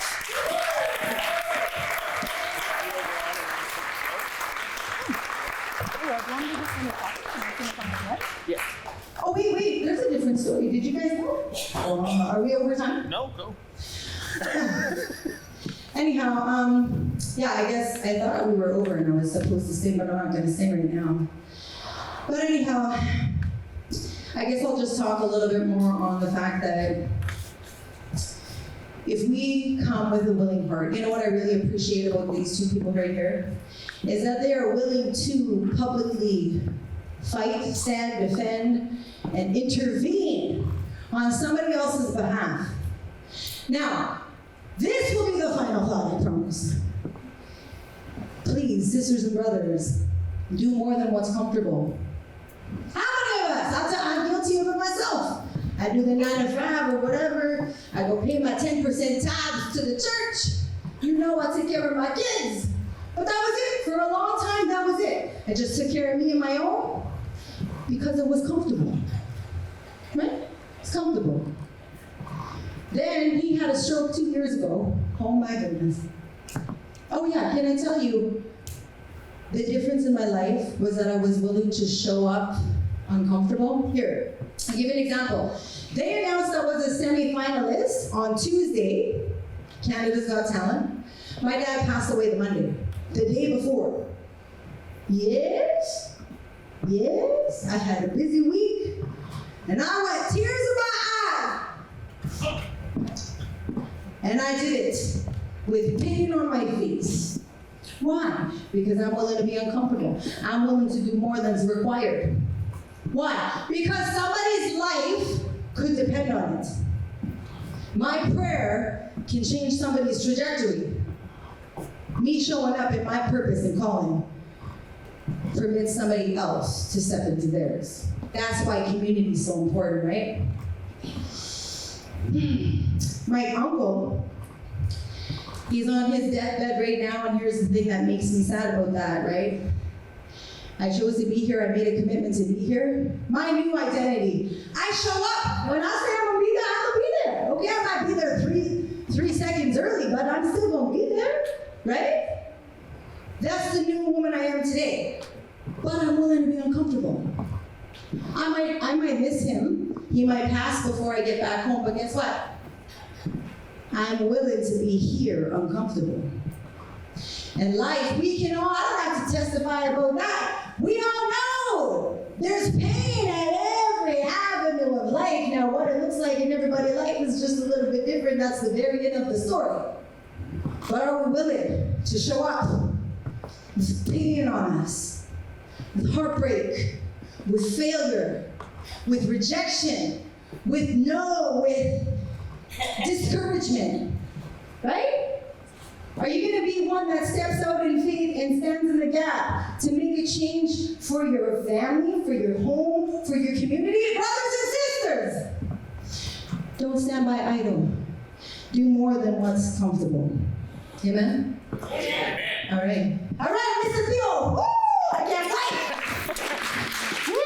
Give me a hug. Give me a hug.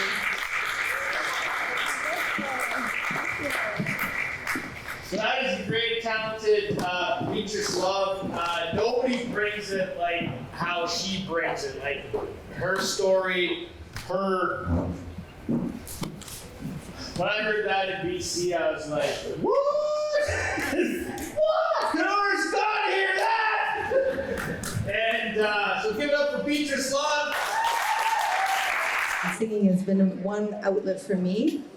Primarily a singer, all of a sudden organically, now I'm a speaker, wow, entrepreneur, business owner, wow, I just got this ever-growing list of things I do.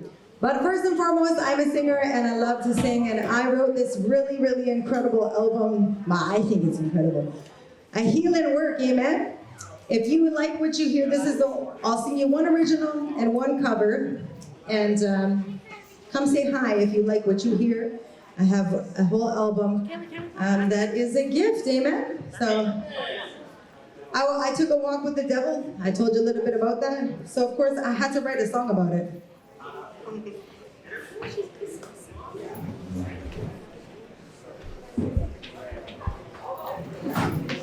Dear Lord Jesus, come into my heart. Forgive me of my sin. Wash me, cleanse me, set me free. Thank you for sending your son to die for me. I know he rose from the dead for me and is coming back for me.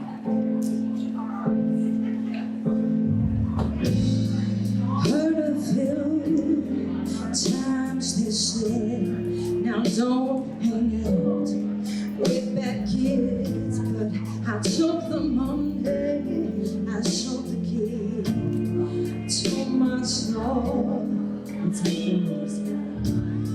I spent to my pipe, my kids paid the price when I took a walk with the devil, with the devil, with the devil. I took a walk with the devil, my Lord.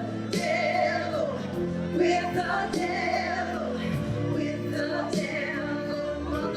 He could take my soul.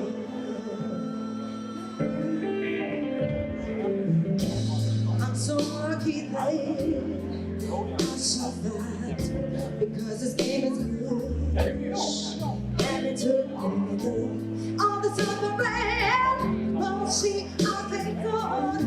It's like Judas kiss, yeah, when it blinded fires. I screamed to my pipe, not my husband, the wife, when I took a walk with the devil, with the devil, with the devil. I took a walk with the devil, my Lord.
on my soul, my love. Stick together.